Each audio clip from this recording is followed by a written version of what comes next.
Oh, okay, here we go.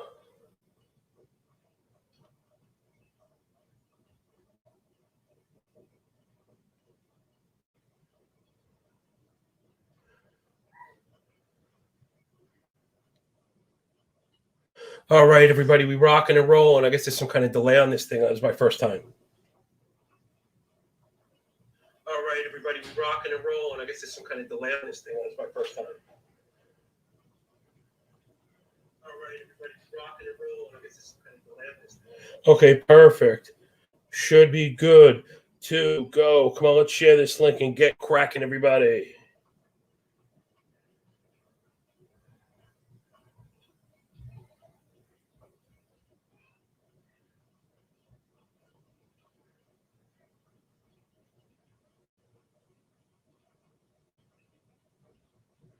All right, I think we are ready to go. I think we're happening, and it's going on right now. The tag team league, baby, let's go. Like, it's not like anybody's watching just yet.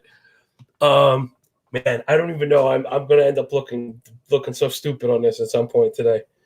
But let's do this. Let's do this.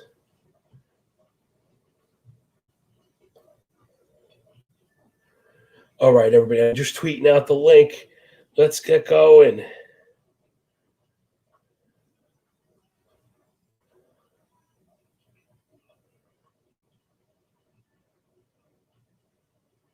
For the tag team draft. I'm tweeting it out. Anyone's here already, man. You are mad hardcore. You with me. We are all good. Like I said, it's my first time.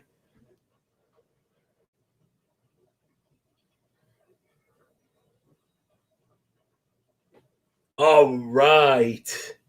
All right. Now I don't like I said, I don't even know how this goes. Okay, let's see. Invite.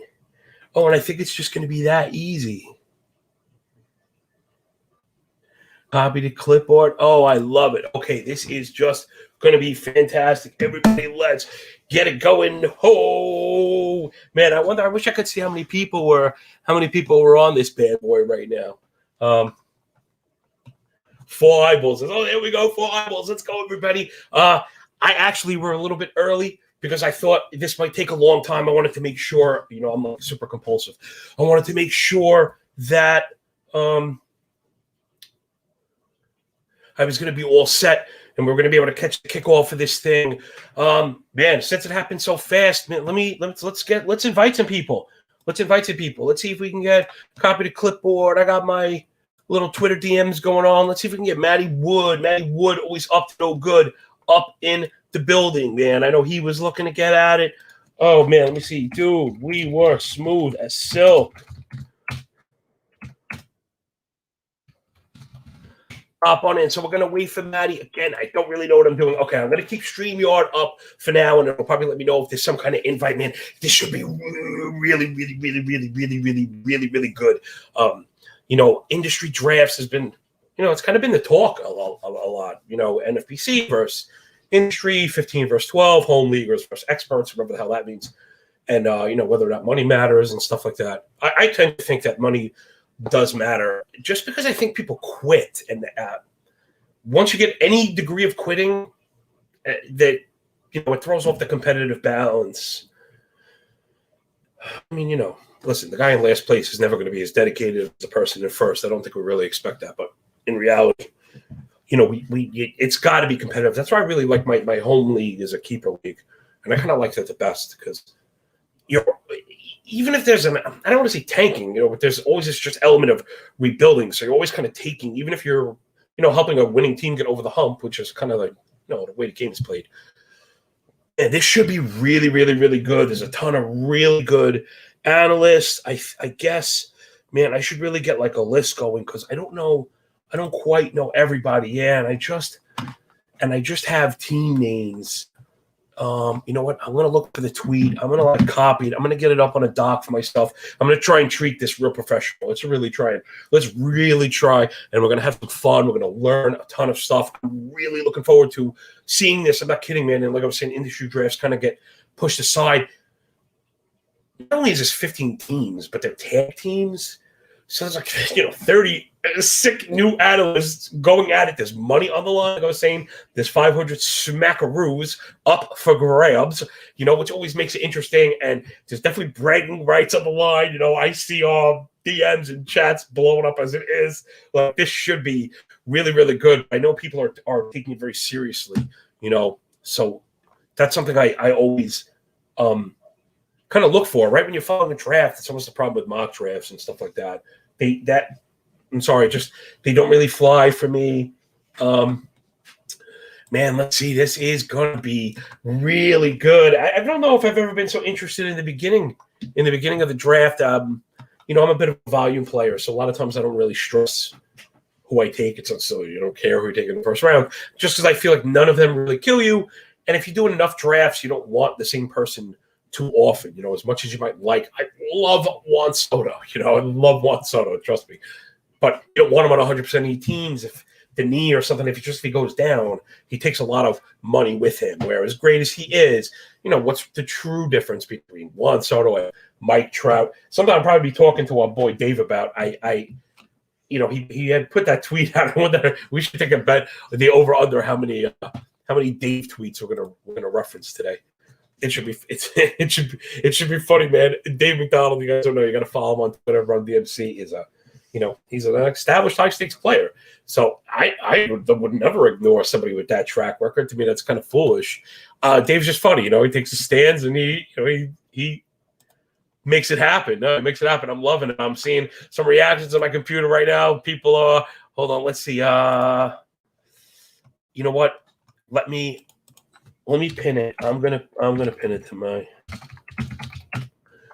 Yeah, let me pin it, and then people could just go right to my Twitter. So if anybody's talking to friends, you got home leaguers and stuff, people are trying to catch this once it pops off in a few minutes. Like I said, right now we're really just a little bit early. I would still say, go get a drink or something and make yourself comfortable, because once we get going, I'm going to cut the engine open. We're going to go bananas.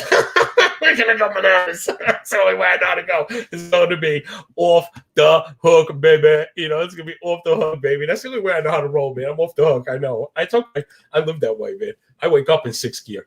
So listen, I think this bad boy is pinned. All right, yeah, it's pinned. It's pinned. So that's it. I'm going to tell all the boys in group chat to let people know if you're tweeting it out. All right.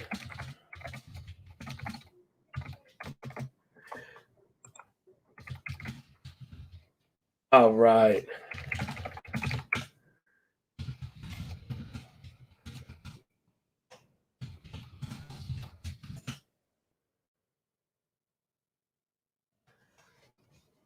All righty. Where's that? Where's that beautiful share, that beautiful invite button? I love that invite. Fantasy baseball's meant for friends, man, right? I love that. They got a partner league. I don't know about people out there. I've never really been a partner player. I don't know. I'm a bit eccentric and maybe stuck in my ways. I'm a little weird. I don't know. I'm easy to work with. I'm not like hard to work with in professional settings at all. If anything, I think like a lot of times I feel like I kind of have to give. I feel like I have to give in because I don't want to be combative, because I'm already kind of brash and everything I say already comes off like I know. Like I Mr. Know-It-All. It's not the case. I could probably work on my framing. Let's drop this bad boy. Let's see if we can get any of the players up in here.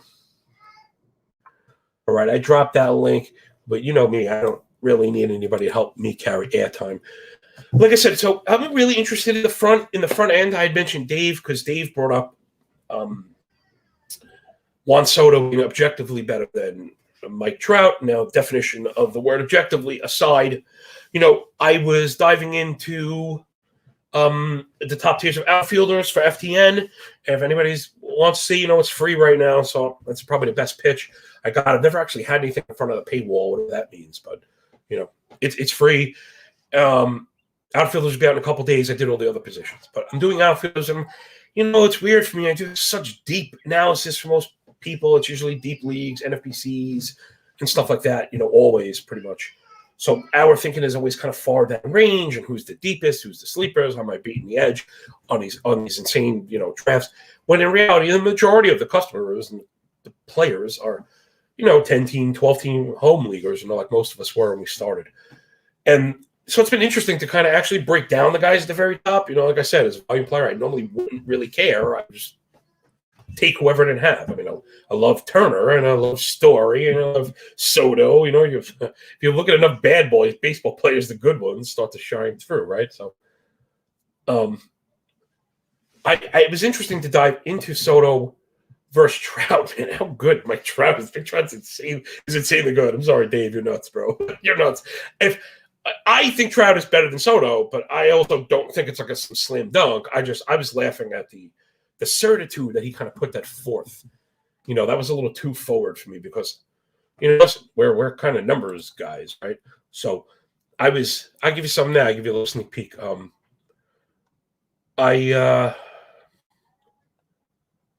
me just bring this bad boy up. Okay. Yeah, right. So we're numbers guys, and I didn't want to stress 2020 too much. Although, listen, Juan Soto is phenomenal in 2020, and I'm sure Dave is not basing his argument on this small set that we had. But I made sure to kind of go back to the front of 2019, which is actually interesting because Soto and Trout had a very comparable amount of plate appearances. It was in like 13. I'm looking at it now. 855 to 841. That's plate appearances since 2019 on Soto versus Mike Trout. And I mean, Soto's got him by 9 batting average points, but that's kind of noise. Where Trout's got him by 15 bombs in that span. The rib runs are flat by 2. The ribbies flat by 3. Soto has the edge with steals, and I think if you're making the argument for Soto, I think the steals probably has to be at the center of that push, and that's probably regardless if you are buying that new news. That's what I wanted to mention. The news that Soto was going to start running more or whatever. He might. I mean, I think regardless, his floor for steals is a lot higher than Trout in the first place. I was talking to Matt Williams about this. Of course, he's really good at what he does. And the problem with Trout is this in roto with the disproportionate weight on steals. Trout has the floor. He has a floor of I don't want to say 0 because I don't think he has wheels a little bit, but if Trout gave you 4 or 5, I'm just not shocked because it also may come with an MVP season where he hit 39 homers and a $125 batted in. Guy's an absolute superstar stud. He just happens to reversion in his game that is punished greatly in roto. In point leagues, I'm taking Trout 101 in point leagues. As far as hitters go, he's still the man to me. So let's get back to looking at these guys. It was actually pretty interesting, So if you look at counting stats, I'll give you another little bit of a sneak peek. If you guys haven't caught any stuff on Cork Stats and FTN, the pocket's been pretty good. We did some positions. I've had some real brains up in the house talking projections with Cardi and stabilization with Pizza Cutter. I mean, really like the best in the biz. So I like to break hitters into baskets, right? Kind of compartmentalize them. Now, aside from it allowing me to digest a bunch of different statistics, it also keeps you from weighing any one thing too heavily. It'll keep you from weighing too much in the power or any one metric. And as I walk you through it, I think you'll see what I mean. That I try and build it, really it's very much a compartmentalized series of baskets. So we did counting stats. And as funny it is that counting stats are this thing, which are results, but results are kind of so wonky nowadays, particularly with what we now understand, as far as the specifics of batted ball events with the inception of StatCast, that counting stats, I don't want to throw them away because you got to have them. So I just kind of have those together. So we did our counting stats. They're pretty much neck and neck, but it looks like Trout has a nice power edge and it looks like Soto has the speed edge. Okay, that's fine. Next basket is discipline. In these articles, I actually like it because it keeps me, in a lane, let's say. Whereas here, I'm going to ramble, or if I'm looking at my own stuff, I might have just tons and tons and tons of stats that you're smashing together. Where I find when you're trying to present something for the public, you almost have to digest it and kind of get out something as concise as possible.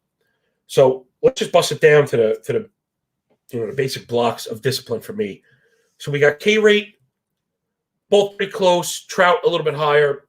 Expect them both around that 19 to 20. Walk rate, both through the roof, plus 17%. I mean, just breaking the page. Awesome. Love every bit of it.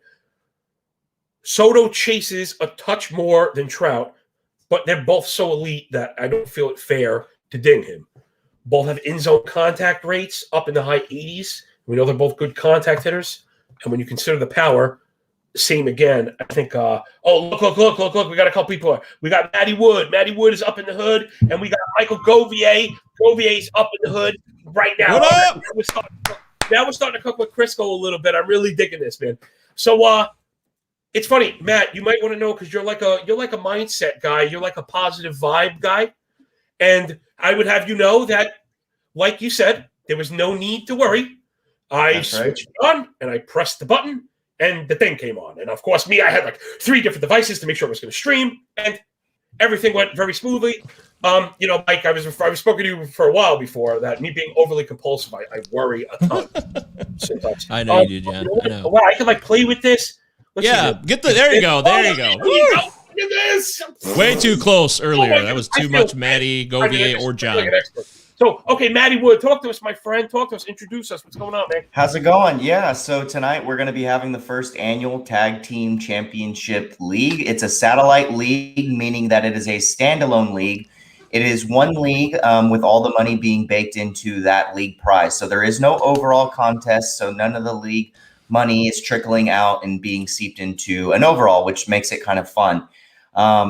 The component that makes it interesting is that each team has a co-owner. So each team will be comprised of 2 managers. So there's going to be 30 players in this draft, which is a bit of a circus, kind of like a Royal Rumble, so to speak. But I wanted to do this because I've been partnering up with Zach Betancourt since 2014, and we've had a blast with it, and it seems like more and more people are more open and willing to doing it. So I wanted to put this on to kind of test the levels of where people are at and have some fun with it. And it seems like a lot of people are picking up with it.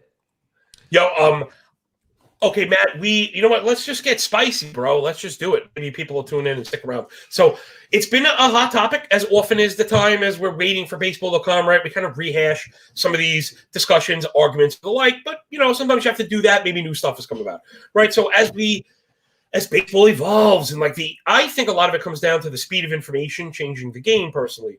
But so the discussion I'm talking about is this NFBC versus kind of home league, expert, versus analyst versus player. And then at the same time, you get the overlap of if there's money involved. So again, kind of what I'm getting at is the argument itself. I don't think it ever gets solved because we don't kind of define what we're trying to get to and then try and get there. People kind of, I don't think analyst leagues, and they're not, we're trying to compare. It's all like you said this morning, John. You got to define the terms, get specific. Yeah. So that's a good point.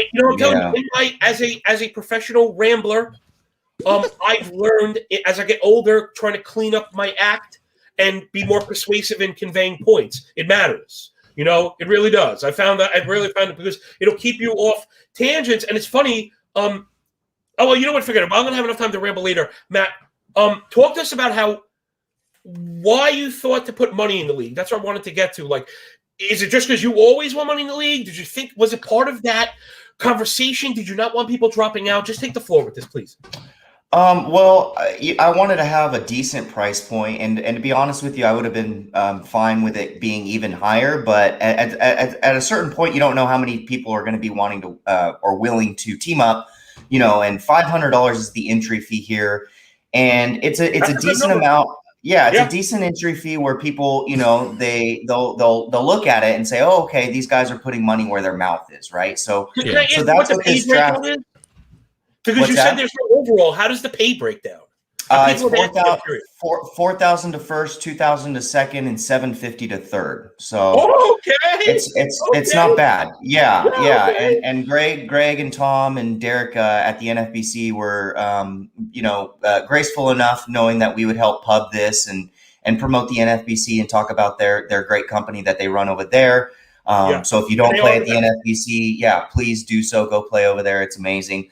But to go to speak with the competition levels and everything in between with analyst leagues or expert leagues and home leagues and the NFBC or fan tracks, high stakes leagues, whatever, what it boils down to me when you go, well, he's the best. You're the best. I'm one of the best. I'm a great player. At some point, and I do agree, like I get my ass kicked in my home league every year. It's been around for over a decade, and I still haven't won that league. There's a lot of great fantasy baseball players. Wow. But there also goes to a point where do you want to take it from there? So you've won that league, right? And you're competing against players like myself and Zach Betancourt, who's my partner. What else do you want to do with it? Maybe people just want to have fun, and that's what they do, is only want to have one league, and that's it. And so those people that only play one league, that's their do or die. They're like standing on that cliff. That is their one bullet. That's life or death to them. And so a lot of people, they can ramp up their competition, and they're paying attention to everything. You can't miss anything. So that mitigates some of the, when you just step into a home league for me, and it's like, yeah, it's my home league. I've been in it for over a decade or whatever. But I've got all these other leagues. So you kind of shy away a little bit. So that kind of, makes things tough for me to say that, like, people playing in home leagues, yes, there are great fantasy baseball players, but at some point you got to step your toes into the big water, right? And you got to start swimming around with other people. And eventually, I think if you are serious about this, then you should eventually find a way. If you're that good, and if you believe you are a great player, then save your bankroll from home leagues that you're crushing, or whatever DFS small pots that you're playing in that you're doing well in, and then save up a little bankroll and come play. There's plenty of different league formats to start off with. There's NFBC 50s that are 12 teams that, you can win a league prize of 400. Do 8 of those. Win one of them and you get your ROI back. Win 2 and you've already doubled your money. So there's a lot of different ways to attack getting into the NFBC. It's not all just, hey, I'm in the main event my first year. I'm a badass NFBC player. Look at me. Some people, myself included, you have to build yourself up and to get to some of those levels. And if you're that serious about it, I think eventually you will find yourself playing over there. I was really, I was kind of mad at myself, to be honest, when I made the transition. Not because I did, but because I was late to it. And again, listen, it had to do with the stigma. I'm going to be honest. I don't really beat around the bush. If anything, it's to my own detriment sometimes. I don't beat around the bush, and I don't care. I tell them right to their face, to anybody's face, again, to my own detriment, exactly what I think. That's why we love you, John. That's why we love you. Listen, it's the only way I know how to roll, man. It's the only way I know how to roll, bro. You know what I'm saying? And after a while, it kind of sticks with you, and then whatever, at least people know I'm not BSing them. But anyway, what I was getting to is, so regardless, and I'm not trying to pin the stigma on them at all, because their product and the service, it's fantastic, man. It really is awesome. And, man, I almost wish it felt almost like Major League Baseball itself a bit. That I just feel like the branding and the reality don't necessarily match. That what do you find out? They're the nicest guys ever. You know what I mean? Like these, we're the best players. It's not like that whatsoever. They're the nicest guys you've ever met. They'll also help you. They'll take the time, including Mike Masato. That's all fake. Yeah, exactly. Yeah, if you're in that chat room open with the sound on, I hope you like airplane noises. My kids, you want to laugh? My kids know that noise now. They'll go bing, and my daughter will go, "You are on deck." And I'm like, no. I'm like, honey, I turn that one off. I only get the alert when I'm on. Okay, hold on, Mike. We got to get to you before you're in the war room, right? Before you're in the war room, and you guys are really hashing it out. So, Mike, how are you, man? Talk to us. How do you feel before the game? You nervous? Real quick before he does, I gotta know. And Mike, are you certain? Is this on Twitter right now? Can people see us? Where's the link? It is. Yes. This? Oh, it is. Yeah, it's on his page. It's pinned to it's pinned to my profile, and it's right on. Yeah, I just retweeted it too. So let's do it. Perfect. Okay, all right. Sorry. I just wanted to make sure I could pub that for us. Hey, I'm hoping this wouldn't be happening without you. So take the floor, my man. Sorry. Yeah, go. First, Mike, shout out to Matt for making this happen. Even though he purposely created this league so he could take all of our money. Because him and Cufferly work together. They already know how to work together. It's a total scam, but I signed up anyways. I'm glad to be a part of it. Me and Eric Cross don't agree on everything, but Eric Cross is a very genial and reasonable guy. So whenever we come to a thought and it doesn't go our way, I think we have... Am I the only one here now? Or you're on the John's main playing screen, around. man. Yeah, look at me. That was too much of me. No, anyways... I didn't want to No, we're drink good. on camera. I wanted to. I know. I wanted to. No, I'm playing with the options before the draft. Good. Play around. I'll continue. Anywho, so like Eric's not a Mondesi guy, and I was talking to him earlier, like, hey, maybe we'll take Mondesi at this point and so. And so we have this diversion on certain players, but overall, he's so cool and laid back that I think we're going to work well together, even though I have never, ever, 20 years of playing fantasy baseball, I've never co-managed a team, Maddie. I have never done that ever. Have you been having fun? Have you been having fun with it, even though we haven't even drafted yet? Yeah, hell yeah, dude, I love it. I love the hype and the energy around it, and the fact that it's a fab league too. So we're gonna have the draft is not totally do or die. Sure, the draft is very, very important, but there's a whole nother realm of the fab that'll get mixed into this that will separate the winners from the losers, I think. Yeah, I think it's also important to note. We're all going to be able to learn from one another, and that's what's made me a better player over the years is Zach teaching me things or correcting me on a player if I'm too high on somebody and figuring something out that I might have not have been aware of, or vice versa, and doing that to him. And so you'll find that you and Eric will build that relationship over time when you're discussing fab, when you're building your team tonight, and ultimately, by the time you're done with this, it should be a fun experience, but also a good learning experience. So, dude, I know it will be, and I'm going to get to know some of the other people that I still don't know as well in this league. So I'm very excited for that. Very excited for that. Mike, in the business, they call that a segue. I really wanted to get to exactly that because I don't know everybody here. So obviously, I got Justin and Shelly, who we know, Siege and Blanket Chip, we know. Draft I campaign. don't. Yeah, so I'm going to get to know those people too. So like, yeah. Do you want me to name off the teams? I don't know who. Man, yeah. You know what's funny? The what was I going to say? The draft board just says team 1, team 2, team 3, team 4. Okay. So yeah, I'm actually. So yeah. Hold on. Just freaking hang with me. Because I'm going to copy and paste all this stuff into a like a little doc, and that way I want to refer to it because I don't want to get I don't want to get names wrong, and I want to get everybody their kind of run there. Darn it, I don't know how to use a computer. Okay, here we go. And John, if you look, I'll DM you the tweet that I sent with the draft order, and it has every single player's. Okay, nice. Matt, I've in got order. that. Okay, I've use got that. Yeah, is that what you were going to give me with the team, or their actual team names, or should I just go by the? Just go by those players, because all right, because I don't Whale and Big Salami. I don't know who that is.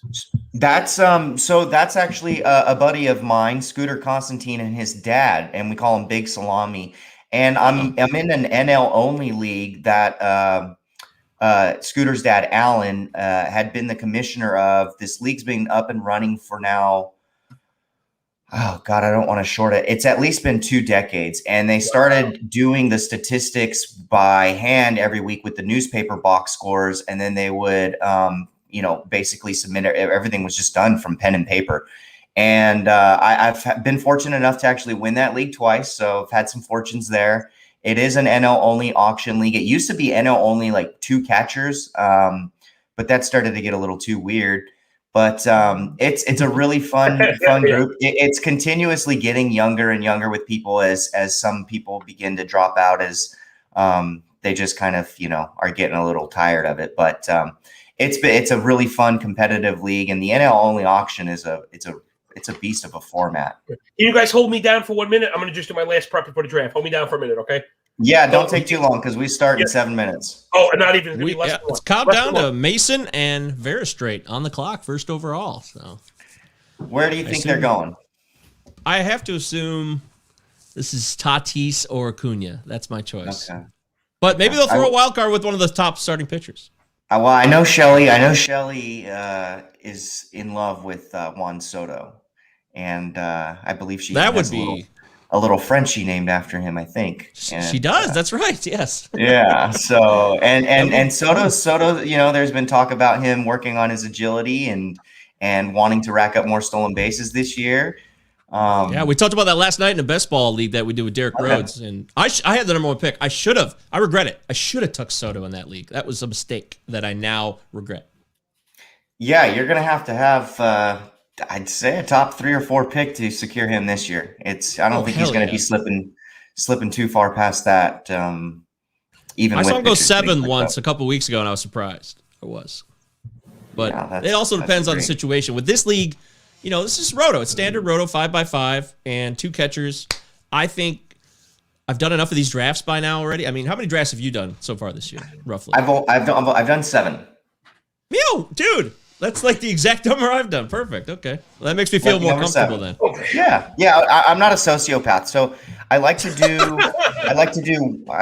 one to in know. December, my first one, just to kind of get a feel for things, and then I'll do another one of those, like just to get a feel for it in January, and then another one in February, and then I'll kind of sprinkle in like some NFBC 50s and cut lines.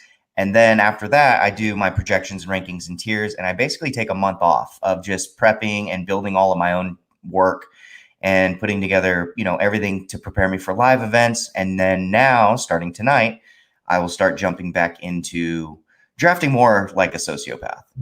It's that time of year, my friend. Let's do it. Yeah, Scooter chimed in and said the league started in 1991. Wow.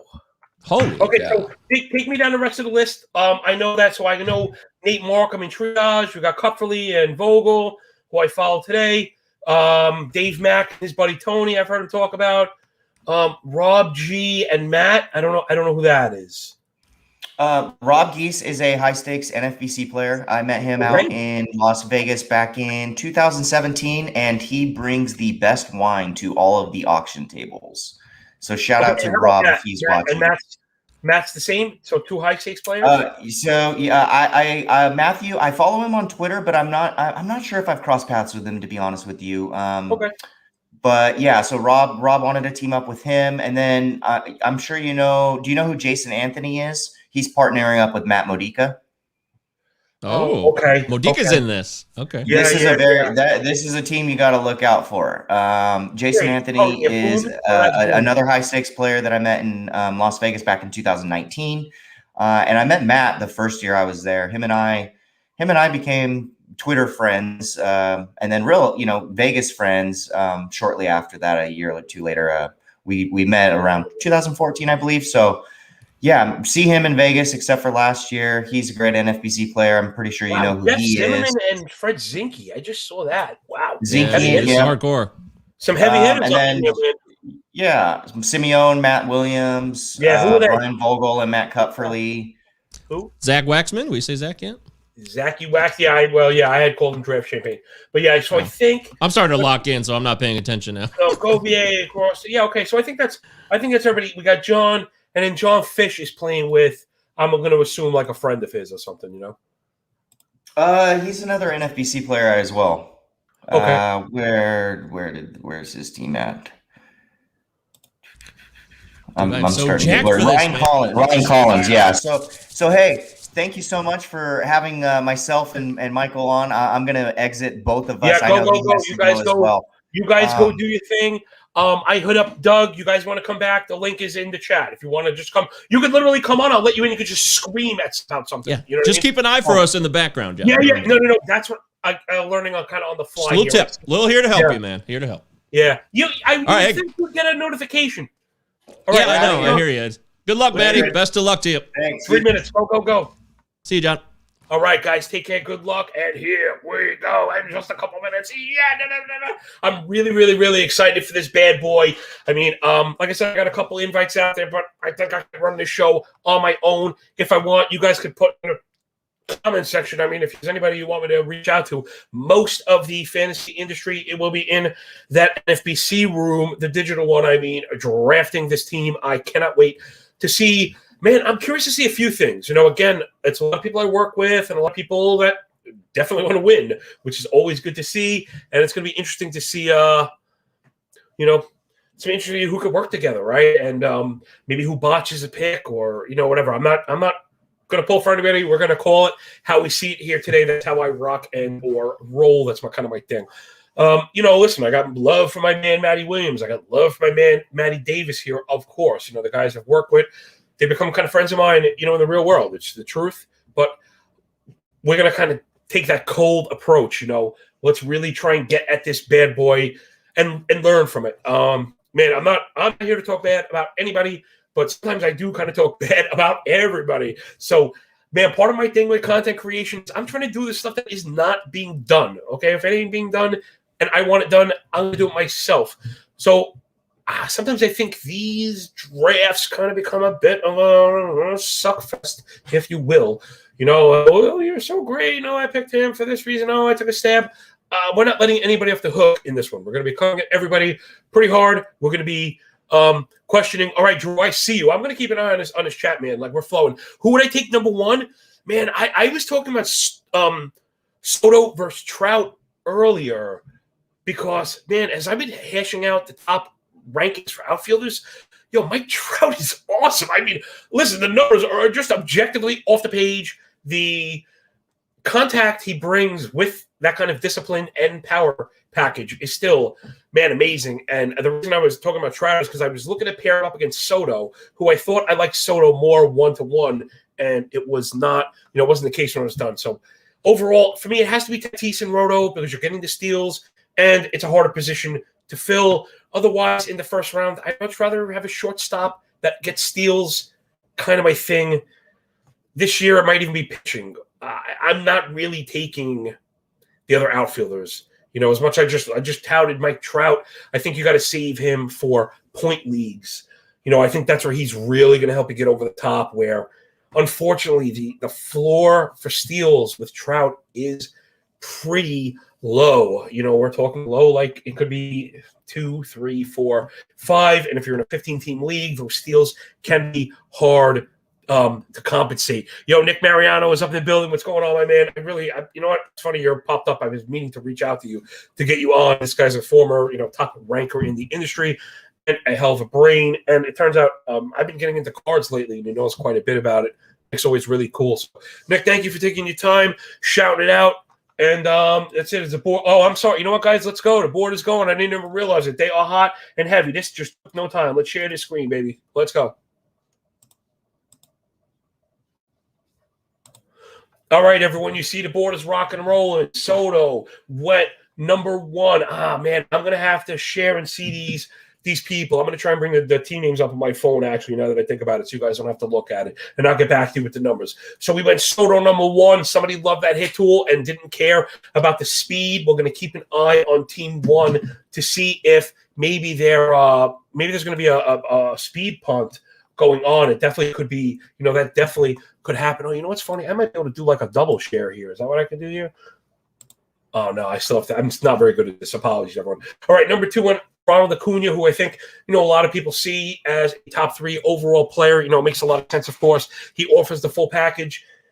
My worry, of course, is that steals, I feel, are the hardest to predict. And I think he has the worst hit tool. I think he has the worst disciplinary basket of anyone up there in the top. So I would be staying away from Acuna before maybe Betts went. I know Acuna has the higher steal upside, but I like the average from Betts because remember the floor for average on Acuna a little low. Then over to Garrett Cole. I mean, what else is there to really say other than listen, it becomes a bit of strategy. And if you want pitching first, then that's certainly the guy to do it. Excuse me 1 second. I'm just trying to get this out because I kind of want to try and link who's picking who, right? And then maybe we could put some names to it. I have to find Maddie's tweet for just 1 second. Maddie Wood is always up to no good, baby. Man, they're flying off the board. We go Trout, Trey Turner, Mookie Betts, and Shane Bieber. So far, man, the big surprise for me is probably Turner before Betts. Again, I think there are always lessons to be learned with all this stuff, right? Here we go. Draft order. So Juan Soto went to Justin Mason and Shelley. Acuna was the Siege and Greg. Zach and Mike went Garrett Cole. Big Salami went with Tatis. Fantasy Triage and Nate went with DeGrom. We got Cuffley, my FTN guy, with Brian. Number 6 went with Mike Trout. Dave McDonald and his buddy Tony, my man from High Stakes Heat. Dave in the 7th spot went with Trey Turner. Again, I think if you asked him in a vacuum, he'd probably tell you he liked Betts over Turner. But, remember, this is the game we're playing. It's Roto, and he probably saw position scarcity at shortstop. You know, a lot of people want that elite shortstop. Turner absolutely does it all. We go to Mookie Betts, number 8. Right now, that's probably the big get for you. Right now, that's the big discount. Went to Rob G and Matt, which is a really nice discount. Number 9, we just had him on board. Matt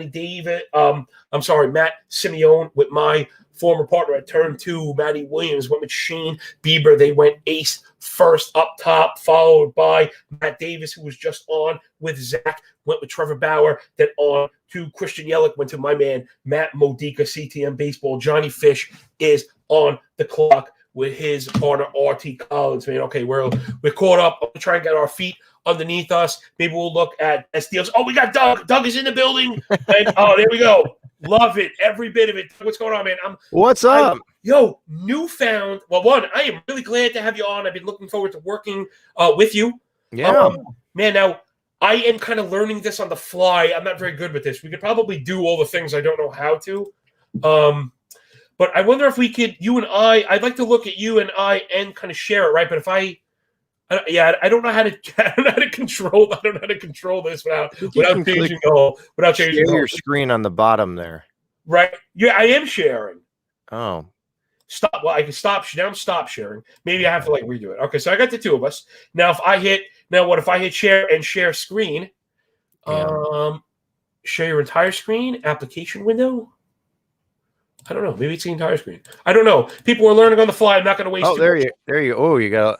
Now it's like a. Now it's like an MC Escher painting. Not. It's a screen within a screen.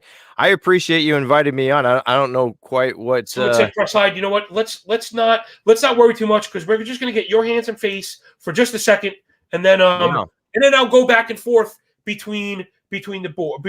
That's probably our best bet. So, right. So if I were to go to the board, everyone is seeing right now, Team 12 went Jose Ramirez. It went Lucas Giolito and Trevor Story. While they keep the board up, Doug, what's your big takeaway from the first round so far? I can't see the board, John. I don't know what is happening right now. Let's try this again. You can't see the board when I press share? I can't see the board.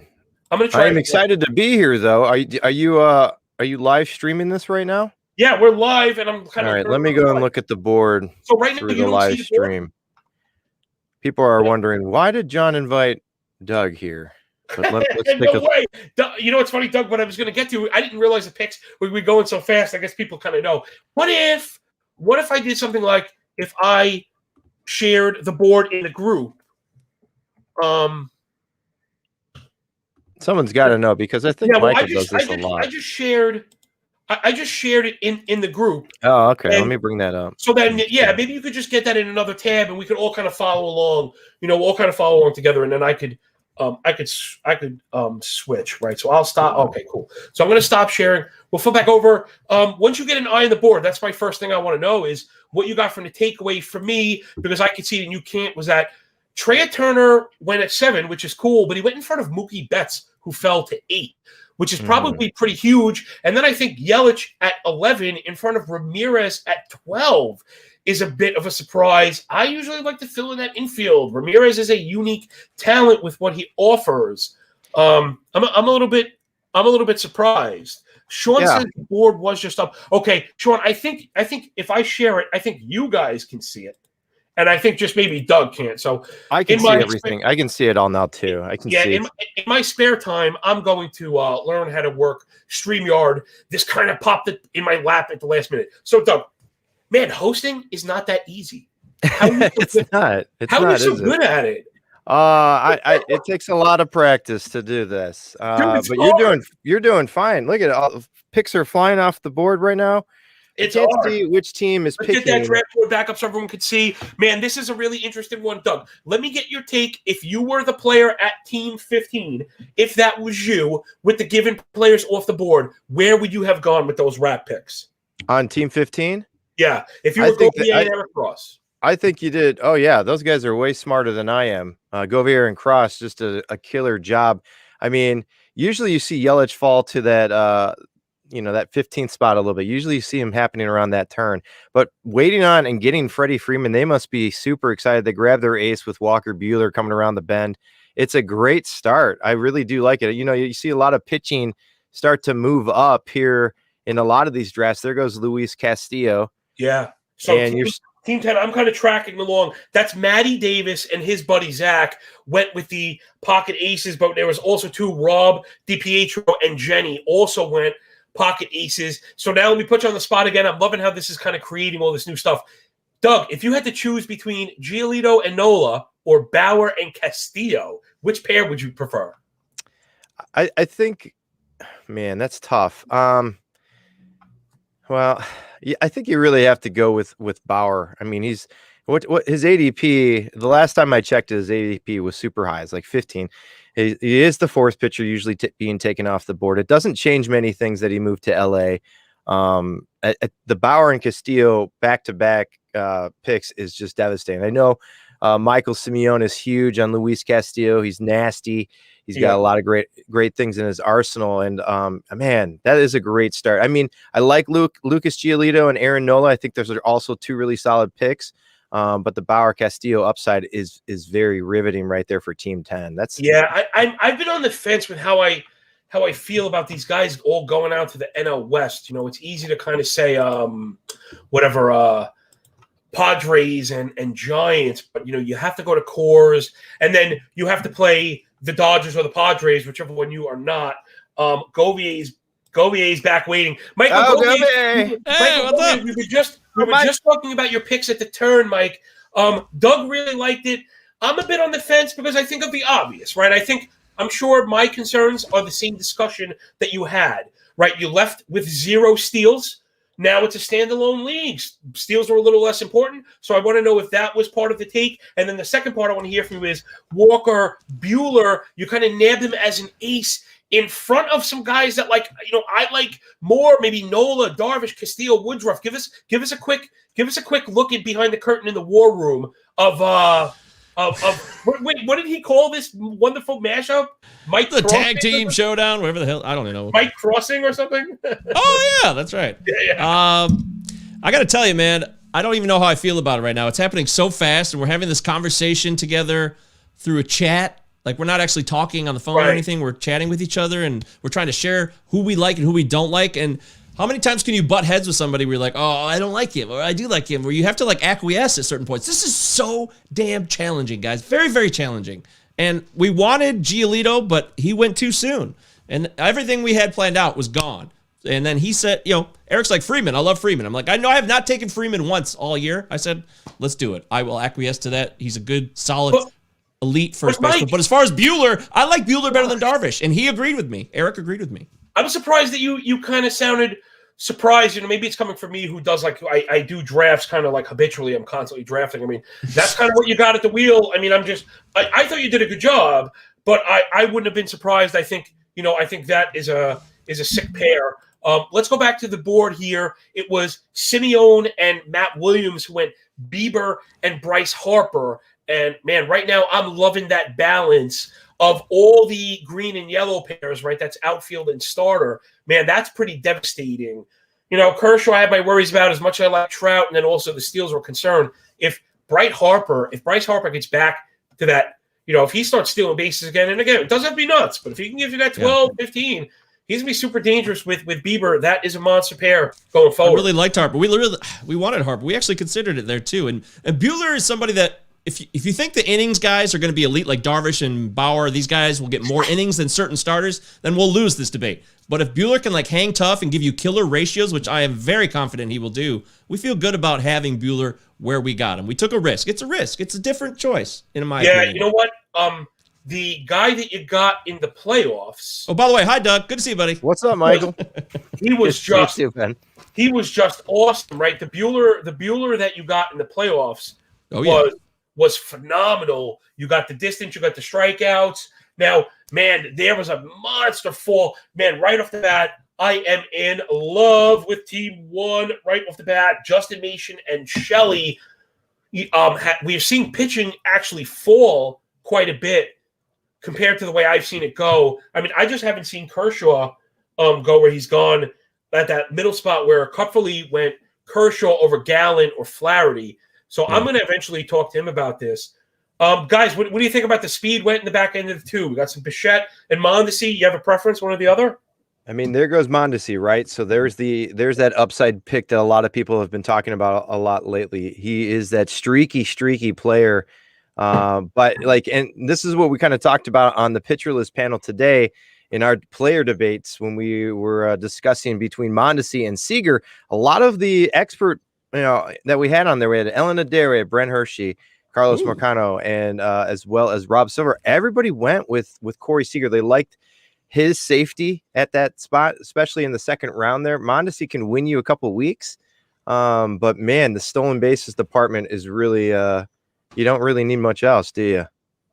Yeah, you're right about that, man. The thing is that pitching will perish sooner than later, but I am surprised, like John said, if some of these guys have fallen down a little bit more than I've seen in some of the other analyst type drafts that we've done. And I'm kind of surprised. I am surprised right now. This is all happening so fast. It's so intense. Well, that was part of the appeal for this draft, I think, was generally a lot of these, these things that happen very slowly. People are posting their picks every day, every other day on Twitter or whatever. And this is, a lot of your favorite analysts. I have to reboot my draft board. It went dark. The draft has been paused, apparently. Oh, okay. That's what it was. That's fine. All right, that's fine. Well, we can get the dead air going. Dead air. Man, it's funny. I've been finding myself more and more on a guy like Mondesi. The more I looked into it, it's funny. He gets dinged for you hear like low average, right? And now he's kind of been like a 270 hitter. It's probably been 1,000 plate appearances or something like that. Man, I wanted him bad, John. I really wanted him, but Eric's just not gonna do it. He wasn't gonna go for it. So. Eric Cross was out on him very, very early on. Look at we are like windows within windows on John's PC. But I'm trying to figure out how to make the draft board a window. I know I can do it, and I don't know how. It's killing me. It's driving me. He would have been gone anyways. So like, it's not like we're gonna take him at the turn the first go around either. So I'm actually talking out my ass. There's got to be a way for me to split and make that. What do you want to do? I think maybe I saw that with like share a tab. Sorry, I'm like we're learning on the fly here. You want to share a window? You're trying to share the browser? Yeah, well, yeah. I was hoping I could make the draft tab so people could see kind of everything all at once, but I don't want to keep beating this to death where people are not seeing what they're hoping to see. Chrome. Oh, there it is. I got it. Okay, look, he's growing out before our eyes, folks. There it is. Woohoo! A little slow. There goes Albies. Good. I don't have to worry about Albies because Eric was trying to talk me into him. So now people tuning in, this is what they were hoping for. This is good. Thank you. I got you. Thank you guys, everyone, for dealing with us and putting up with it. Now we're cooking with Crisco. This is what I was hoping for because we want to see the board and look at Doug's face. I mean, to be frank about it. So, that is a bold-faced lie, John. The energy in this room is a lot. Who's got the big take on Max Scherzer? I find myself as a bit of an ageist. Frankly, I don't know if it's right or not. I just worry, past 34, 35. Do you guys think there's a full 8 season left in him? I said this before. I'll say real quickly, yeah. I think there's one great final farewell season available in that arm before he bails. What do you think, Doug? I agree. I mean, looking at the board, where and who else are you going to be taking over Max Scherzer there? I mean, you see like the top 3 are usually going to be Cole, DeGrom, Bieber. You see Bauer go at 4 usually. And then first auto pick of the draft, by the way. What just happened? Timed out for team 6. Yep. Wait, sorry. What happened with somebody auto picked DJ LeMahieu? But that's not a bad auto pick. I thought I did something. I was like, what did I do? I ruined the draft. What have I done? Wow, this thing's pretty cool. I got to learn how to use this thing. You should. Yes, I agree. Yeah. Oh, there it is. Okay, there it is. There it is. Yeah. I might be slow, but I'm not on stop, right? I don't stop. I'm slow, but I don't stop. Let's see. We got LeMahieu. That always looks pausing again. And you know what? This is funny. Isn't this kind of what happens in online drafts, right? This is part of it. How about this? Do you guys prefer online? Well, how's that allowed, though? How's this allowed? Why are pauses allowed? Like, isn't this part of the speed draft? Like 1 minute per pick? Best man wins or best woman wins? Generally, they allow for fat fingers. Meaning, they'll allow you to get a mulligan if you fat finger it. That's an I see that, but it's not just because I'm fat and have fat fingers. It's actually like a trading term for making a mistake, and they let you get a mulligan. That's a golf term, and without shaming. What's going on? We got this. I got my 8. I got no board. I got I can see the board on my end. I think if you refresh it one time. Okay, yeah. That's technically we're back online. Geese is up. Because you had Devers go, and now you had Maeda go. Devers and Maeda. See, I love that, man. Rafael Devers still has like an MVP vote. I say MVP vote upside. Like, I don't think he's an MVP, but it could be a guy that finishes in the top 6, in the top 7, that gets a couple of those votes. Then Maeda to go with, it looks like Turner and Machado. That's a really nice pairing. I think Maeda has upside for innings. Mike, let us into the war room. What do you guys got cooking? What you have your queue set? Is that what you were able to hang out here? You guys are ready. I like that. We are. You got the queue ready. We both are in the war room together in the draft room, so we can both add to the queue, so we know who we like, and we're talking on the Twitter chat at the same time. And right now, I don't want to give too much away here, but we're looking at a situation where we're trying to decide, is this the right moment to capitalize on this situation or not? And I will brief you momentarily, as we're only about 4 or 5 picks away, but I will say this: the pitching is thinning out a little bit. Let's recap everybody here. And kind of, I want to get a take in.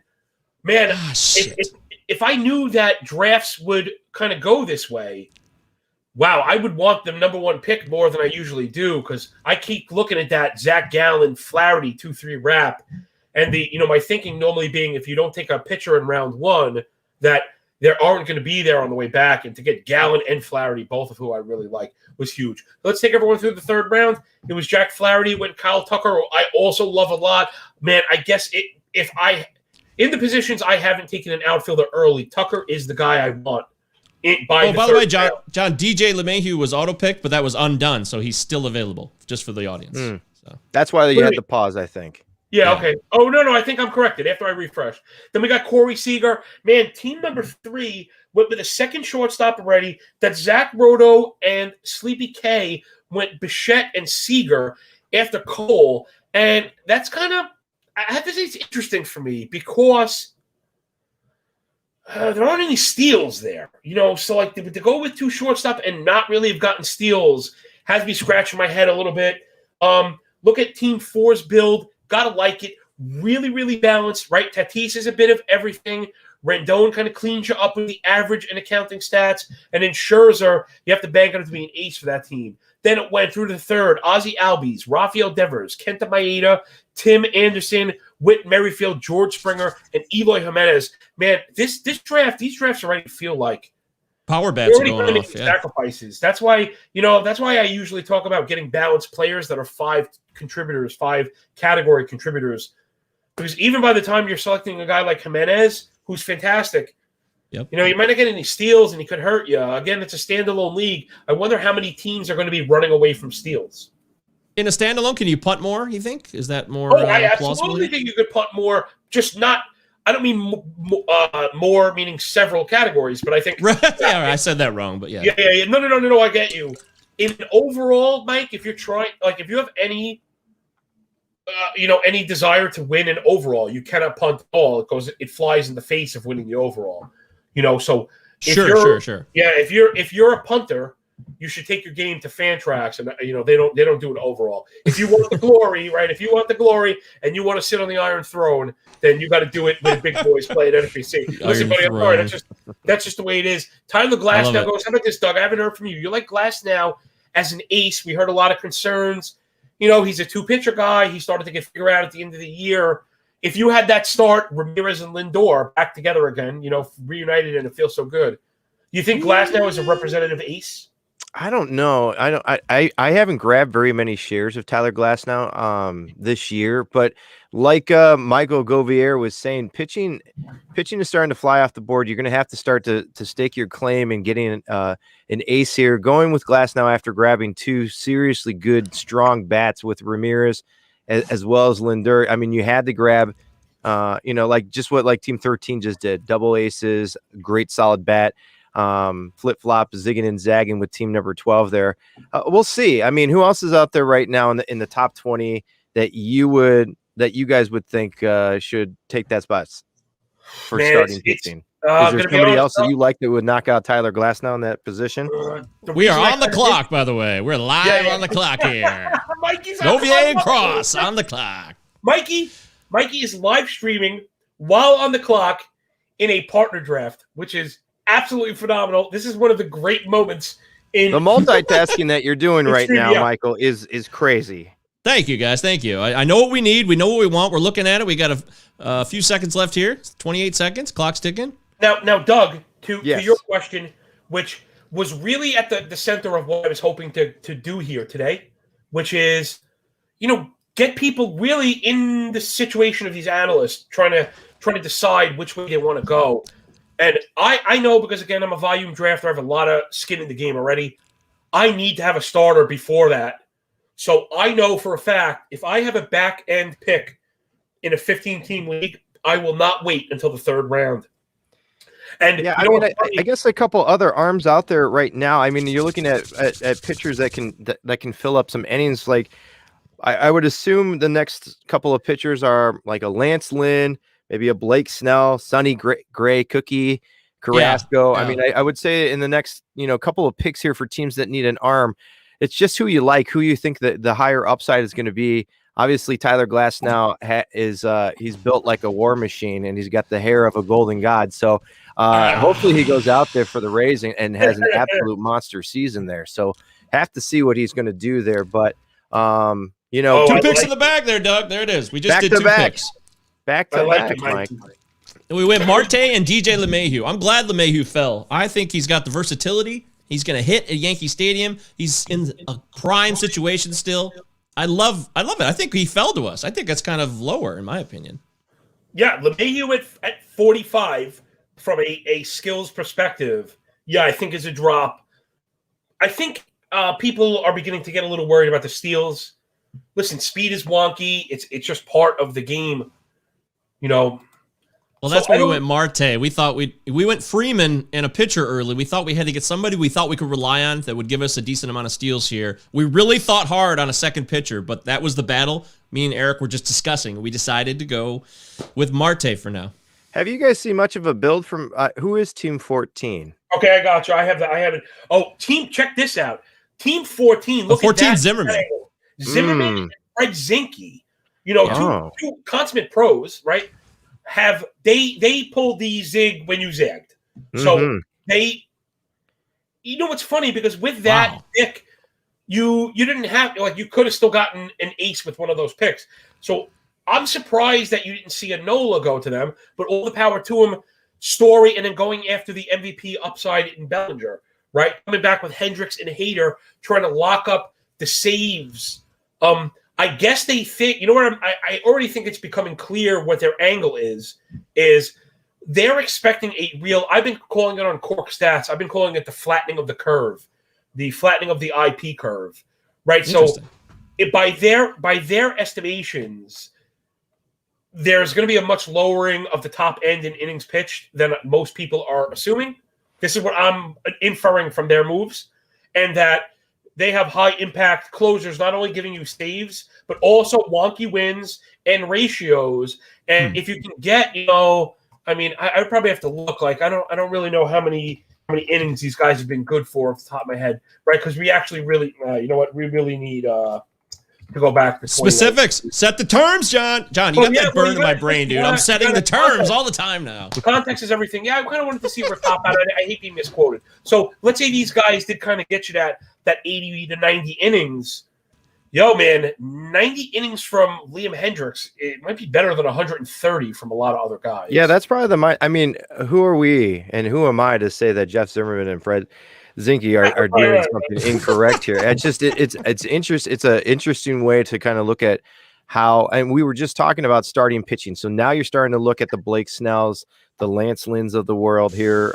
Is Zach Plesac going to make a run sometime soon here in the next 2 rounds? I'm sure he will. Well, Carlos Carrasco. I really wish the teams were here, because it would make this easier. Team 7 is Dave McDonald. You have to think the heavy money is on Zach. This is the moment. I hate there you got sniped? Folks. Is that him? Ding, ding, ding, ding, ding, ding, ding. Oh, was that Yes, them? Okay, there it yes, is. yes, I called it right there. Winner, winner, chicken dinner. Let's be honest, John. Not that hard of a call. We know Dave's passion for right. But timing in life is everything. So that was like, that be was quiet, Doug. timing. We know what's going on. Give me my 60 seconds. We know who I'm picking here very soon. You know what, Doug? What I like you picked up on before was you kind of identified that next very close tier of starters. When we were talking about Glasnow, it's funny. I think I might like almost any of those four guys more than I like Tyler Glasnow. Granted, there's a little bit more time to do pitching analysis. Totally agree with you, John. Totally agree.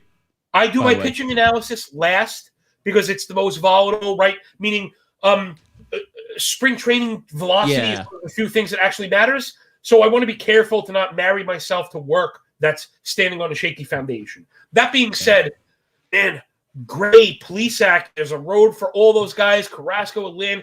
You know, I've heard the argument for Carrasco in the age. Listen, Conforto, holy cow, that is a jump for me. Yeah, I would. Is that a? I would want to see that. I was 56th overall. Am I crazy? Am I missing? I was something? big on Conforto. I like him more in OBP. Yes, and baseball leagues.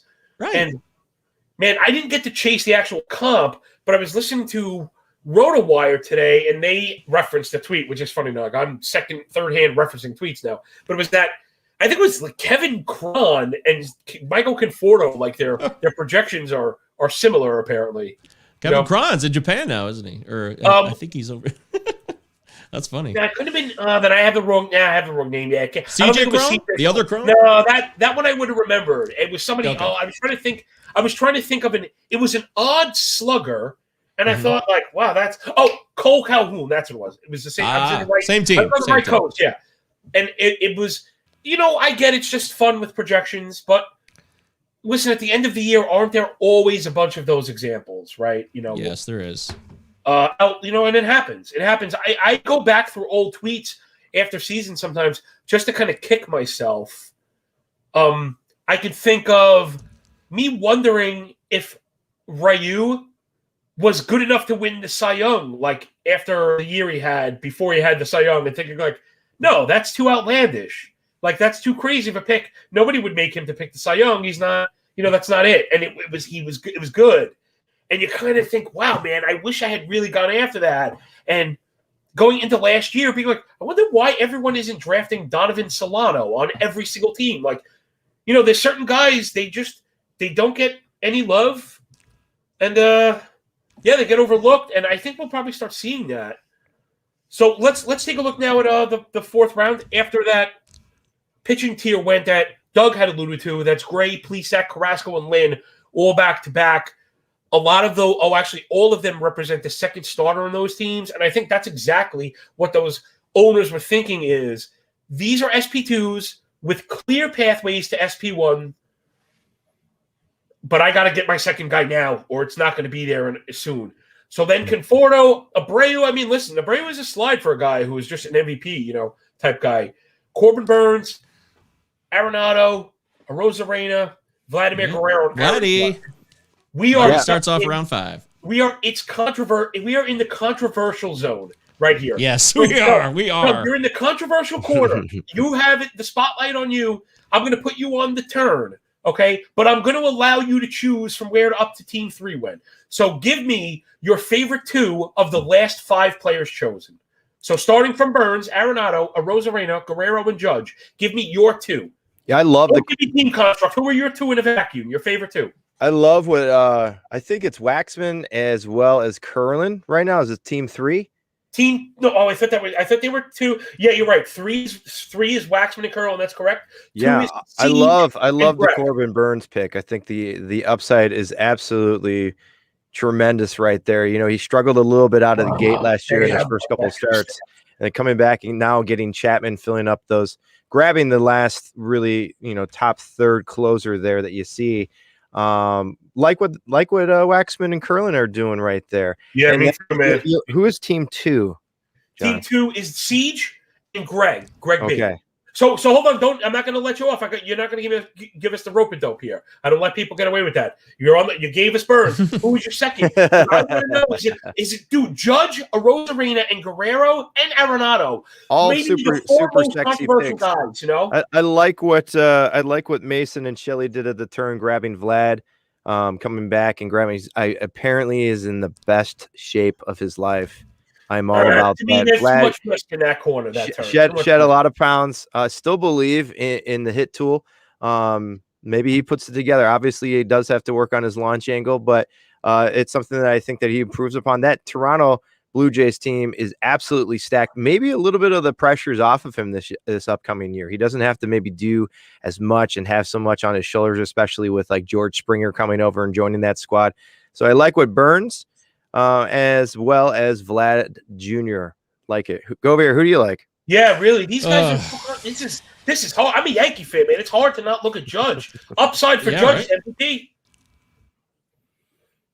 Mike, come on. Who's your favorite two in the corner there? Of those 5 there, I probably go with Vladdy and Judge. I like those two the best. Man, you live on the edge. You know, I should have known. You live on the edge. You live dangerously. You know? Well, look, man, a Rosarina, I don't want to pay the price. I'm too paranoid. I'm very concerned about it. Or Arenado, I don't want to have anything to do with him in St. Louis anymore. Burns, I love, but I want to see more. I love what he can bring to the table, but I don't know. I'm so confused on pitching. Even today, as we're drafting right now, I'm still confused on innings pitched and what to expect this year. And anybody who's telling you that they know otherwise, or they have it all figured out, I don't buy it.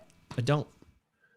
Yeah, Burns was nasty down the stretch last year. I think he had like a 1.32 ERA. He really carried the Brewers down the stretch. So good. He helped me win a title, Doug. I had him. I drafted him and I loved it. It was so great. Look at that 1-2 punch that Waxman and Curlin got right now. Cole as well as Burns. That's a nice little 1-2 punch. Yeah, right listen, there. I would say even further to expand that is an electric staff up and down. That's everything you could want when those guys are on the field. Man, I am very skeptical of the 2 shortstop picks. I don't love it there. I wonder if they were kind of kicking themselves that Tucker went right there. They were probably licking their chops, hoping that Tucker would fall. Because to me, that's the guy. Somebody got Hendricks. I will love Hendricks. Damn. Well, yeah. How could you not? Zach. Now here we go. I like what we're talking about again. Trying to infer the strategy from what we're seeing, right? They're filling in the pieces for us. So Team 7, now I don't have to look at my phone anymore. I know is Dave because it has Plesac. So Team Plesac, Maeda, Plesac, and Hendricks, which is interesting because Dave, who I know is an excellent player, he's doing his math. So he's trying to get his strikeouts with volume. So it seems at least. Dave has the math done. So where I'm getting at, I wanted to tie in where we're going before, is Dave's IP curve has a more pronounced point to it than Jeff and Fred. Okay? You know what I mean? So I'm here. I want to kind of draw up the battle plans as people are kind of putting their troops on the field. And it's funny, right, to see no starters from Jeff and Fred. I mean, listen, man, there are starters out there, but there are no more closers. There are no more closers. Yeah, the closers are going like crazy right now, John. And I'll tell you this right now. We know exactly the 2 players we want to take. We're 3 picks away. We're hoping it works out. We know exactly who we want. I really hope they hold. Man, if Team 1, I just don't like the Vlad pick. I like why? I like a lot of players. I like a lot of players more than I like Vlad. I guess I like a Rosarena, but I'm not sure. Not sure either. Man, I think they needed those steals because Soto may not get you more than 10. But then to go Guerrero, like I like to be a little more balanced up top as far as speed goes. Right, they're relying a lot the front end team, and I think Justin Cho, you do an excellent job. Gallon, I love Gallon Flaherty. I love that bang bang. Shortstops. Yeah, 2 shortstops go off with Matty Wood and his friend. His name is Zach. Matt Coverley. Yeah, and then is it? Are they on the team? I assume they were. Did I mistake that? Am I a fool? No. I am a fool. Coverley's playing, but he's 6. They took Brandon Lowe. Okay. Okay. See, Now, that shows you what I know, Doug. What do I know? What you mentioned, I thought was interesting. One pick away from getting what we want. We just had Doug something again. You mentioned it's funny. You tend to bring up things that are a little like mid range, and I'm digging that. You pointed out what's a pivotal point in every draft that everyone has to keep an eye on, which is the shelf in shortstop. So when Torres and Baez went bang bang, the top shortstops are now gone. Yeah, so Jason Anthony as well as Matt Modica grabbed Baez. Counting on that bounce back season here. We are live with Michael Govier as they make the turn here. You ready? You can. Yeah, we're ready. I know both picks. We wanted this. We had this lined up for about 7 picks now. First pick will be the controversial but veteran starting pitcher, Steven Strasburg. Okay. We are buying in. We are not afraid of carpal tunnel. And then for the next pick, a guy that we believe is going to bust out like he never has before. He had COVID last year, but this year is a new day. Ladies and gentlemen, and everyone in between, let's give it up for Yoan Moncada. Nice turn. I actually think both of those picks kind of match because they, again, I'm looking at the strategy. I don't know how to predict injuries. I know a lot of people pretend to know how to predict injuries. And if you don't buy that and you think Strasburg gives you a season, which is, what people do. Like, it's not crazy for him to give you 28 to 31 starts. That's a thing that he could do. And if you get that, he's going to be great, man. He's going to be great. But it just comes down to the output. How much will he play, right? Isn't that really what it comes down to? Yeah. Or is it a fear that he won't be able to play well even when he does play? There's Zimmerman and Fred's first pitcher off the board. Framber, high upside. Thought about it. We thought. I think that's I see where they're going because that's the path that they took. But I think that's why I don't take it, is what I mean to say. So it's not, again, I love people playing differently. Doug, I think you mentioned that before. It's not about, I'm not trying to demean or denounce what these guys are doing. These guys are excellent players, How dare you? No. Right, well, it's weird people do that. Like, that's stupid. That's the wrong way. No, there's that famous saying, man. There's a 1,000 ways to skin a cat without scratching his asshole. We can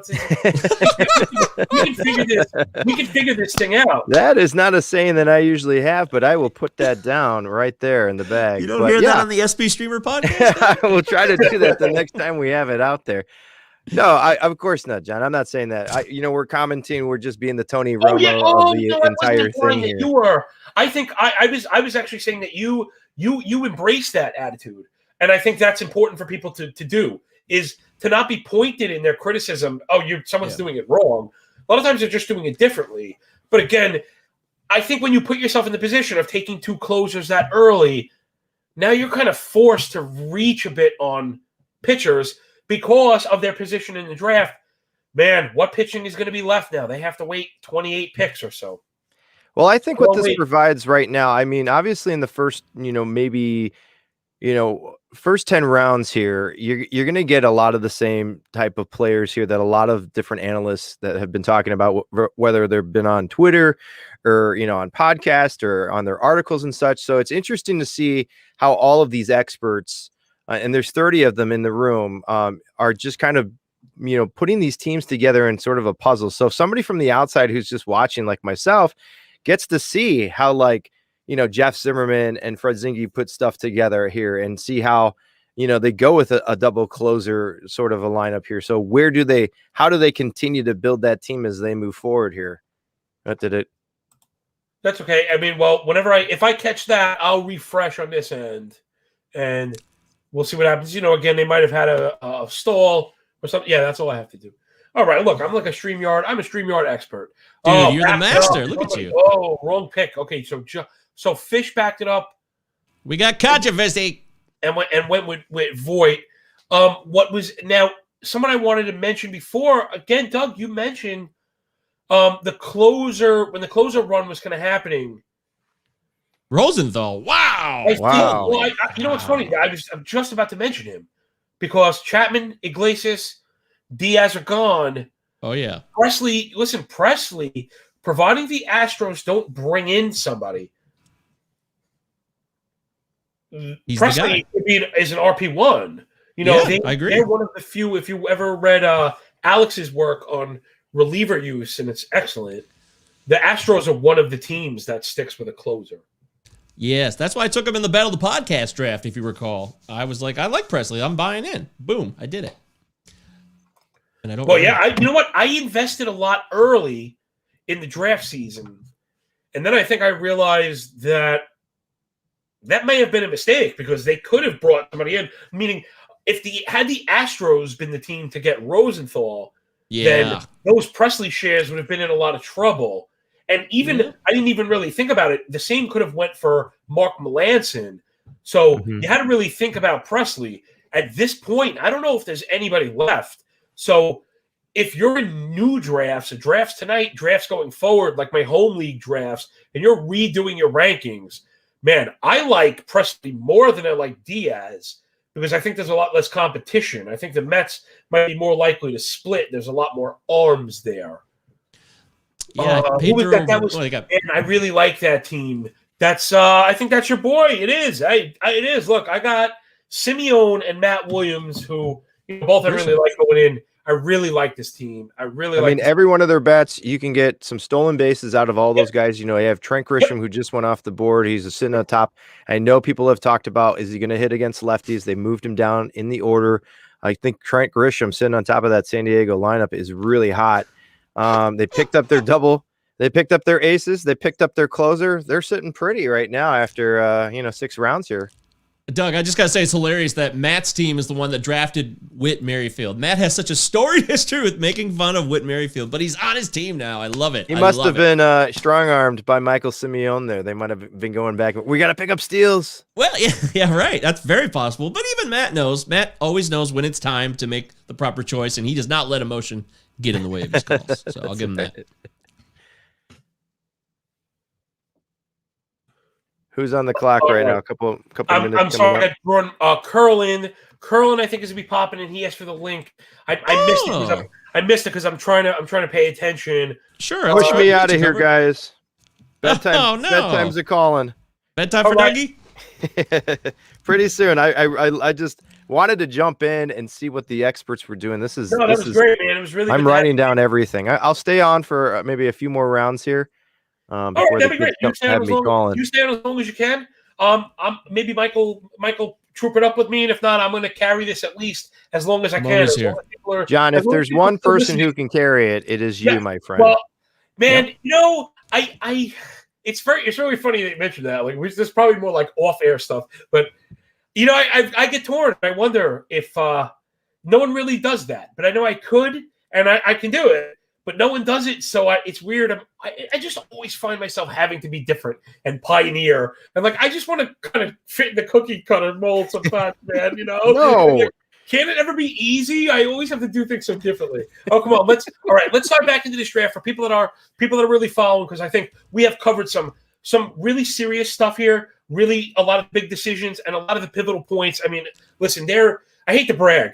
There are not many people more familiar with draft boards than I am. I mean, that's just a fact. And it's NFBC and it's Fantrax. Like, one of my favorite sayings is, I got the receipts. I have the receipts. And I quite literally have physical receipts for these things. Like, people think I'm nuts when I tell them I have thousands on these preseason drafts.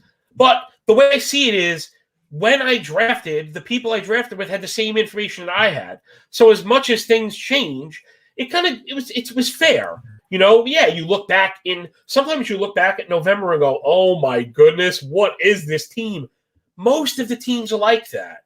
So what you find in these drafts is being conservative pays off. Go for the certainty in talent and playing time, yes. Well, let me ask you real quick, though. What would you do right now with all the closers that have already flown off the board?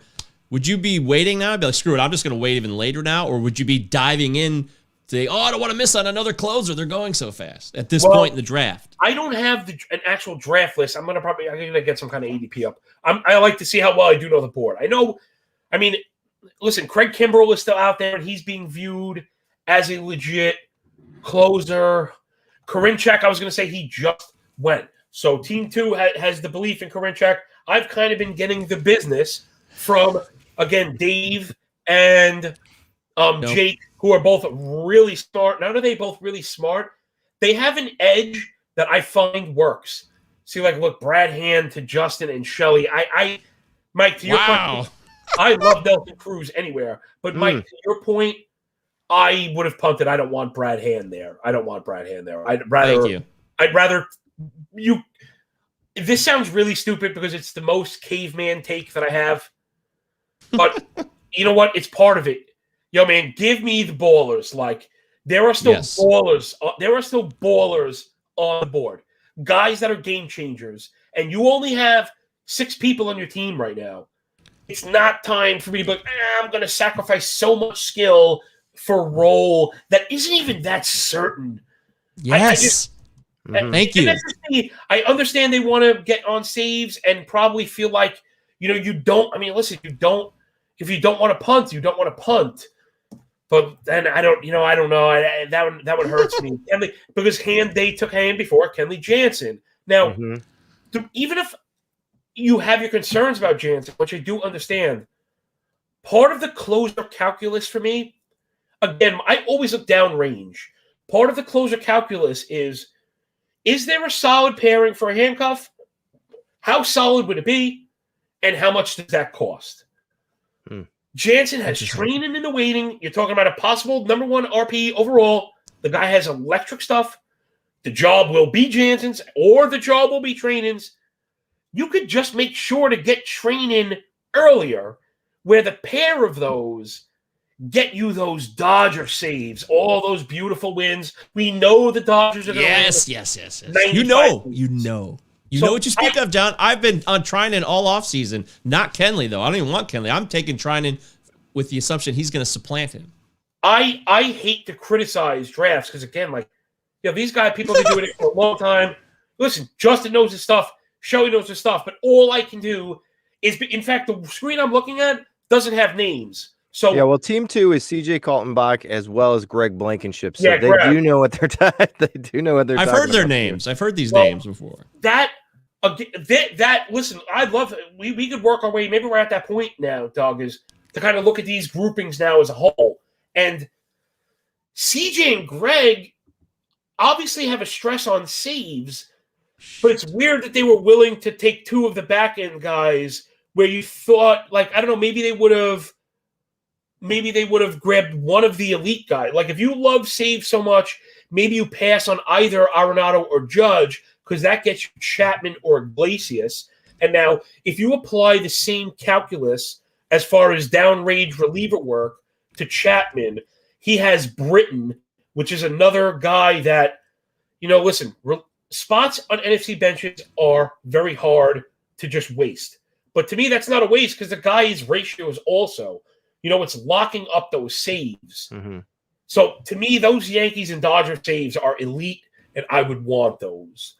So the Siege, man, it's funny. I would love to have people, now that I'm kind of digesting this whole draft pick by pick. I wish it was a slow draft, like a half an hour, and have people pop in. They were thinking that'd be awesome. Let's move it on, right? So now we had another catcher go.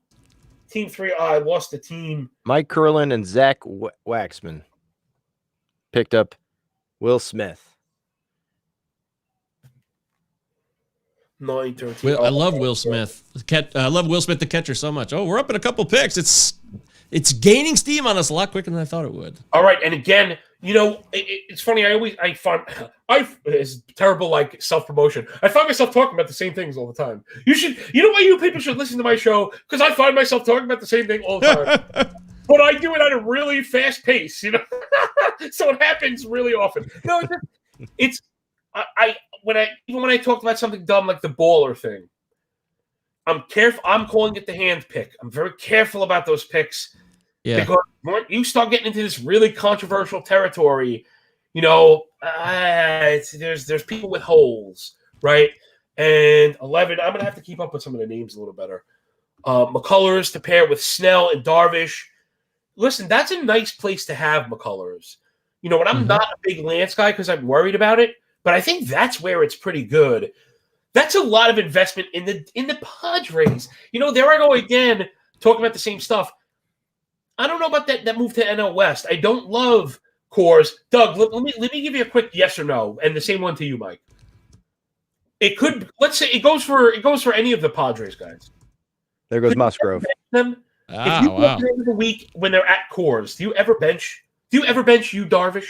No, I don't bench any of my aces. If I like you Darvish, the second round pick, I'm not sitting him wherever he plays. I'm throwing him out there even when he's at Coors. Just as you invested so much into him, you have to let your horses throw. So, right. What do you think over here? What was the question? I'm sorry. We're about to Mike draft. Is texting right now. Oh no! He's on the clock, Doug. So yeah, I totally forgot to say. I got to tell you, we're on the clock and we are not clear. We are not clear what we're doing right now. I'll be honest. We're mixed. This is the first stalemate we've had as a team. We don't know what to do. I will freak you out, but now I'm going to get back to Doug. I was hoping to get to you, Mike, before you went, but to Doug. Yes. So you have your aces and you're not benching them, and I think that's a good idea. Fine. How many? Let's call them benchable starts. Do you think a Padres starter might get in the year? Let's call a benchable start at LA or at Colorado. Man, I don't think that you do in any of those situations. I mean, how many of them occur? How many of them occur? I'm saying. How many blowups do you think you have? No. How many times do they face? Right? All right, I'm going against my gut here with this pick that I'm doing. I'm taking Eric's opinion. Here we go. Darvish going to either go to Coors or go to LA. And the answer I was trying to pigeonhole you into was 3 or 4. Okay? A conservative 3 or 4. And the reason I wanted 3 at the very least is 10% of your expected starts are a start that I have to ask you if you would even start him. And that's all I was going to say. That's a good thought. I don't even have a point past that because I agree with you. I start him also, but it's what's bothering me about these guys, and it's why I've been putting Nola and Castillo ahead of the NL West guys. So does that ooh, Mike. Mikey making noise right there. Yeah. Mike, you want to talk us through that turn right there. You guys you guys had some names in your mind. You were in a stalemate. You went with the young upstart arm. This is a YOLO team. This is a YOLO team. If I had sold life. Oh my goodness. I wanted to get a couple of players that disappeared really fast here. Marcus Semien was a guy that we probably would have took him and if we could have waited on him, but he jumped Correa. So we didn't get a shortstop yet, and I love Correa. Actually, it's not even I got to get a shortstop now. I love Correa. I believe in Vlad Sedler, who's given me some really good information on him.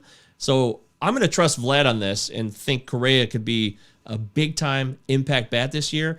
But the other thing that happened was we were thinking, okay, Dansby Swanson first. No, he went. Austin Meadows. No, he went. We had all these guys lined up. Jordan Alvarez, Eric Cross loves Jordan Alvarez, but he didn't come back to us there. He got snapped up.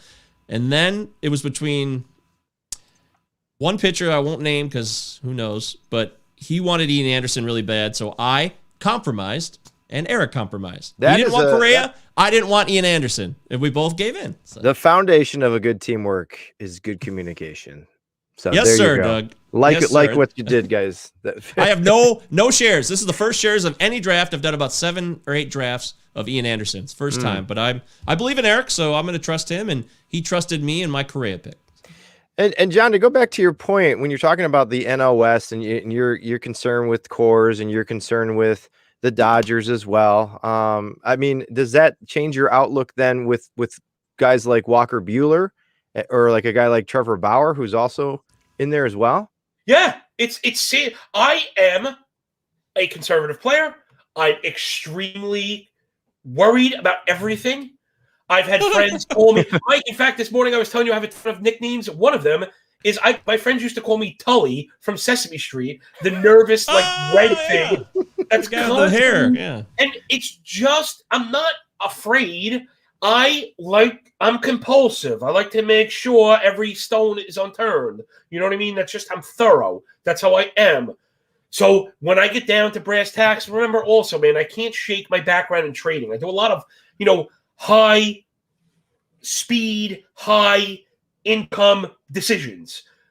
And part of the calculus, if I was trading, ES right now and players were these stocks that cash was on the line, part of that calculus is, wait a minute, I had to ask myself if I was going to start this guy 10% of his starts. And to be honest, I might have been able to, if Doug wasn't so slick and elude me, and I was able to get a 5 or a 6 out of him, which is very possible. It's very possible. I almost said against the Dodgers and not just at Dodgers, because Dodgers in San Diego could also be tough, but I think you're definitely starting them there. But it hurts. And listen, man, you don't have to tell me. The reason you don't see me in season fantasy circles is because I'm a professional handicapper. I'm betting this stuff. I have the microscope on every single game, and I know you do not want a part of the Dodgers. You just don't want that, because you see the Dodgers are awesome. It's not just that they hit the ball hard.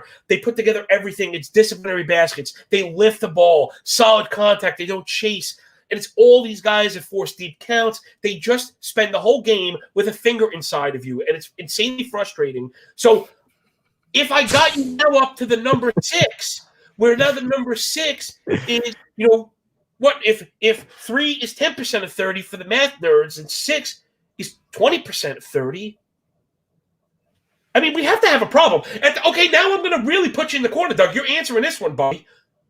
At what point or percentage would you have to say, okay, enough is enough? I am throwing in the towel. If you knew it was 5, if you knew it was 6, if I told you 20% of your starts are against the Dodgers and the Rockies, man, that's a tough pill to swallow for me. That is. I think you had me at finger inside you, but but I understand your point. But I mean, I'm not, you're looking at some of the best starting pitchers in the game, and a lot of them do reside in that division. So I'm not necessarily going to move down or shy away from even a guy like Zach Gallen, even if it's 20%, of the games that they play there. So, yeah, I get what you're saying. I do, John. It's excitable, and I like it. I worry about it myself, and I've had to take him. I'm habitually a wheel player. It's one of the reasons I love NFBC so much, is they allow you to KDS. I always prefer to be in the back end because I think there's balance, and I could get, like Mike did, although I prefer speed, regardless, he got an elite hitter, he got an elite pitcher, and if there are 2 sides to a game, what's a good way to start it is with a really good guy on both sides, right? We chose this spot too, by the way, John. So, yeah, I don't blame we like that. You know what? I used to put 1 and then 15, and then after I finally got my wish and I got Tatis once, I don't want it anymore. That was enough. Oh, in the Battle of the Pods draft? yeah, and I don't even want. And you know what? After that, I just went YOLO and I started drafting guys that I just wanted to make sure, because to be honest, I didn't have any other shares of. So I can be funny to draft with. People will draft with me and be like, "What was that?" And it's like if I showed you my player share page, you might understand. I just can't overload. So I'm kind of always balancing a portfolio. All right, let's get back into the draft. We got some picks to talk about here.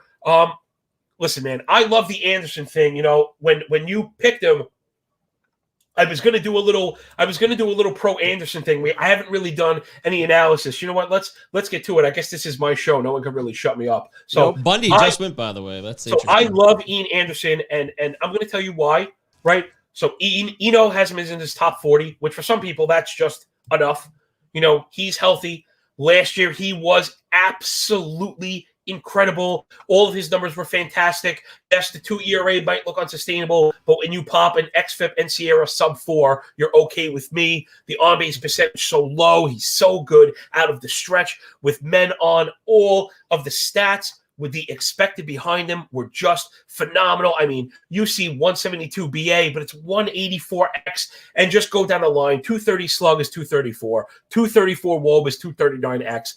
256 Wobacon is 270 expected. The boy did it all on a 30% K rate. I think personally the walks might come down a bit, but anytime you get a K minus walk at 20, the guy is like a nut hand. I always talk about elevation baskets being at the heart of this game now going forward as we try and suppress home runs. And he does that too. Ground ball rate over 52, fly ball rate below 28. Both are benchmarks for being elite. His EV on fly balls last year, if you did manage to lift it, was sub 90 miles an hour, which puts in the top like 5 percentile, a third of a home run per 9. Even if that wasn't legit, the barrel rate was below 1.5.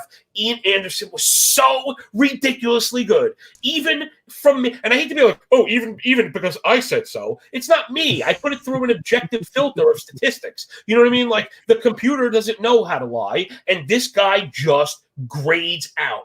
And you know what? To more narrative-based stuff, my boy is in the house drafting right now, Eric Cross, partner of one Michael Govier, right?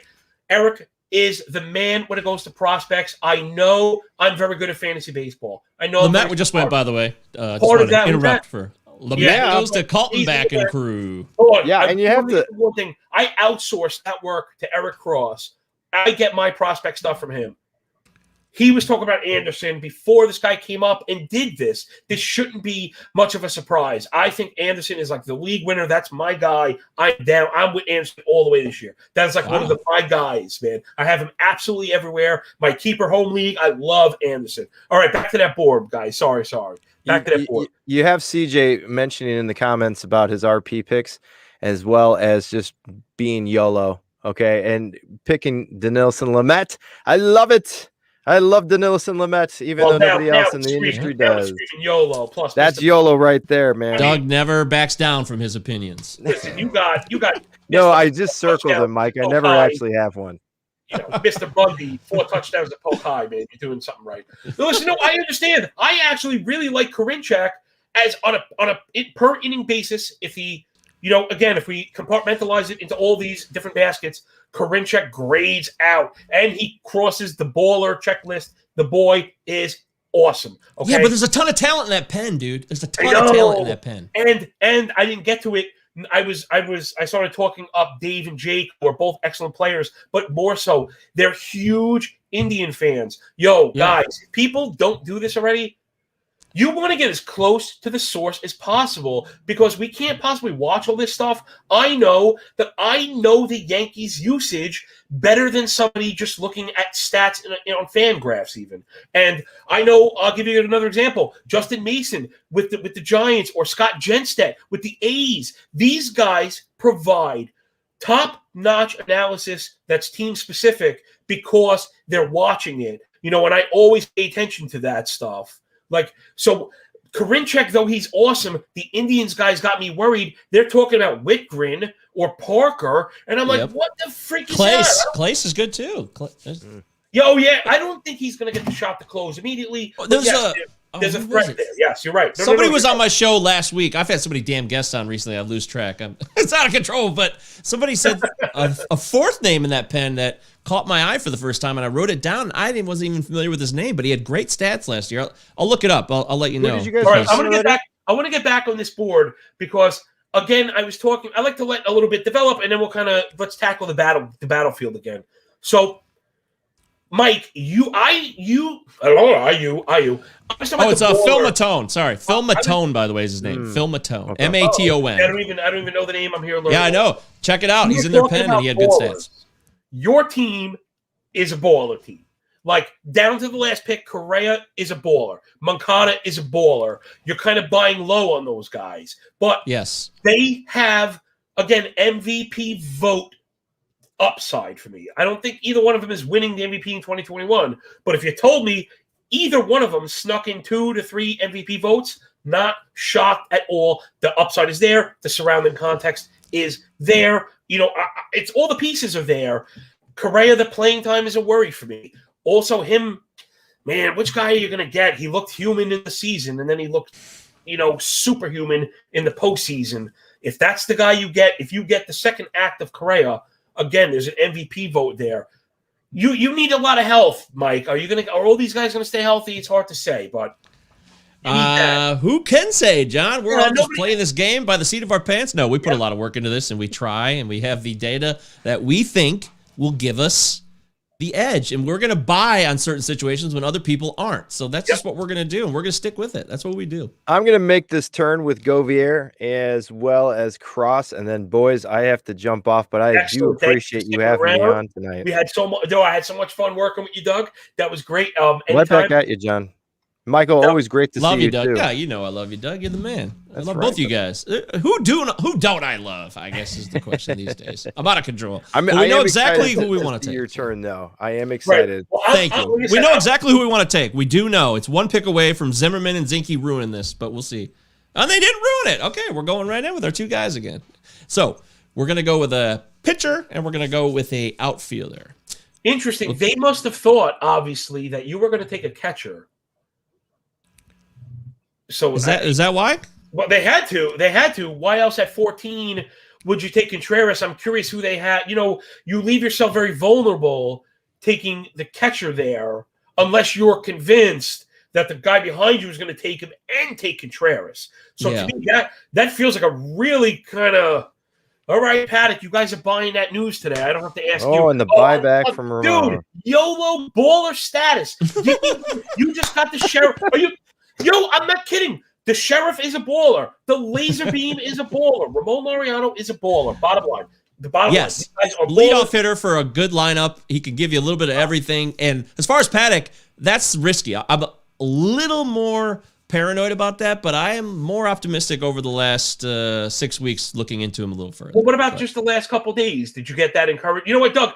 With the analytics stuff? Gentlemen, thank you very much. Everybody who's drafting, good luck. Have fun. A lot of experts. Thanks for letting me be a part of this, guys. So hopefully I get to talk to both of you very soon. And reach out, anybody. I'd love to talk to you. Thanks, Doug. Good night, man. Thanks for hanging out with us. Mike, you going to stick with me? Mike's sticking around. Yeah, I'm here, man. I know you. You're hardcore. You know me. I'm here. Dude, me and you I think, well, we just might be doing karate in the basement before today's over. Oh, well, how about this? Look, and I got my question answered with Jeff look at that. And Fred. It didn't matter because they were going to take two catchers. So There you go. They were taking two catchers.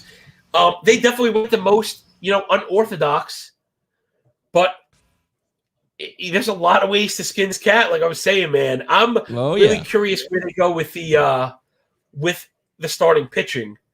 Valdez and Greinke. Listen, it's not terrible. It's not terrible. I see what you're doing. Like, I see where you're going. I see where you're going with that. They are actually playing this smart because I was saying this morning for the first time, John. I really believe there's a lot of great value or players that are being undervalued in terms of their current ADP. The market doesn't dictate everything, but we know where people have been drafting certain players and starting pitching between 175 and 330. I think there's a lot of guys there that I would like to draft, and I can see what they're doing here. I think it'll pay off. I really think by the time the draft's done, you're gonna look at their team and be like, "Damn, that's a solid staff." Well, yeah, they checked the niche boxes early, and that's important. Saves are a category; it's 10% of the scoring, and I just need to do more of this catcher math. I know enough smart people are telling me I need to be drafting these catchers like a lot higher than I am. I mean, I don't know if I believe in either of us. Vlad Sedler doesn't do that either. He's like you. Gosh, I remember, what did you? 4 guys you drafted in the Battle of the Pods draft. You had 4 catchers. I think. I would normally leave draft champions with 4 or 5. Yeah. The 4 or 5 I ended up with were not the 4 or 5 I hoped for. And I ended up getting auto-picked at the end of that draft, I think. The last couple, I think, are auto-picked. It happens. Yeah, I'm the master of the auto-pick. You know what? Listen, sometimes those emails end up in weird folders for whatever reason. Like, it becomes part of the problem when you do so many of these things, trying to handle all the alerts. I hear you. Yeah. 10,000 best balls will do that to you, John. I got a little validation. Oh, I think I just got some.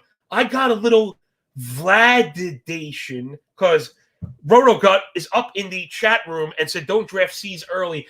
Vlad, I never ever draft C's early. Vlad, if you want to jump in, if you want to jump in the live stream real quick, you can hit me up on a DM if you'd like to jump in with me and Mike. Anybody in the draft or otherwise friend of the podcast is welcome. Come on aboard, Vlad. We'd love to talk to you for a minute. So I was talking about this in the group chat that we have, the Battle Pod chat.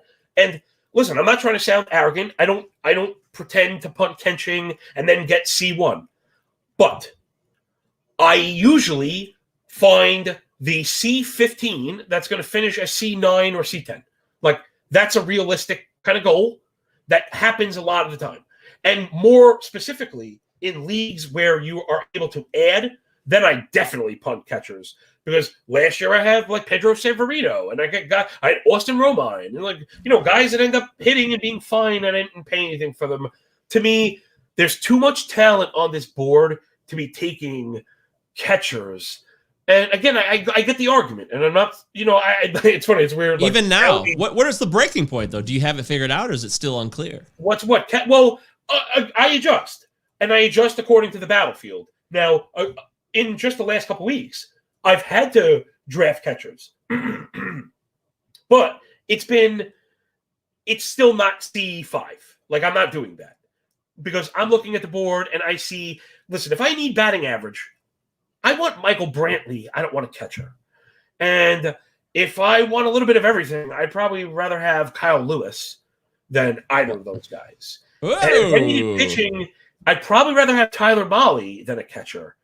So I'd rather have Ramon Laureano because I think the projection systems are shorting that batting average, and I think we could easily get like 280 and then get like 22 and 22 and look back and say, wait, and he scored 100 runs. Maybe the ribbies are fine. Maybe the ribbies are a little shy. I'll go 78 to 81, no doubt. But I think there's 102 runs in there. So if we're talking about 185 combined ribbies and runs with a 280, let's go, I'm sorry, 280, fine, I want to be conservative. Let's say 272 batting average. I think that's fully in the cards. It's always been the hitter he is. He's a line drive guy. I love Laureano. He's one of my last year's trash kind of guys that I have, Mike. I remember I messaged you like a month ago, and I was doing a draft. I was like, hey, Laureano or Verdugo? You still take Laureano over Verdugo? Oh, it depends on the need. I hate to cop out, but this is a good one because right. it is. Yeah. Well, it's an actionable question, but I really think it matters. So they're both jammed up so much in outfield, and I find their profiles to be somewhat not exactly similar, but they can give you a lot of similar stats. Maybe more power with Ramon, but I think Laureano has the clear edge and power. I think the steals from Verdugo might have been a bit anomalous last year, and I think that has people licking their lips maybe a bit more than they should. Although if they're right on it, they're going to be really right because I think the batting average ceiling for this guy is like batting title, and the run scored ceiling is top 5 in Major League Baseball because I really think the front end of that Boston Red Sox offense comes back. You're so wise, John. You're so wise. That's so true. They're bullpen and their pitching sucks, but their hitting is great. Their pitching is so bad. It's like borderline embarrassing, but such is life. But that doesn't affect the top 5 hitters. In fact, I think I might make the argument over a large sample like a baseball season that a bad Red Sox pitching staff would positively affect the hitters because once you're in these blowout games, your hitters are going to see easier pitchers. It just is less competitive when the Yankees are shellacking you and it's 13-4. It becomes easier to throw Xander Bogaerts a hittable pitch. So for me, there's a pathway for the Red Sox to totally come back. And it's funny that the people telling us not to overreact from 2020, of course, forgot the Red Sox can hit, and score runs. What happened? Listen, there's always going to be market inefficiencies. Remember, we don't want it to be too efficient, or then there won't be any deals for the rest of us. Let's get back into the board if anyone is following along here. I mentioned some, it gets to controversial. Maybe I shouldn't have said controversial. It gets to, let's call it category dependent, right? Like Verdugo in the 9th is a really good pick for this team because it looks like they need runs. So he's going to get that. But I think they might be buying into the steals because Trout's not going to steal any bags. Rosario's not going to steal any bags. Buxton might steal him. If I remember correctly, he didn't really steal him in the last sample. So, issue. I might throw 2020 aside on that, but you're right. Wait, what? I'm sorry. What was that? I might throw 2020 aside on Buxton last year, but in terms of stealing. Yeah, but yeah. You're right. That is what happened. You're right, but he still can steal. We know he can run. All I like to do, Mike, is once something happens, is just put it in the range of outcomes, even if it's on the lower end. Whereas, certain guys with a certain amount of plate appearances are going to steal bases. So let's move on. For me, the reliever landscape is really gross here. I like to have at least one guy because I something like Nick Anderson, I just can't get behind the Tampa Bay bullpen. I don't know which way they're going to go. They do not care about. That I probably prefer that pick, for saves. I guess I guess Minnesota, right? It's Minnesota now. They haven't really been consistent with usage. I keep referring to Alex's article on that. It really opened my eyes. If anybody hasn't read that, you probably have. Anyone that's listening. But I guess once it hits the YouTube world for replays, check out Alex Fast's work on the usage of relievers. And it's a mess, too. You got Robles, and you got Colomane, you got Rogers, and that's a mess even on paper. Very talented bullpen. Very talented. It's good for them. Maybe they'll finally win a playoff game this year. Yeah, very talented. The wraparound, there's Brian Hayes. That's a sexy pick, but I'm warmed up to him. I was way off of him. I'm kind of it's funny. I don't have the team names here, so I'm ragging on people that I like. I think I know that I like a lot of these people in real life, and I think they're all really great baseball fantasy players. But sorry, I just see the board. It's blind to me. Brian Hayes before Gio Urshela to me is not right. That's really wrong. Yeah, steals. You don't like the bonus of the steals? I actually tweeted that there might be 10 steals in there, but Gio Urshela is a little more solid for me. And how am I going to ignore the surrounding cast? Hayes really might just get avoided if he. It's almost like a lose-lose for him. I feel like that if he comes out and struggles, then he struggled, and if he comes out and hits well, they're probably going to start avoiding him like the plague. He has no. If that means he walks more, then he gets on base and steals more. That's a good thing. Okay. I mean, there are steals in the cars. At third base. Okay, there's some steals in the cars, but you're not drafting this guy for steals. People are looking for that. I thought that's what people liked. I thought that's why he was being drafted as high as he was. Because not me, but this is the current market. We're just dealing with what we have in front of us, John. And third base is a place where steals are more of a premium. So I thought that's why. I thought that was the number one reason. I mean, what would be the number one reason? The power? The average? Well, yeah. I mean, people saw the average, right? He's been, it's been above 290 for a couple of years through 3 stops. Oh, we're up, John. Here we are live on the turn. Want to let you know we have our players selected, ready to go. Oh, you guys are a very smooth team. We are. You've been able to do this, and there isn't any arguing, and you're not kind of frantic, which is pretty cool. It probably says a lot. Ballers. Ballers. Now what? Well, again, and it's just my objective take, the best I could do, is you guys are just not really worried about injuries, right? Montes has some COVID symptoms. You're just not worried. Fair enough. He does. And listen, Paddock is saying that he's been working on increasing his spin efficiency, which if he gets that fastball back, remember, this guy is a top 20 starting pitcher in the major leagues. But I saw that train kind of derail last year. It was really ugly. He's a guy I'd like to see it. I'd like to see it first. Listen. 2019, 140 innings in 2019. I liked what I saw. Oh, he was great. He was great. I'm not going to dismiss that. That's the thing. Playing this game of 2019 versus 2020 is exhausting. And you can't prove who's right because we have to see 2021. I mean, you can lay out the stats for, hey, 2020 sucked. I don't want anything to do with Paddock. I can tell you, dude, 2019, he was awesome. I don't generally chase. Oh, right. Oh, we got Jeff was asking, so let's go to invite. The problem is I don't see when people are asking. I don't know how long ago it was. Until I just saw this. Yeah, I've never really actually hosted one of these things. You do great. Pretty cool. I wish I had a little more time to play with it first. I was afraid to experiment with YouTube. I didn't want it to go up on the channel like a chopped up thing. But once we got the board going, I think we're doing pretty good here. I think we're holding our own. Mike, I appreciate it so far. You're really helping me out. Let's take a look at that Raps of White. We talked about Molly a little bit.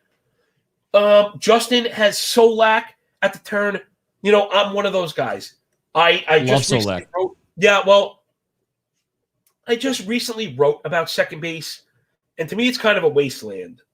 So knowing that and having done a ton of drafts and kind of working my way backwards, I just plug Solak in. He kind of fills holes that maybe it's me. Like maybe I don't generally have high averages or steals. So, and with some runs, he kind of just fills in a couple boxes that are always nice to have. And I think runs and average particularly are the most undersung of all the categories.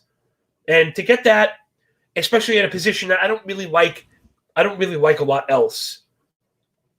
So I really like Justin's team in these last. I really like 4 of the last 5 picks. So Justin and Shelley, Cruz, I love Pablo Lopez. I mean, he's an ace, and I think. Well, I share with you. Love the Marlins staff. I love those Alcantara and Lopez all day. Might be my favorite staff right now. Yes, love it. And as far as player share ownership, the Marlins clearly lead the way for me because all of the guys are going at a discount. So I would have rather had Alcantara than Paddock. That was the plan, but he got sniped, so we went. Oh, I like him, man. I like him a lot. Yeah. But I mean, the K upside for Paddock is a little bit higher. So that's. Yeah, but I like Alcantara's load. I feel like he's built. He's more durable. I just that's the difference for me in the end, and a better pitch mix. He's got more he can throw at you. Who was I was trying to go team by team again. Of course, I lost this stupid thing. Oh, here we go. So I knew Justin. Oh, right, Siege and Greg, Acuna, Tucker, and Judge in the outfield. I really love that. I'd like to talk to them about Arenado. CJ said his piece about the relievers, which makes sense. Listen, man, saves are a thing, and I think he's going to get them. I didn't mean to blow up his spot with Trennan. I was just kind of talking about how I look down range for these things. I'm thinking also. I talked about the IP curve. CJ is probably a flattened curve guy also, because Devin Williams' pick screams. He believes that his effective 90 innings is going to match some people's 125 as a starter. And I think I think there's an argument for that. I'm going to hit the John. Ramble by yourself. I got to hit the John. All right, go for it. This is great. I love to carry these things all on my own. Okay, so to Siege's last pick, another guy I really like, Mountcastle. I think it's an interesting pairing of not just getting power, but he also hits for average. The surrounding cast is really good. He hits in a great combination of ballparks, and he's going to see a fair amount of bad pitching. So I like Mountcastle a lot, and I know I play a lot of draft champions, so I like the versatility. Team 3, let's go one by one. We got Zach and we got Mike. Cole, Corbin Burns, Chapman, Molly, and Savali. Oh, I like that one, Molly and Savali. We got to do something with that, doing a Wally Wally with Molly and Savali. Yeah, baby. I like the pitching staff. They're a little more into the youth. Yeah, that's Zach. Zach is a prospect guy. He'll be the first one to tell you. I don't know, man. I'm not a bomb believer, and I didn't mean to knock Hayes before, but I'm not sure what the expectations are, particularly with Chris Bryant and Gio Urshela still there, right? Yeah, Urshela and Bryant were both on the board. Team 4, I got Big Salami and another friend. Sorry, guys, I don't know you. I like the outfield, Teoscar and Gurriel, Kyle Lewis, Dominic Smith. Man, I just saw the Dominic Smith pick now. I'm on the fence. I like him personally. Molly Savali. Yeah, did you hear that? I'm going to do the Wally Wally with Molly and Savali. We're doing the Wally Wally down in Bali, Charlie. Okay. So I like that outfield. I'm worried about the pitching staff. They like old pitchers. So Team 4, Big Salami, they're not worried about miles on the tires. That's what I would name that team. That's Team Miles on the Tires with Scherzer, Ryu, and Morton. Team 5, we know 5 is Markham and Triage, DeGrom, Iglesias, Lazardo, Nick Anderson. I'm not crazy about Anderson, but I know that the ratios are there.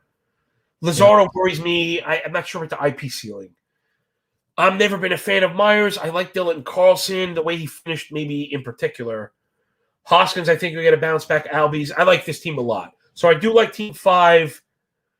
The pitching staff, they got to sell me going there. Number 6, we got Cufferly and Bryant. So there's like some NFB experience in the house on this one. Michael Fish as your first pick. You can't really go wrong. Rosario, Verdugo, Buxton. All right. They believe in those steals more than I do. Oh, man, I am not really a tremendous fan of Rosario. In particular, If Rosario is going in front of Meadows and Blackman, I do not like Rosario there. There I don't like Eddie? We're talking Eddie, Yeah, right? I don't want Eddie Rosario in front of Charlie Blackman. I'd rather have Charlie Blackman. He's so underappreciated. Yeah, Charlie Blackman went way too late in this one. Okay, let's move it on. Dave and Spector, how's Team Plesac doing? Turner and Machado to start. Gotta like that. I worry about the Machado steals. I've been going further back with my third baseman. I think there are comparable hit tools. And like I said, I don't necessarily believe in the steals.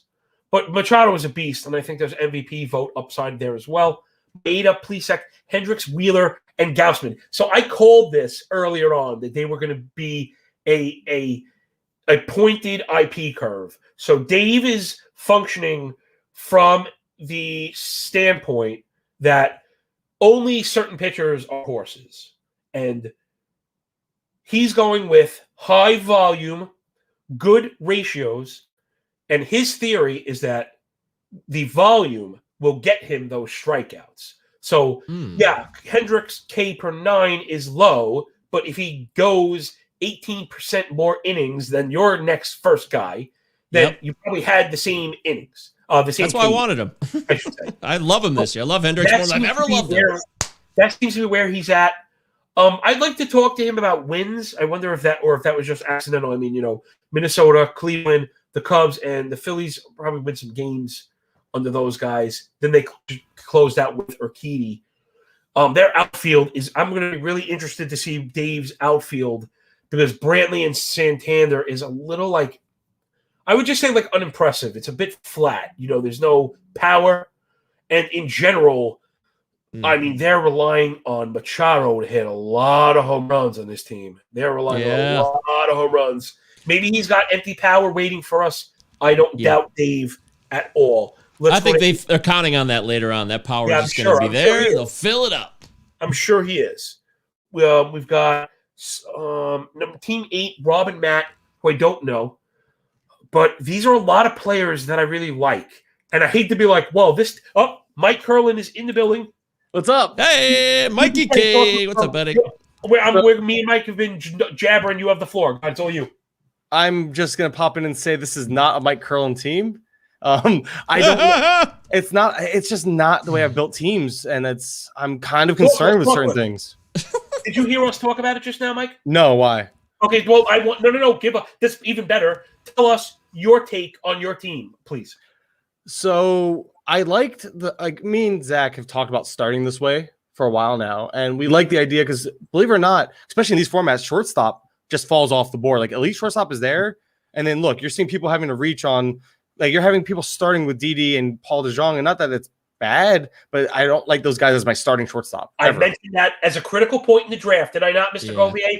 You certainly did. As soon as Baez goes off the board, that's a turning pivotal point in the draft when there's the shortstop shelf. Mr. Curlin, continue. Sorry about that. So because wow, there goes he was on our short list. But I'm probably gonna hop out of here when we get close to the turns to get back with Zach and finish talking. But dude, so we started off strong, and then Burns fell to us, and we were like, look, Burns is the end of a tier for us. We wanted to get our seconds. We wanted that's the closest thing to pocket aces we liked in terms of like our start with Garrett Cole. So I was like, all right, cool. We definitely went that way, and then we're like, closers. We don't necessarily overvalue saves by any means, but we saw again. We just were like, why not? Like I like the idea of getting. We know we have one good source of saves. This is a standalone league. And we'll go from there. I mean, we've gone back and forth on so many things, but I think where we feel we kind of messed up, if you want to call it that, is the 7 through 9 picks. Because he wanted a catcher. I was like, all right, cool. Because I know in a lot of leagues, getting your first catcher is kind of a big deal. We're up. God, that happened so fast. Getting your first catcher is kind of like an advantage. But then I was like, watch. I bet you these catchers fall to us next round. I was like, oh no, man, we're gonna see a catcher run. And then both catchers fell past both of our next two picks. And then me and him kind of got stuck in that 8-9. Like we both like our guys, so we both picked the guy we liked, and it kind of threw off our team build. So we're making up some ground here. I like where we're going, but man, it's kind of it's interesting. Definitely tag teaming, and this isn't like me and Zach are good friends, but we've never co-owned a team together. So there's some growing pains. Unfortunately, it's happening right now. My take, Mike, was it looked like was I wrong? Zach is Alec Baum and Cabrian Hayes. Zach is actually bomb, and I decided to take the plunge on Hayes because I saw a chance for some stolen bases there. Oh, Mikey Govier with the call. Good call, Govier. Good call, Mike. That's what Mikey said. I don't love the bomb pick. I kind of just got through my positional stuff. I'm not a huge bomb guy either. He's just another, like, if you look at our team, we're filled with good guys. Yeah, so Drew, I see that. Yeah. So like we have a high floor, but we don't have a ceiling. So that's why you see the Franmil Reyes pick was a way to make up some power because we're a little, we're a little hurting there. We had Franmil fall to us. We're both, me and Zach aren't big on getting UT only guys, but in the 12th round, we saw the power upside, the power potential, and we have the team to absorb that. And then Walsh is a guy that Zach loves. So I had no, honestly, it was between him and someone else. I was like, hey, get your guy. I'm cool with Walsh. I like Walsh too. So we settled on him, and we're kind of just, again, building it as we go. We talked about a lot of these guys. We wanted Male and Savale. We just wanted that combo. We made sure to get it. Male and Savale. Male Savale. But yeah, that's about. I mean, I don't know much what really to add to that. Besides, yeah, I'm kind of like. Well, I love Mike. The pitching staff is like a nut hand. It's really good on a per inning basis. It's good on a ratio basis. You have good team context. It's all there. I wanted to ask about the double shortstop without like a ton of steals, and maybe that's your answer. Is you guys think Bichette's going to steal a ton of bases? We're more like, we actually both think expecting 15 is a fair amount from Bichette. Wouldn't you agree? 15 is a fair amount. That's very fair.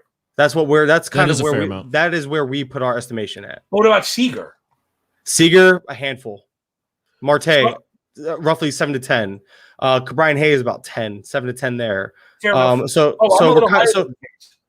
see, here's the thing. So like we're kind of lowballing our totals here, knowing that's like, okay, stolen bases are iffy, whatever, but we like it. I think we're in a good place. Personally, we do. At least we think we're in a good place, but we'll see what happens. I mean, there's still a lot to go. I don't want to give away obviously too much of what we're aiming for. No. Keep the war room going. We're just making our best inferences with watching the battlefield kind of develop. Let's see where we left off. Well, I'm gonna jump back into the chat with Zach. I'll jump back in here later. Go ahead. You're welcome in and out. I would like to hear your true thoughts on my team now that I'm leaving. So we'll listen in and all right. Bye, Mike. So we left off. We had Rob and them. Oh, let's get to Streamer and Maddie Williams. That's a go. I got some home team love there. Those guys. Bryce Harper, strong fit. Whit Merrifield, Lance Lynn. Diaz, it's strong. It's a strong team. It's a strong team. Let's see. Alcantara, who I like. Stroman, who I like. Okay, again. So these guys have a pointed IP curve projection. They have certain players with higher IP ceilings that they feel will bring up the totals. They don't have to be as impactful on a per inning basis because they feel they're going to do it with volume. I'm not saying I disagree, but you could see it. I also think Stroman is being shortchanged a little bit. I think he's going to be awesome. I really love Stroman coming in. I don't like that pick right there. As I was just kind of buttering him up, I don't like David Fletcher at all. I don't see his place. Maybe they felt. I thought you liked multi-eligible guys, though. He's perfect. Nah, that's a draft champions thing. This is a fab league, no? That's a totally different animal. Also, Fletcher doesn't really offer anything. No? Contact? Runs? Batting average? Let's see, is somebody trying to get in? No. Who we got? You can't necessarily guarantee me runs because the lineup placement is not that solid. Contact, I mean, like, man, I really want to see the remaining two Bs. That's why I have to have one earlier, and that's why not to pump my own stuff, but I did some positional stuff on FTN Fantasy. It's all free, and I did a top tier article, and then I do a podcast to kind of cover the deepers, the creepers, and the ADP sleepers and the like. And I don't just break down the player. I kind of talk you through the strategy, and a lot of times you wonder why, like, breaking down the second baseman, the 10th guy is part of that. That's why when I see the whole board having worked backwards, I don't want to be caught in that position where, man, for me, it's Solak. I'll definitely go Segura. I really like Segura, actually, and I also like Wong. After that, I don't have the confidence. I don't like Madrigal. I don't like Jimenez. I don't like Fletcher. So, me, I'm getting – again, everyone's different. And I think a part of it comes from my, at least, perception of depth in the outfield. I mean, I know I can make an actual objective argument if there's a larger number of outfielders, right? So it makes sense that there's a larger pool to choose from. So I'd rather kind of pass and build inside out. And I want to make sure that I have one of the top shortstops and one of the top second basemen. And then I feel like I could figure it out in the outfield. Mike, what do you got, man? Well, I'll tell you what, just talking with Eric here, kind of looking at our spot. We're almost halfway through, and I feel we love our team. We feel very happy with what we've done, and I think that's a good thing. Even if it's not what you guys would like, what you're seeing on our squad, it feels good to be in sync with somebody because I've never co-managed a team, and is a big deal for me. So I feel good, man. I feel great. I like where we're at, and we are far from finished, my friend. I'd like to talk to him about the Bassett pick. Oh, well, that was personally. I pushed that a bit. I like Yarbrough more than I like Bassett. And more Case. I mean, aren't they similar rate guys? I don't. I mean, listen. I never throw up my. I don't throw up my hands. How could you do that? I'm trying to bring up my Yarbrough notes from from last year, and excuse me. I think Bassett's reliable. He's a very reliable guy. He absolutely is. He absolutely is. I think Yarbrough's. You like Yarbrough's ceiling? Is that, or I mean, you think there's a higher return for Yarbrough? He just grades out really well on my own system here. So I have some.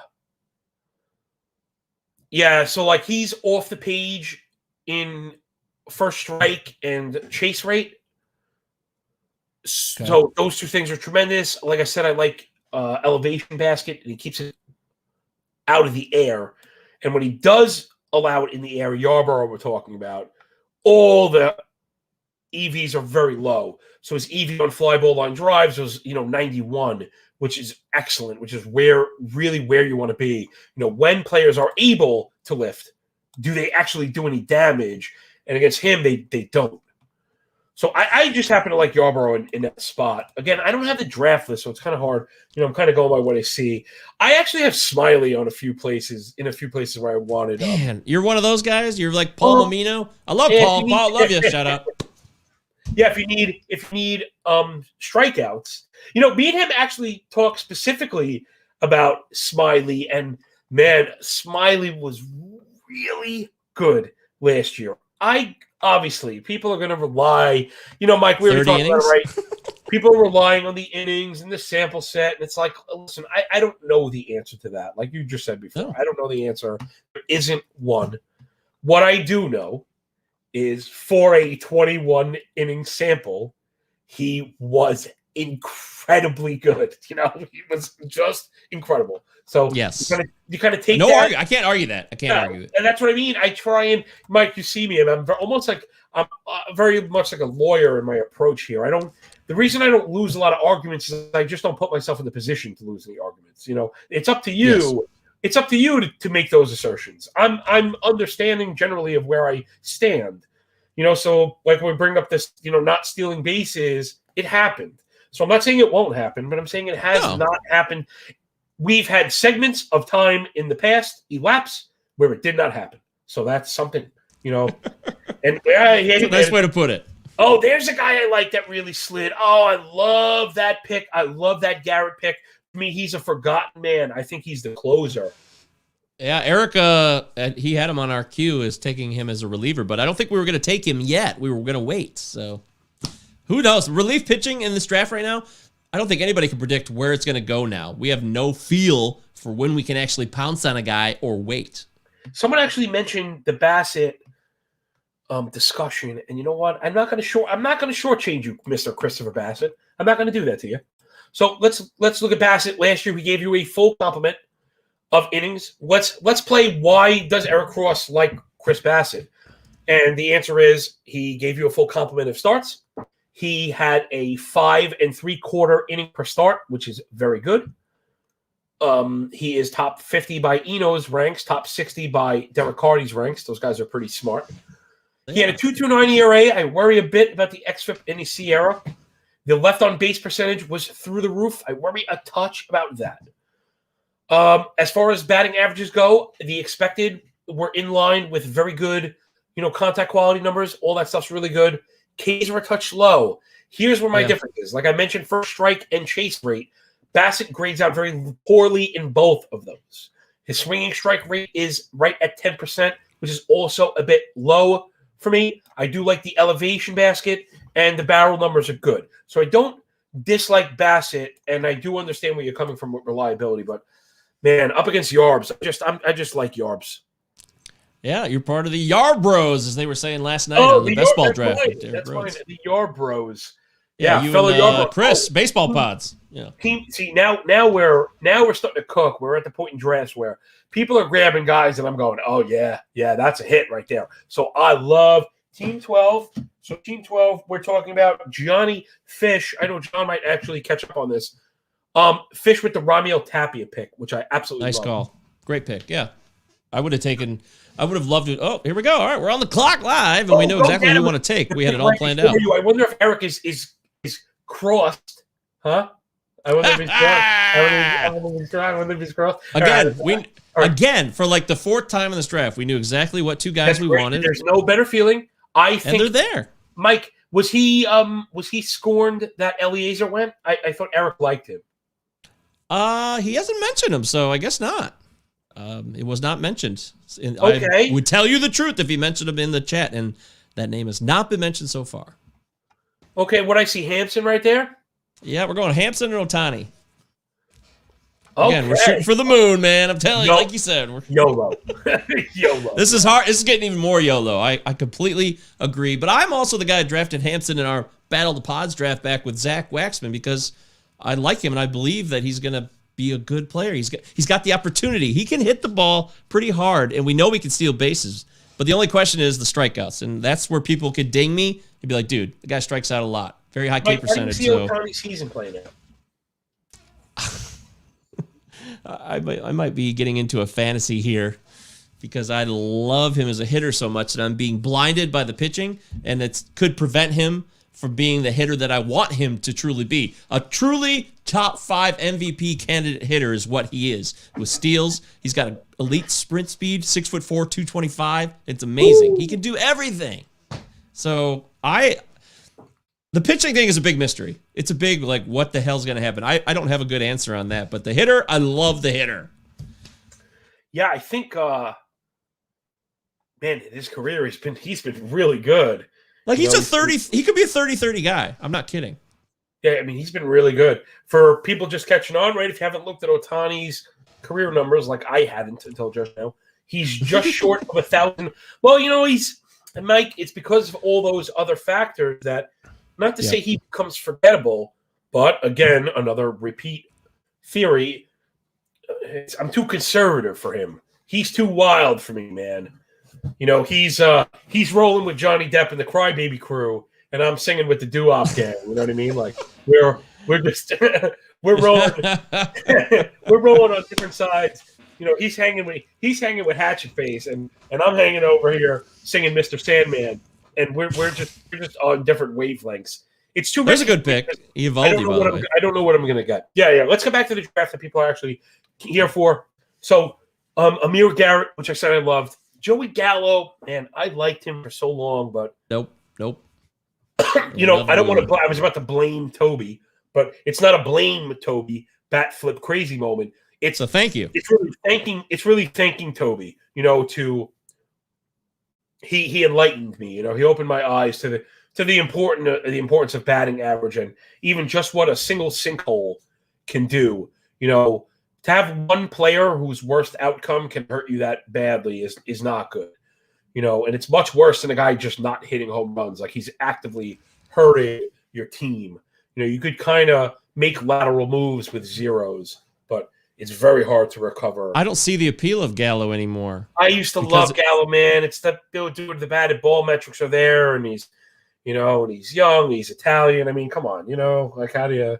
He's a career 208 hitter now. We know he can't hit for average. That's just going to be how it is. But you like the steals, right? You're probably like, hey, you can throw in a few steals. Yeah. Well, it's not a zero, right? It was not a zero. No, you know what? Yeah, I'm gonna argue from authority, but I'm gonna argue from someone else's authority. And what happened was, well, it's Tom Tango who like is the, if not one of the sharpest people that we have. And we're not talking about fantasy baseball. This is like Major League Baseball and Earth in general. He did it and go. You could check it on Twitter. It's out there and it's really interesting. Whenever he talks, I make sure to listen. I've heard the name. I don't know him, but I've heard the name. Yeah, well, and the I stories. find in particular, it can be partly like intimidating, but you should stick with it because the stuff he's talking about, like let's say he says a word that you don't know, it means it's worth knowing. So let his work be your lodestar of focus for research, and you just learn. You just learn a lot. You love to learn. I know that about you, Johnny. Listen, man, you got to be a sponge. Everyone is so sharp nowadays, and information is ubiquitous. It moves so fast, and everyone is so smart, like much smarter than me. So when you feel behind the 8 ball, you have to be sharp. So are you always working? That's part of it, right? But and maybe that's the problem. A lot of people aren't willing to do what you're doing, though, John. You're unique. You are. Well, and I'm not saying in the business. I'm just saying in life in general. Well, everyone is unique. I would admit I have really had some story. I'll give you that. That I know. So Graham chimed in on the chat. Tom Tango is the man. Yes. So thank you, Graham. This is what happens. I need smart people not only to talk to you like you, Mike. I need smart people like Graham to get me back on the track when I get lost. Oh, that's a shrimp boat captain. What up, shrimp boat captain? That is Captain Blakelock right there. He's cool. All right. That guy's awesome. My guy. The thing was, Tom Tango on Twitter had a Twitter thread about how Joey Gallo could improve his batting average. And it wasn't – the reason I bought it, not just because he's brilliant, is because he was talking about him like regaining or maintaining that 250 stint that he had. You know what I mean? So like it's funny that we're just talking about a guy like getting super excited about him maybe hitting 250. But that aside, it made me want that, and I bought that narrative really – I bought it really hard. So – because Gallo with average is a league winner, right? Especially if you get right, pure logic again. I especially don't like to predict steals, but I do like to look at rates. So if a guy that was on base less and stole X starts to get on base more, we need to increase the X by something. So Gallo now with top end power potential like in the 40s, and again, how about a 248 average? How about 251? I'm not shooting the moon here. Well, for him, it's shooting the moon. That's the That's the inherent problem here. Is you are shooting the moon with 251. But let's give him 251. Those 42 home runs he hit.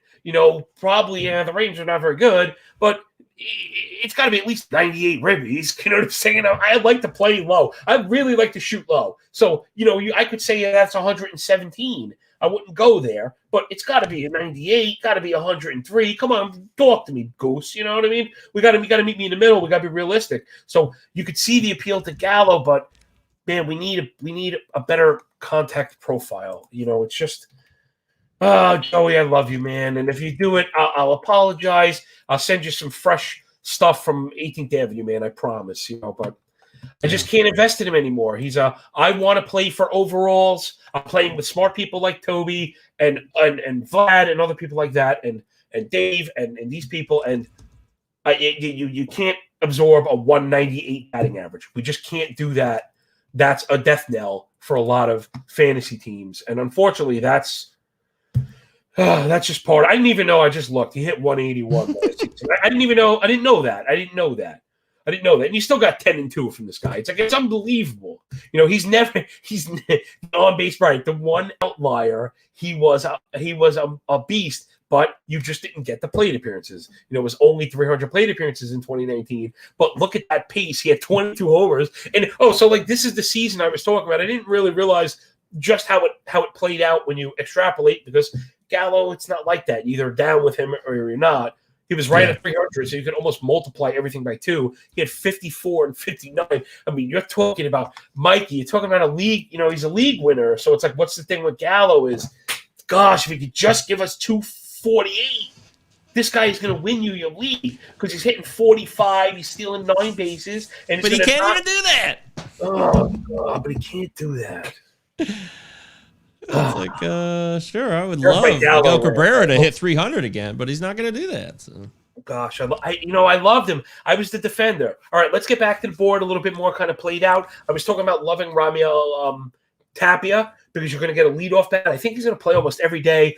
And, man, it sounds silly, but think about what happens to DFS. And I'm not a big DFS guy.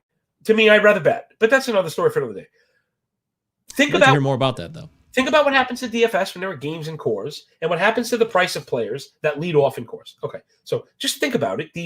These numbers are not arbitrary. There's a reason why he's worth what he's worth when he's at home. For half the games, this guy is completely misplaced. For the other half of the games, Tapia is probably going where he should. But considering that half the games being underpriced, he's being underpriced overall, I feel. So he's a pick that I have a lot of. There were a couple places in the draft, like I said, guys that kind of jump off me where I'm like, yeah, I like him. Like I just saw Sean Murphy go for him. That's a piece I always have an eye on because to me that had been the last catcher. Now he's got the lung. I was a little afraid. I've been wondering about Buster Posey. Like I wonder if Posey can still give us some average. If you can get some average from Buster Posey, I'm down with that. He just went to Team 5. That would be wonderful. Kirilloff, nice pick there. Kirilloff. Yeah, I love that. I have found, Mike, that's a really good pick for me. I really like that pick. Oh, that's Team 9. There you go. That's Streamer and Maddie. I'm digging it, guys. I really Smart move, guys. That.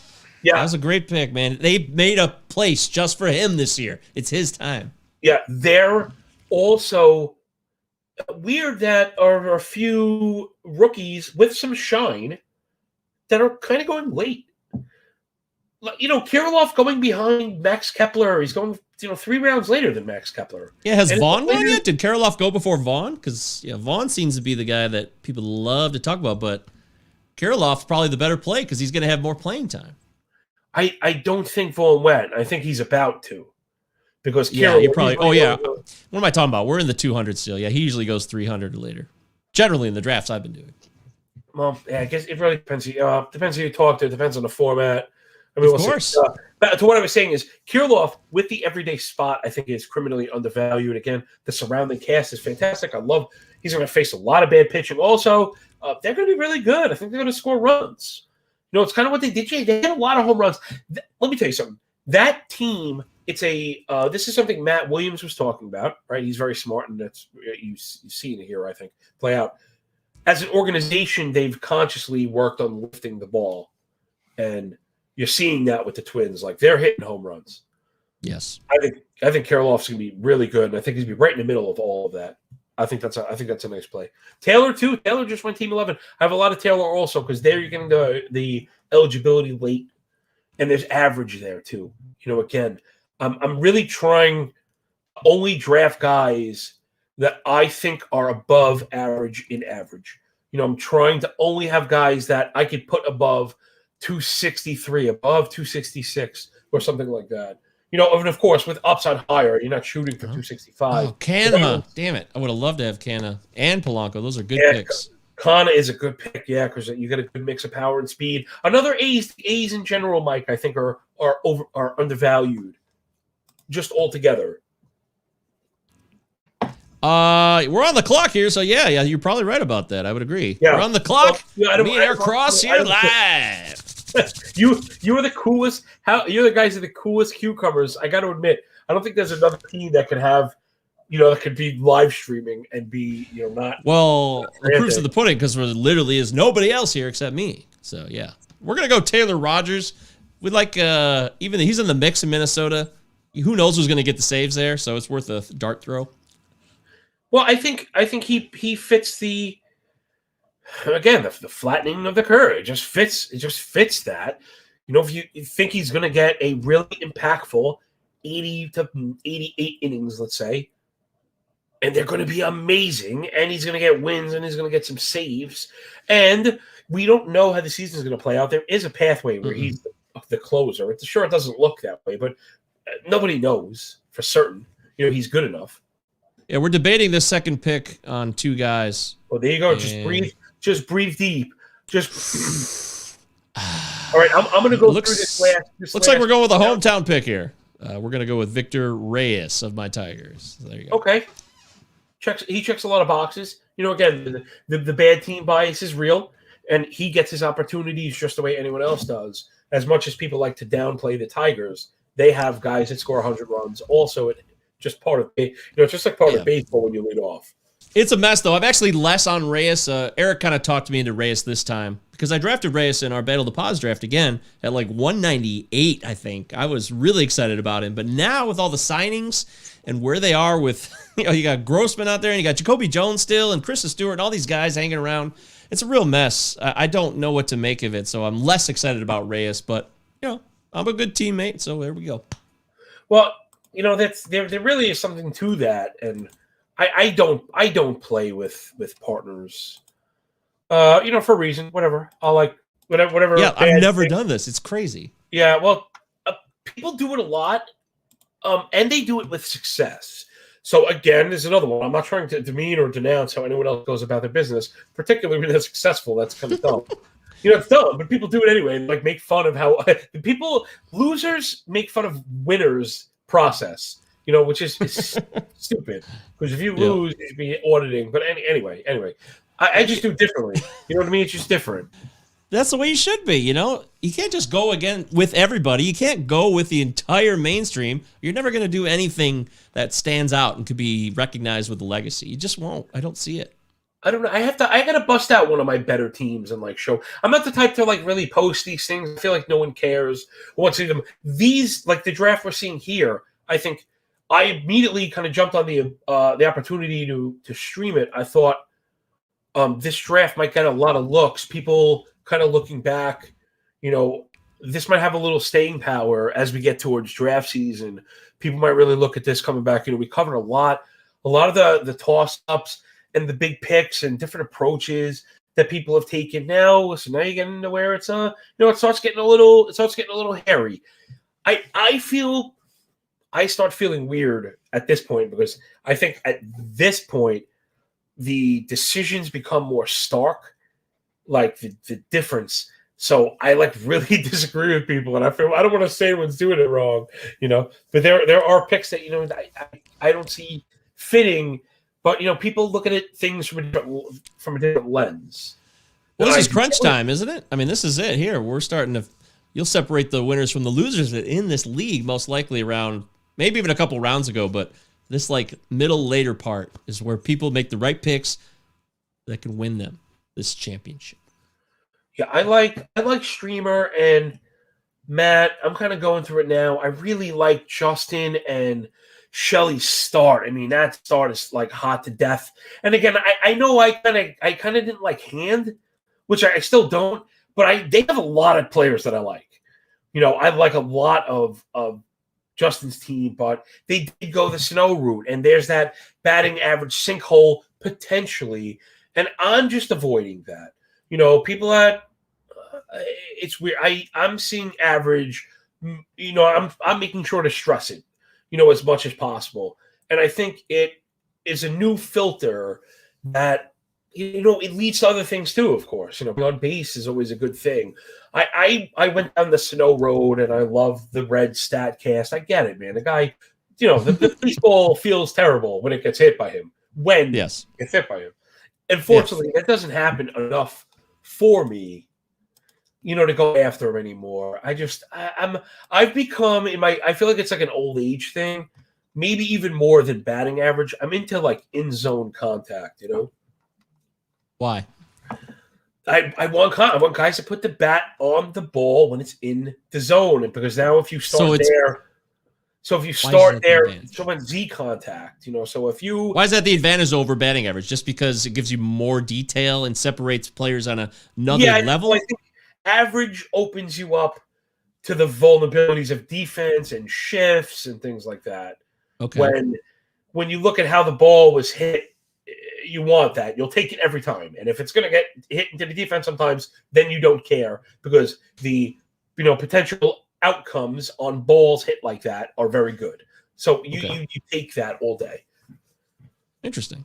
Yeah, I mean, listen, you don't want to be exposed to defense. You don't want to be exposed to the defense kind of screwing you over. the draft is starting to fly. I actually have to scroll down a little bit. Protector. Oh, yeah. Okay. Wow. Look at that. So They're that's flying off here, the like, board. this is funny. I'm like learning. Oh, there's Andrew Vaughn right there. Damn it. Pearson and Vaughn, two guys that Eric was ready for us to take. I think you guys are better off without Pearson. I don't see him getting the innings. Gosh, I'm telling you, I'm a fantasy baseball curmudgeon. I'm a crotchety old man with his rocking chair. I'm listening to a game on the terrestrial radio. It's very crackly, and I have a shotgun, and I don't want to be bothered. You know, that's how I feel like I'm coming across lately. I'm the worst kind of old, like just yuck. Because I hear you. But you got to tell it like it is, man. Never back down. Well, it just becomes so strict me when you apply filters. I worry about the IP ceiling. I think it'll be effective. I'm not even sure that Pearson is a starter right now. I think I want to see him first especially before I paid. I think it's paranoia about the elbow thing last year. Really turned a lot of people off and freaked them out. But he came back in the playoff game. If you loved what you saw from Buehler, sure, Buehler pitched 6 innings, World Series, different situation. But the one playoff game, Pearson gave you that 2 innings, 5 Ks. He looked really nice.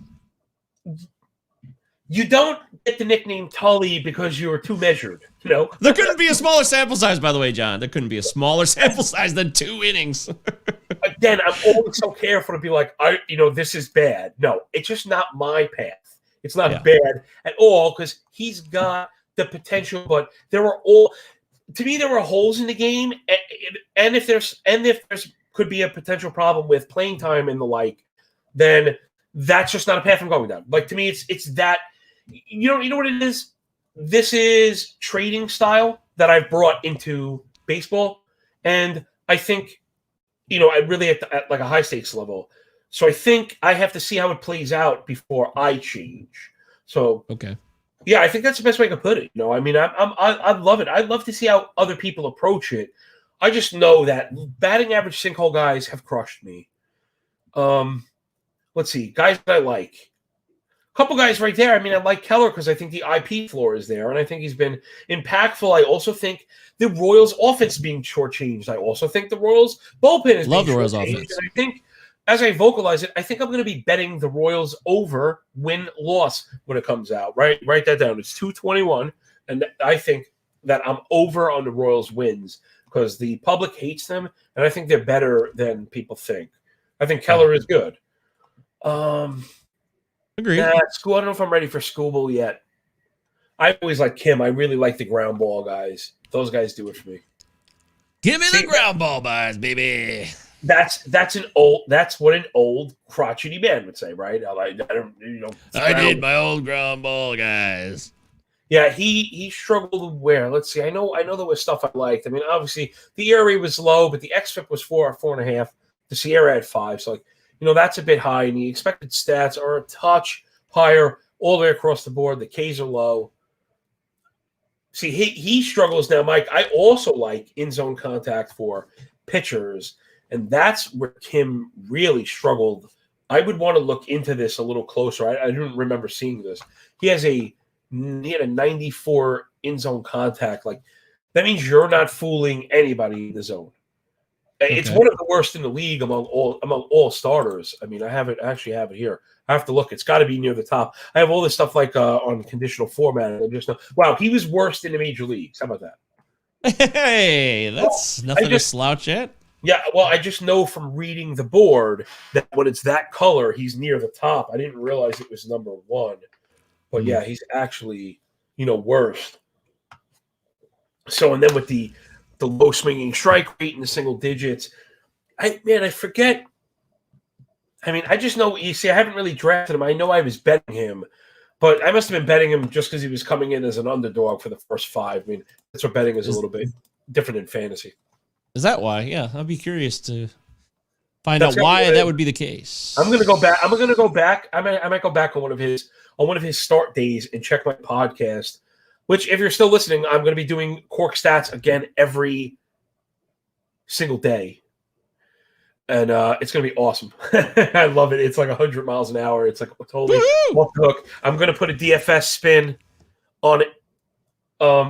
because I think there's a bit of a market for that. I may not be doing individual hitters, but what I will be identifying on the podcast is teams and handedness, and it'll be good. It's gonna be good. Like for the half-hour show that it comes out in the morning. You're gonna want it if you're playing DFS. Like I'm gonna gear it towards. It's gonna be a must listen for any baseball DFS because it's detailed pitching, and then we're gonna do offense. But for me, it's more team offense. But like I said, it'll be applicable. I'm gonna make it good. All right, let's get back on this board. We have more picks. See, you say Kikuchi. Oh, crap, we're up next. That's the pick I really like. I see. All right, Mike, you guys talk it out. I'm seeing people starting to draft pitchers that have question marks now, and it's Dustin May. I don't know if the spot is secure. We still don't know about David Price. If you take May, do you have to take Price? I almost feel that way. You say Kikuchi when I mentioned him. That's a hit of a pick for me because it has a potential to really pay off, and he has a locked rotation spot. He's totally healthy. I think they're a little bit improved also. So for the price, I think he probably could have went in front of a few people. I see Matt and SP Streamer went Hunter Harvey. And man, I really wish I had the confidence in him because if they know something I don't, then he's a huge hit where he's going. So anybody looking for late saves, he's definitely somebody to circle. That was the play. And I see Kinsler also went. I don't know what we're expecting there yet, at least. So, I mean, I guess it's at that point. Same for Gallegos. Although, Gallegos, if you have the innings pitched flattened, like I was talking about before, then Gallegos makes sense. He's very effective, and he's going to have an open door. He's going to have an open door to saves. He's going to get some, and he could get all. We don't know. Well, Gallegos, I think, is the guy. So, well, there you go too. I wish even with Hicks coming back. And by the way, we're taking Dane Dunning here too. We like Dunning down in Texas. So, I want to look a little closer at him. Dunning. I know I have some shares of Dunning. I liked what I saw when he came up in his debut last year. It was obviously short sample size, but it's a nice K9, nice whiff percentage. He's got a nice pitch mix too. I really dig what he can throw at you. He's got a nice offering of various pitches that will, I think, keep hitters off balance. And the breaking stuff I like a lot. I think he was working on something new also. I haven't gotten there with him yet. It's funny. I've been fortunate that in my deeper drafts, he's really kind of fallen off the board. He's been almost kind of forgotten. I'm looking at his page now. I mean, listen, it looks pretty clean. I know he had a little bit of shine, and last season was pretty good. The walks were a little bit high, but that also happens in the first time up. I try not to penalize guys too much. I remember, I was a little bit surprised with the ground ball rate. I was hoping it was going to be lower, higher. Well, he's a first-round pick. He's got the pedigree too. I know he had Tommy John, like so it's many years ago already. Well, so he's already 20. You never know when, right? Yeah, 26 years old, and they gave up Lance Lynn to get him. So I like him. But this was also pushed by Eric Cross. I want to make this clear. I'm happy that we took Dane Dunning. I have no beef, but this was strongly pushed by my man Eric Cross. So I trust in him. You know what's funny? Words taken out of my mouth with the very next pick. The person I have been taking over Dunning is shit. I like Josh. I love Lindblom, but I can't. Yeah, that's where, dude. Yeah. Personally, that's where I had been going. I've got him in like 5 leagues. I've got too many Lindblom shares now because I just love him. He's always down there waiting for you, and he's gonna give you. He's got that changeup. What was it that fast posted? It's like one of the slowest rotating changeups in all of baseball. Which, truthfully, I don't even know what the hell that means, but it's interesting nonetheless. Well, and he's highly analytical, and he's also really cool. He responded to the thread I did about him. So I remember that. Yeah, that was awesome. I automatically like him now. No, I liked him before. I mean, that was really it. We're trying to be objective how we approach 2020. It's very difficult, but you sometimes you have to look for some of the things You buy the K9 last year, though? I mean, a Sometimes you have 10.32 K9. That's pretty wild from him. Sometimes you have to look for kind of narratives a little bit, right? And game log, things in the game log. I'm trying to look at it now. Oh, I see it. Right. So he came out and he was terrible to start the season. He had a lot of trouble with men on. The walk rate was through the roof, and it was way too many home runs. His Obacon was 466, expected was 400. So those are all bad off the page. But the left on base rate was below 70. And it looked like he could turn it around because, like you said, the strikeouts were there. It turned out he lost his spot. He had 2 outings as a reliever that were clean. Oh. And he came back with a tweaked pitch mix at the end of September. And again, we're looking at small samples. That's all I have. So I'm only telling you what happened. You could decide what it's worth. But when you see stuff like that, a guy that's got really good stuff, he's always had good control. It's never been a problem before. It was just this time around. So things that were out of character, now he's kind of corrected. We also have a player that likes to improve. He's into analytics. He's watching his own stuff. He has a very high baseball IQ, right? So when he came back and tweaked the pitch mix, all of a sudden he went back and stopped walking guys, and then things took off. He was just crazy good the last 14 innings, 2.35 ERA, 0.75 WHIP, 3 deserved ERA. Those are not easy to keep low. Those expected estimators are great because they're tough to fool. 203 WOBA, 290 X, barrel rate at 2.5 with 0 home runs allowed, which is always, of course, so good. I started digging a little bit further, and he tightened up his release point, and then all of a sudden the walk rate dropped, and I think that was part of it.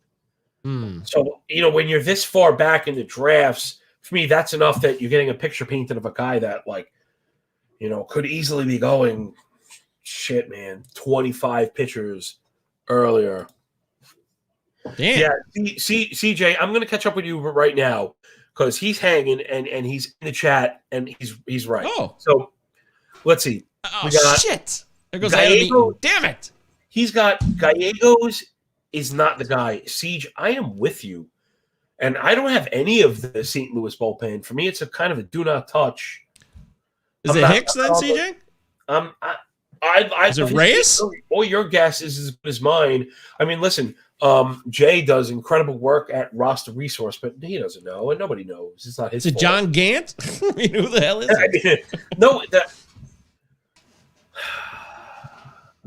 could be, you get into split work, and then you have to value that split work, and then do you have to take the second guy? Then it becomes a combination of draft capital with, is Hicks even gone? I don't even know. I didn't see if he went. Yeah, Hicks is gone. Yeah, so there you go. So right. So the other part of that monopoly board is kind of gone. So that person probably hates you right now, which is funny. Daniel Bard. So somebody else took a stab at some saves. That's curious.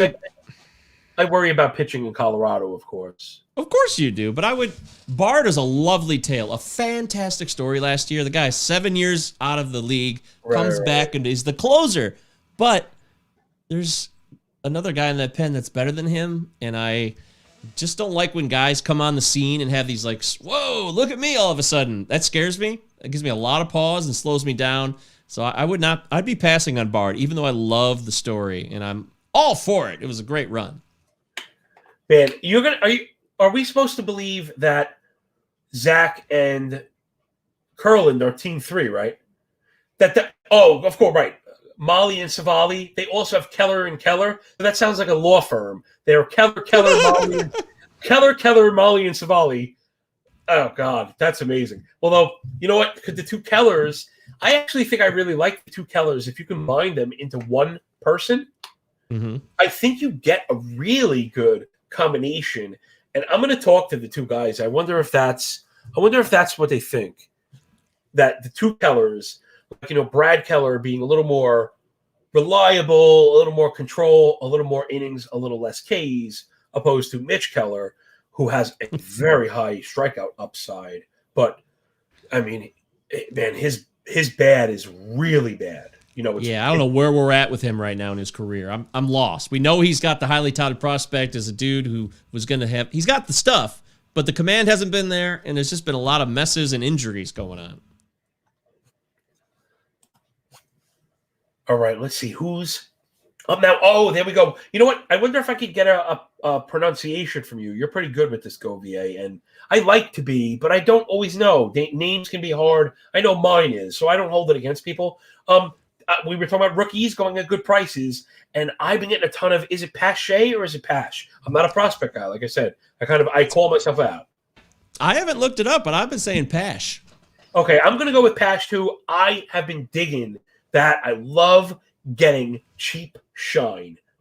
He's going to be a baller, I think. I love that. I'm surprised when we see these, like I said, high shine guys with good surrounding casts get the nod, that they don't get the boost yet. I mean, it says Pache here, by the way. Pronounce Pache. Wait, who has that? Like, where do you see that? Baseball. I googled it, and it's the first thing that came up. Oh, look at that! I'm stupid. This is on Wikipedia. I don't know if that's true. So. Hey, everyone. Pache. Who would have thought you could look things up on Google? Man, I am just bordering on genius right now. Pache. So I'm going with Pache. And I'm just going to stick with it. A little European tang. I'm with that. They like guys that I like. Oh, is that Siege again, right? Siege. We like the same guys. A lot of the same guys. I like Vaughn, where he's going in particular. I don't know why no one likes Dalbach. I think he's got, a good shit man. Like, he's a good pop for like home run champ. Yeah, Eric was pushing him for a couple of picks ago. But I already thought we had, Soler and Gary Sanchez and some guys like him. I didn't want to have too many. I think that's a good call, Mike. Okay. I think if you don't have those guys, I think it makes sense. Yes, exactly. Team build is very important. A little too much, maybe too much blood. Oh, there's my boy. Team 5, Justice, Sheffield. Adam Eaton, Tariq Scuba, the last few picks for Team 5. We had a couple nice, like, you can kind of see, I think we did a pretty good job earlier kind of pointing out where these teams would be, where they'd be going, where they went to strength, and now they're filling out. I want to see. We're starting to move now. Aaron Hicks. I think Aaron Hicks is very much undervalued. He's going at 21. So we're beyond the 200s. This guy might lead off for the Yankees. Yeah, like every single day. Not sometimes. Like every single day. He's had problems staying on the field, but again, to circle back all the way to earlier on, talking about playing down range and thinking about players in pairs and their price pairs. Aaron Hicks is so cheap to pair later on. Like, you could really, I actually have a lot of, I guess it sounds homerish, but it's a price thing. I have teams that have like Frazier, Hicks, then you could scoop like Talkman and you're going to be good to go. It's weird. It's weird to be saying the Yankees in general are all kind of undervalued.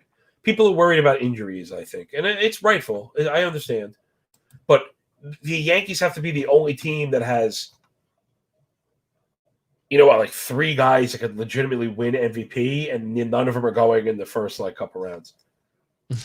Right? It's very, very odd. I think that's fair to say. I wouldn't. Oh, that's a good pick there, Diaz at Colorado. I saw something this morning. Somebody's like, when am I going to give up on Elias Diaz? And I got to tweet about that yesterday. I was so happy because I was calling that out yesterday. It didn't. Yeah, was that you? Yeah, that was you. It was me. Because I'm a deep draft, champion kind of player, and I like the punt catcher. So I thought Diaz had the perfect setup last year to finish. Like I was saying before, I don't look for C1, but I thought he could finish as like C11. Interesting. He wasn't very good. Yeah. I know it's coming up here on the turn again. So it's funny, sometimes you get props. Oh, Cronenworth making a late appearance. Yeah, eventually it's going to happen. Cesar Hernandez. I think that was the name I was looking for when I was talking about Matt and Mike's team. As much as I love Matt and Mike's team, the thing I didn't like was the Fletcher pick, and I wonder if I wonder if maybe they got thrown off that Wong went. That's probably what happened. I'm looking at their draft board right now, and I think they probably wanted a second baseman. Maybe they probably decided to pass, and Wong went right after. Because I think I might rather have Cesar Hernandez 7 rounds later than David Fletcher. I might prefer him outright. Like apples to apples, I might rather have it. Mikey's on the clock. That's why I'm rambling right now. So let's go back to a couple picks. Oh, we're taking Ty France. I know that much, so that's fun. So I like that. Let's go back. We got Justin. Let me start from the top. I was actually thinking that. I like going through because we kind of get to see the build. You know, it gives a little bit more of a story. Justin and Shelley are in the one spot, right? Kelnick, which I really like. Man, Manuel Margot. I don't know if I see the playing time. I wonder if they see something I don't. I really like Dylan Cease. And again, I wonder about Caleb Smith. I guess he's locked in to a spot. And if that's the case, I get that too. I guess I would have to look him up. I hadn't really thought Arizona kind of scares me a little bit. But I do really like the Cease pick. He's a guy with upside. Like I mentioned before, he could finish 25, 30 pitchers in front of where he's going now.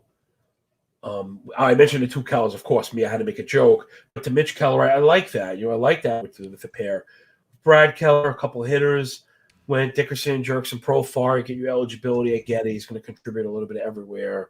Stolen Castro. I like that pick. That might have been another guy I like over a guy like Fletcher. I don't mean to keep picking on Mike and Matt. It's not about that whatsoever. It's about the people listening if you get caught at second base. Because that's the stuff I like to talk about, right? Those pivotal points of the draft. We talked about the shelf in shortstop, and I think that's the shelf at second base. And man, if I'm there, the guy I like after that, I like Castro. I did like Cronenworth, but there's too many mouths to feed there. I don't think I can really get down with them. Mikey and Eric went with Ty France and Spencer Turnbull. I think that's a good combo. I like Turnbull also. I think he has a pretty high ceiling. When he's been good, there are strikeouts there also, Mike. Was that easy for you? I'm sorry. Yeah, you were just asking me about Turnbull, right? Yeah, was Turnbull easy for you? Was that an easy decision? Hell yes. I pushed for it. I pushed, and Eric finally just let me have it. So not just because I'm a Tigers fan. It's because he could be the best starting pitcher on that staff. Now, I know he faltered a little bit after a really, really hot start last year. He was so good to start the year. He was cruising. And everybody like me who was saying, Turnbull, he's the guy in 2020. We were loving what we were seeing, but it kind of fell apart there. Well, and this is not a full season either, which is also cause for concern. True. You're right. The expected stats, I think, kind of caught up to him. He was getting walloped, but I mean, he got blown up against Milwaukee and at Chicago. No, there's no shame in that. The White Sox are killer. The White Sox beat up every Tigers pitcher. Yeah, he struggled to get ahead. But he had some great outings, he goes 7. Well, it's Pittsburgh, I know, but 7 strong. And yeah, he's a very high stuff rating by Eno's. I worked Eno's Stuff Plus into my own little kind of heat maps here, and it's helpful. I like to show this stuff. Spencer Turnbull is. How about this? He's one of the few guys that actually are plus in both. There aren't that many, believe it or not. There you go. Ben Palmer, who I love at a pitcher list. Here, I can give you a list. I can give you a list of the. Here because I could search by 1 and 2. Yeah, I could do a list of this right now. Check this out. Players that are above average in both stuff and command. All credit to the inimitable Eno Saris, who was on Cork Stats, and you should check out that episode. It's pretty damn good. So we got nice. Urquidy at the very top because he is one of the best stuffs in the league. Oh, how about this? You know what? I left this out with Kim, and he is the top stuff guy in the league. So take that you will. Number 1, Kwang Young. Hell Kim yeah. is 116 in stuff and has a 100 command. The 100 command is average, but the 116 stuff he is it's number 1. So you could do without you will. I'm not saying anything about it other than it's the highest number. I know 116 is higher than 114, and that's the only claim that I'll be making. Okay, so let's go down and get all these guys that are above average.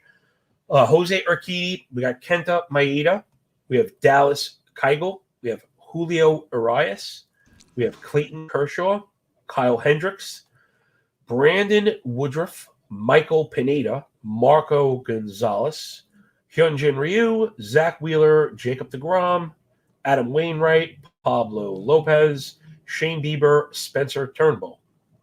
And then we got a couple more, Zach Davies, Tyler Mahle, Kevin Gausman, Drew Smiley, Dylan Bundy. But a lot of those guys have like the really high injury things. A couple more, Zach Allen, Merrill Kelly. There's a few more guys in the list. But it's a pretty good list to be on, so but to get at Turnbull, I think the upside is there. We've seen it on a per game basis. He's been very good at points.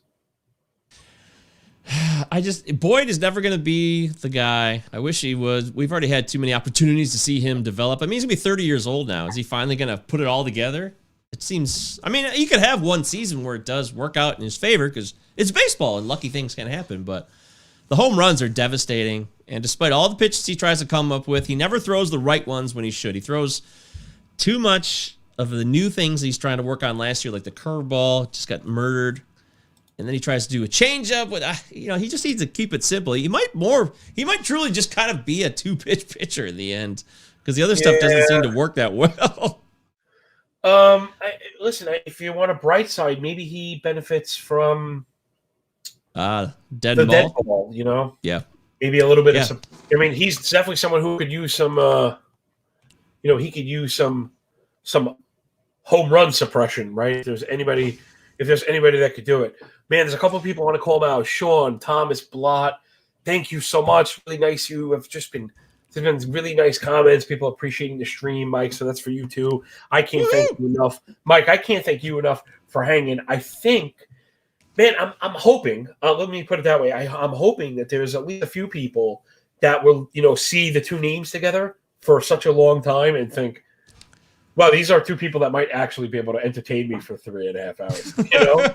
Well, I've certainly been more entertaining than this because I'm really focused on the draft. I admit that freely. I'm trying to. I just needed you as my Pippin, and you're really doing a good job. Part of me was worried. Now I'm going to have to ask people. I wonder. I had someone ask me once if they thought I could carry an entire baseball game on my own. And I was like, wow, man, probably. That's so bad. That's not like a brag. That's like that is like an admission of massive character flaws. like massive character flaws, Yeah, but you got a good heart, man, so it's all good. Yeah, well, I really do. I don't know how people want to view it. Maybe it looked a little too small. I'm going to get it so everyone can read this like this, maybe. And then I'll zoom in and out. All right. I will tell you, by the way, me and Eric are having some more disagreements recently over the last couple of rounds here. We're not as fluid as we were. I wouldn't worry about the show, Mike, and if you have to go, then you have to go. I'd rather you stick around and be silent. I'd rather that than you just leave. But if you have to leave, you should treat this with the utmost seriousness, and you guys figure out, get your house in order. Because at the end of draft, I guess it can kind of be like that again. I don't have any actual advice. For all the advice I like to give and probably give too much of, I don't know a lot about partner play. It's not me. I'm a lone wolf kind of guy. It's always been, more my style. I kind of roll solo. I love people. I have a ton of friends in my life. When it comes to work stuff, it's me being Tully, and I worry about everything being disastrous. That's when you worry that everything is disastrous. Then I can't put you in control of a critical decision because you're going to get it wrong, and if you get it wrong, I may not forgive you. Or if you make one decision, basically, if you make one decision, you affect enough of the pattern, to it's ruined. I don't know. It's just whatever. I have to play alone. That's what I mean. Don't play with me. I'm not going to be any fun. Although I was trying to. You want to hear a funny story? While I wait for a couple more picks, I was looking for a high stakes partner, people. You people out there in YouTube land, because I can't manage in season fab and stuff. I just can't do it. I want to play. I have the cash. I know the work. I even follow in season, of course, but in fantasy is really tough. Fab is really, really tough with people taking it extremely seriously at a very high level. When you're betting, I'm betting. I'm running the algo for the subs every single day. Literally every day. I'm waking up. It's a podcast that I running algo. I put up the picks, and I'm available for people, and then I might do a live stream. And then I watch the games to see what's going on, and then. Man, it's never ending. You're managing bets before start time. Then maybe you're hedging bets going into the PM. These things are real. The life of the handicapper for MLB, especially when you're me and you never like to turn off your engine. It almost quite literally never ends. Like, ask my wife. That's why. Like, I found that I couldn't do football and I couldn't do baseball the way I need to, football, and be the father I needed to. So I kind of stepped away from football and found that I can be like I don't hate to use an expert, but like I could specialize on MLB. Let me put it that way, right? I could specialize in baseball and still be the best father in the world. Them knowing that, it's a little bit seasonal. I mean, granted, I try not to bet on Sundays anyway because the work happens with the way the schedules. I think everyone should take a day off anyway and clear your head, right? And on the seventh day, everybody, right? The Lord rested on the seventh day, so maybe take some advice. And it's always good to clear your head. Plus, I'm not crazy about getaway days. The lineups get wonky. So Sunday plays is weird. And the way I've been looking at it is if you have head-to-head leagues in your life, or at least one that matters with friends, then like Sunday is awesome anyway. It's live or die. Sunday is incredible. So I only betting as if betting 6 days a week is not enough. Last season I did 7 days a week because I knew it was only 60 days. But with 6 months or 7 months, even I have to be realistic. I'm not going to try and do I'm not going to try and go for 180 days in a row. But I know I can do 6 days a week for the entire season because I'm an animal. You are. I know that. You know what? And I know I can do it standing on my head because I'm a degenerate bastard, and I bet every single day. I bet all the stuff that I give advice on. It's funny, man. I'm like the conservative handicapper, and it's funny. I see other guys on Twitter, and listen, some of the dudes at FTN, bro, they are crushing. I mean, putting up these gaudy totals. But my style doesn't allow that. And it also doesn't allow for the flip side of that. So like I get it. Like, it's funny. Like to me, it's all system, and when you're really conservative, I'm just a conservative player. For me, betting is a part of a bigger tapestry. I trade and I'm doing all types of other things, to make money. But baseball, is a big part of my portfolio. Like I certainly, put food on the table with this stuff for real, particularly betting, That's why I'd love to get in the high stakes cash season long, but I really need a partner. And then, we get back into that circular loop of I've never done it before. And it's a lot of work, and then we have to agree because I literally can't do the workload. So I have to have somebody that I can rely on. And fabbing it's hard, and it's a lot of cash. Yeah, whatever. But come on, if you needed Peralta, you would have had to take him there, handsome. Let's sorry. No, I'm lost on the catchers. I thought somebody was left, but now he's gone. It's actually the guy before him, Narvaez. Damn it. I love him as a deep second catcher because he's being totally dismissed after a garbage 2020, but the guy's hit, he hit 20 plus home runs and give you an average of 260 or better. And there you go, Mike, making all that sense, especially when it comes to catchers like we were talking about. He's a guy. He is on all of my teams. He's the guy that I've been getting. Yes.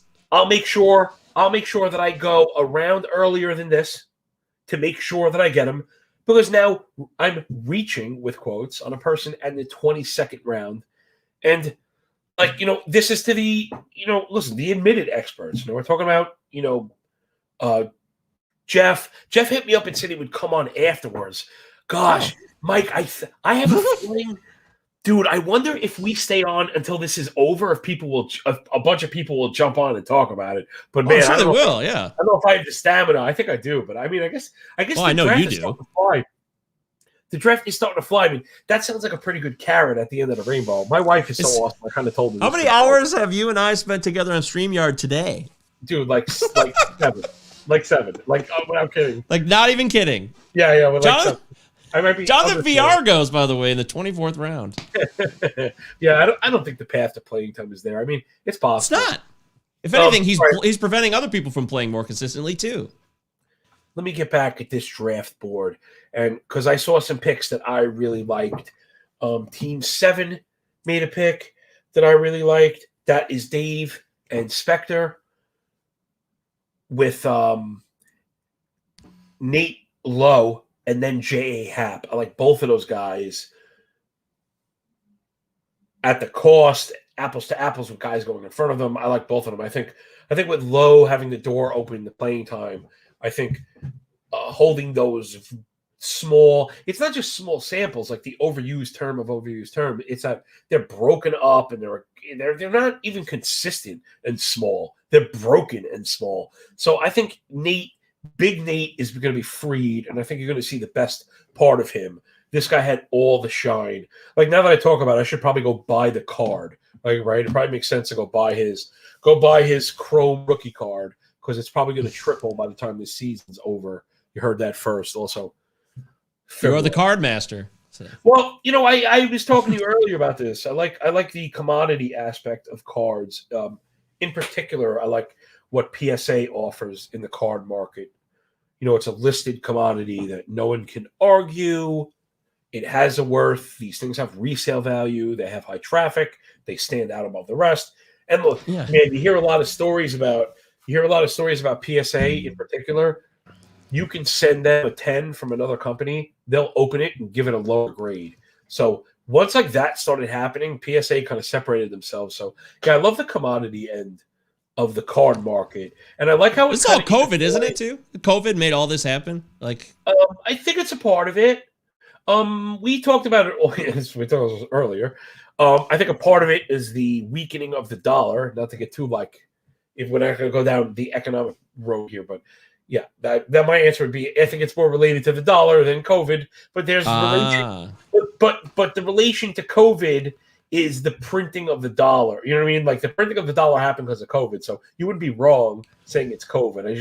I just think it's a little different. Anyway. Remember when Tellez was the king of kings? Like 6 weeks ago. This community and people, their opinions changed so fast, and suddenly they're not whispering a guy's name anymore. Rowdy Tellez. Everybody was just like, yeah, Rowdy Tellez, breakout, 2021. Yeah, and now he goes.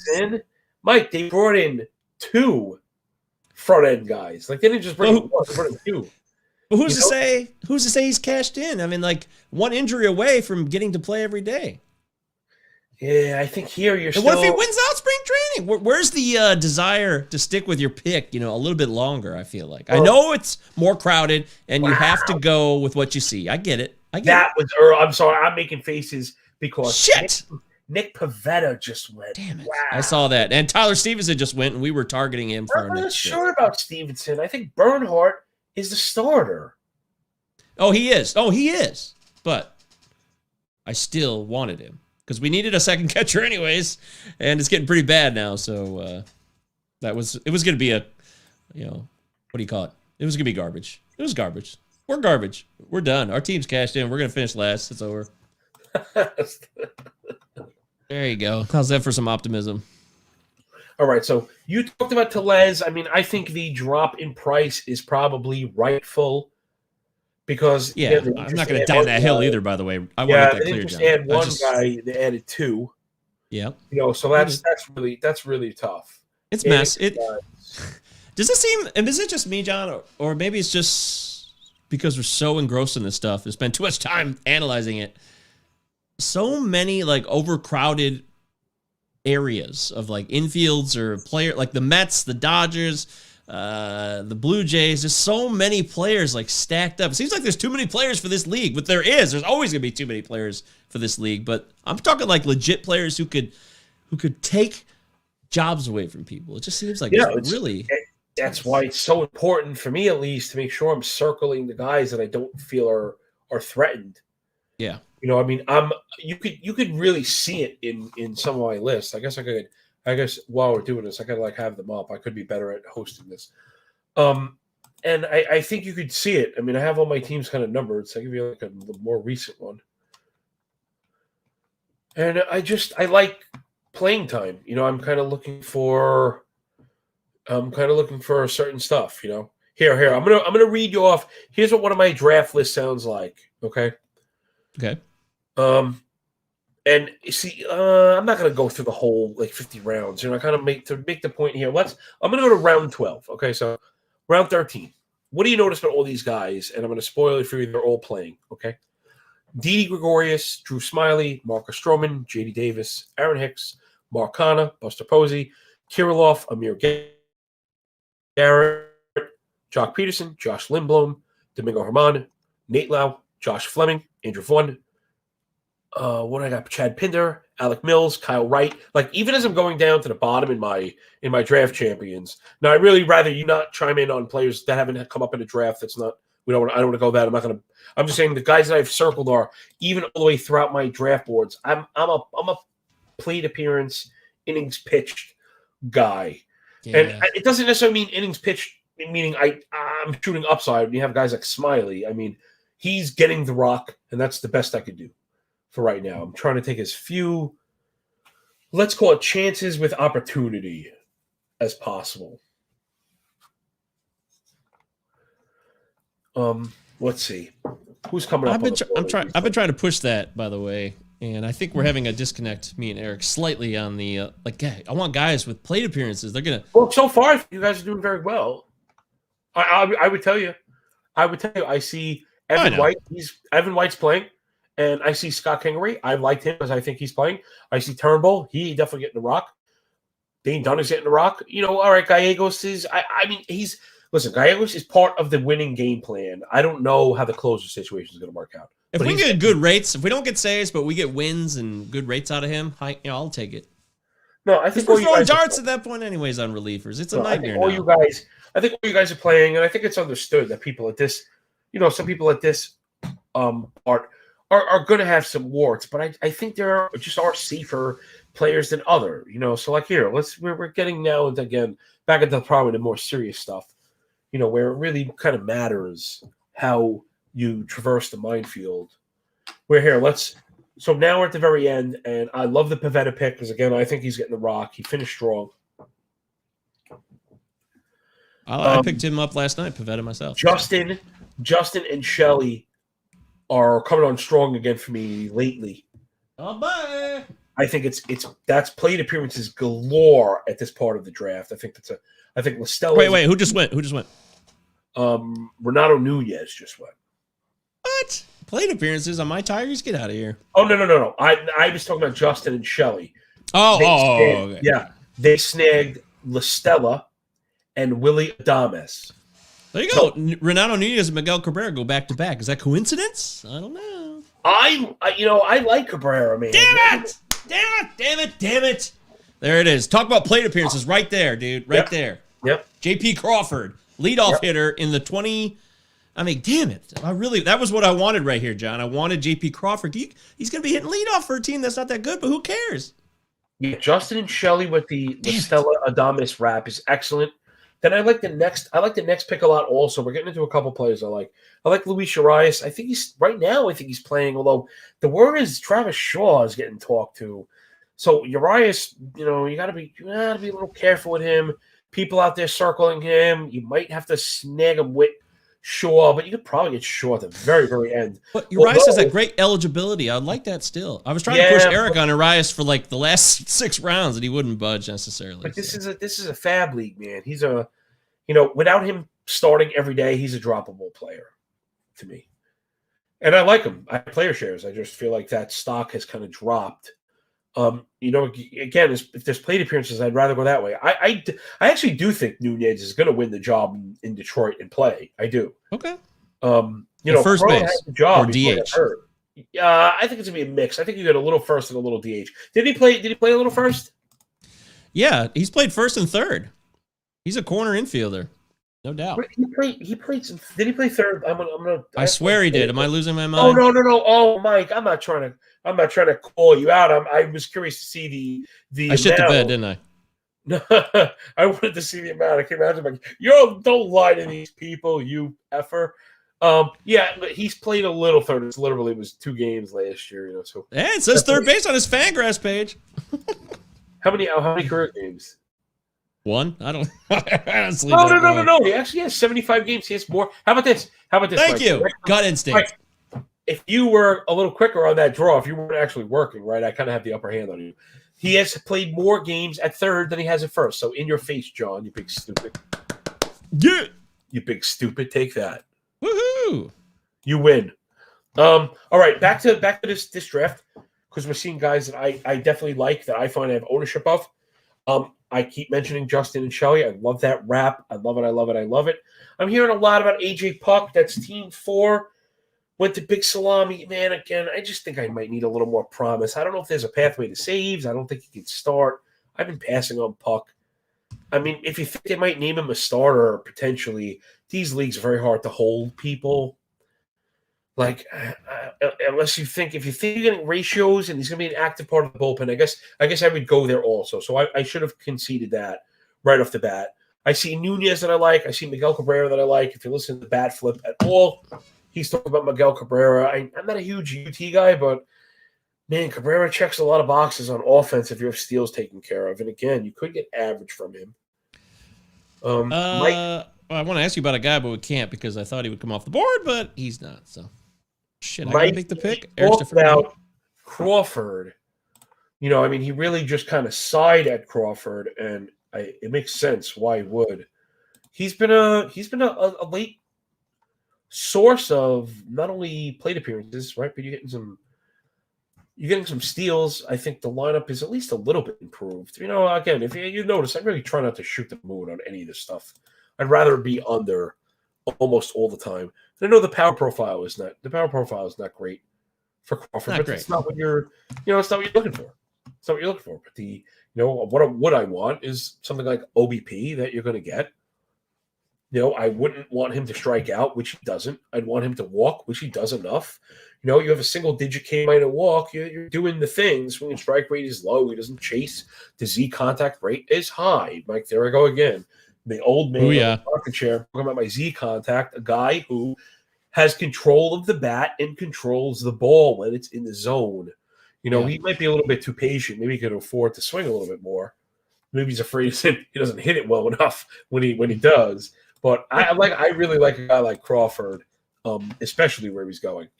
It was a great move for them. We just took Chris Sale, and you guys are crazy. I know I didn't.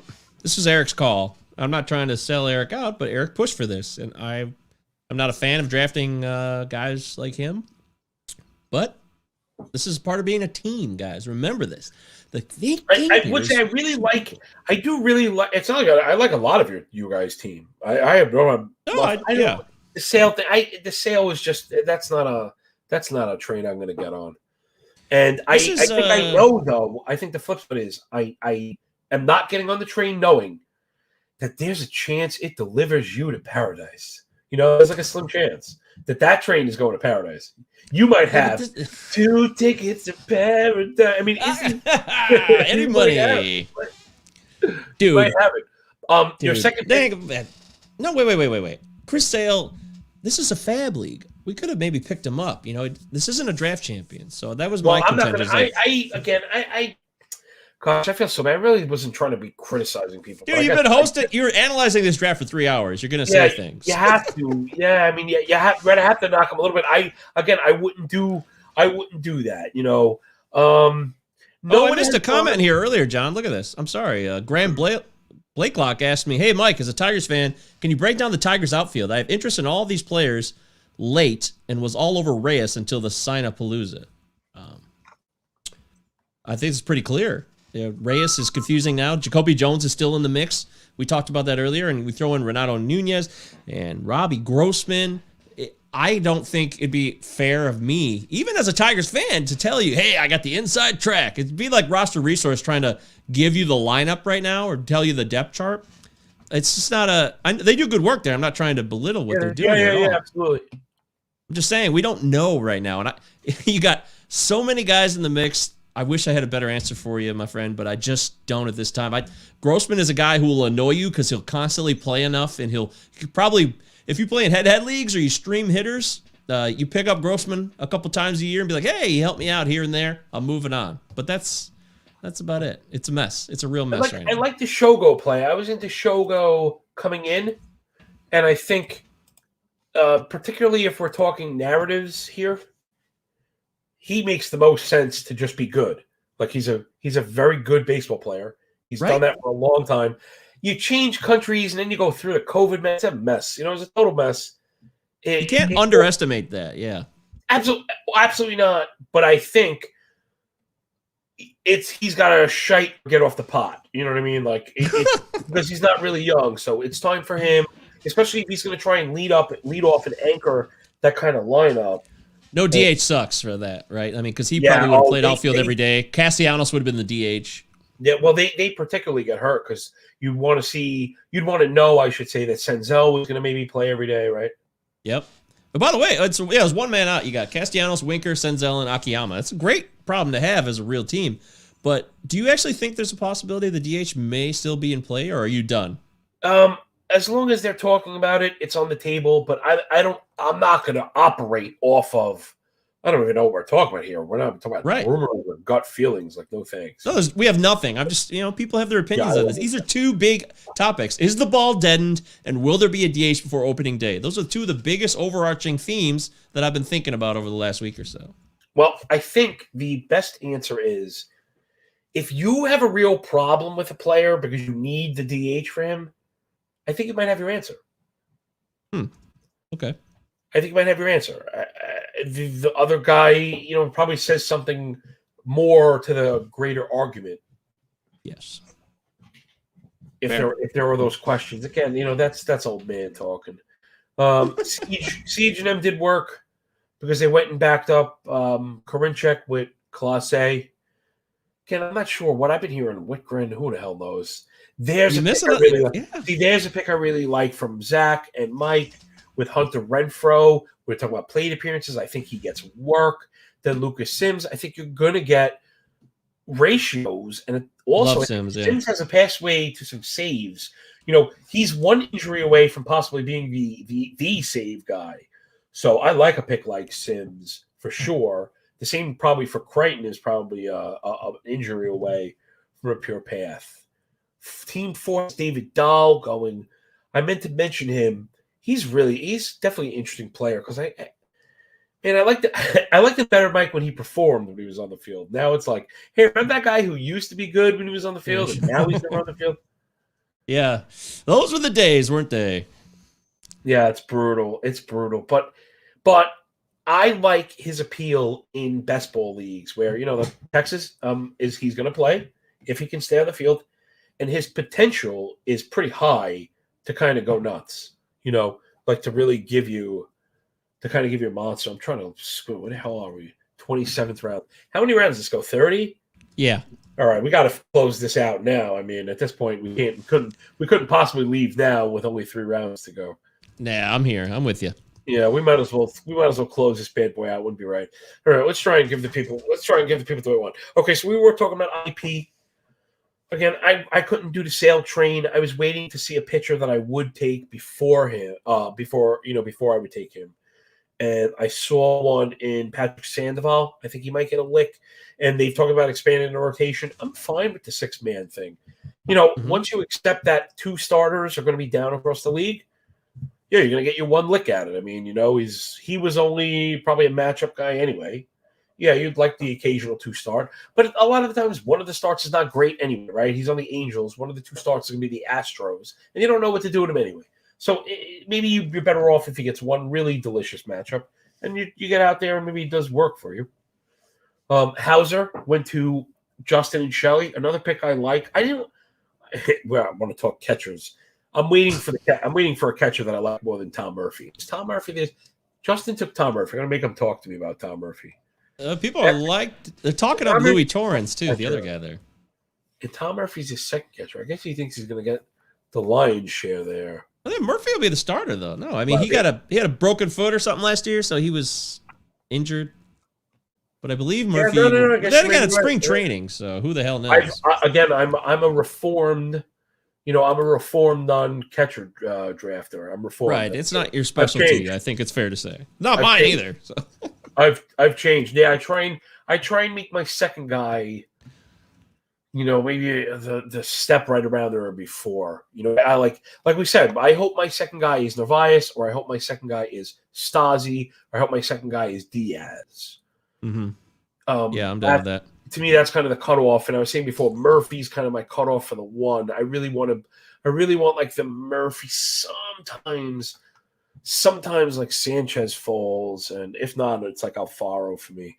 Catching kind of sucks. Oh, like I said, I'm down with Buster Posey too. I think you're naming the names I would get though. Basically, all my catcher shares. Yeah, Gary Sanchez, Jorge Alfaro. I've gone Will Smith a few times because I really believe in him. I love him. And you got to pay for. I know you wouldn't do that. But well, no. He might be the exception because he's kind of on the border. JT Realmuto never, because it's too expensive. Yeah, no I've way. seen Will Smith get to like 125, and I'm down. I could see doing that. Yeah, I could see doing. I could see doing that. He's in a hell of a lineup, and he can provide you almost everything. Even maybe a few steals he can throw in there. I like his profile, man. He's coming right into learning this game, where he's ready to take off in year 3, like full blast. Wander Franco. There it is. Jeff Zimmerman takes Wander Franco for the hell of it. That's fun. Oh, interesting. See, that's okay. Now we can talk about it. I didn't want to talk about it before because I'm trying to be careful just in case. Right. Just in case respect the process. Yeah. I will keep it to analyzing what has happened. So when I saw, I bet you Justin and Shelley are like, what are you doing? Because they went Adames, so they had like the front half of the Rays shortstop at bats. But I'll be honest, I was on Sleeper and the Bust with Justin and Jason, and Jason knows the Rays very well, and he said that he thinks there might be someone in front of Wander Franco anyway.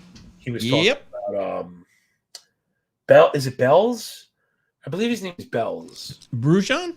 No, not Brujan, right? No.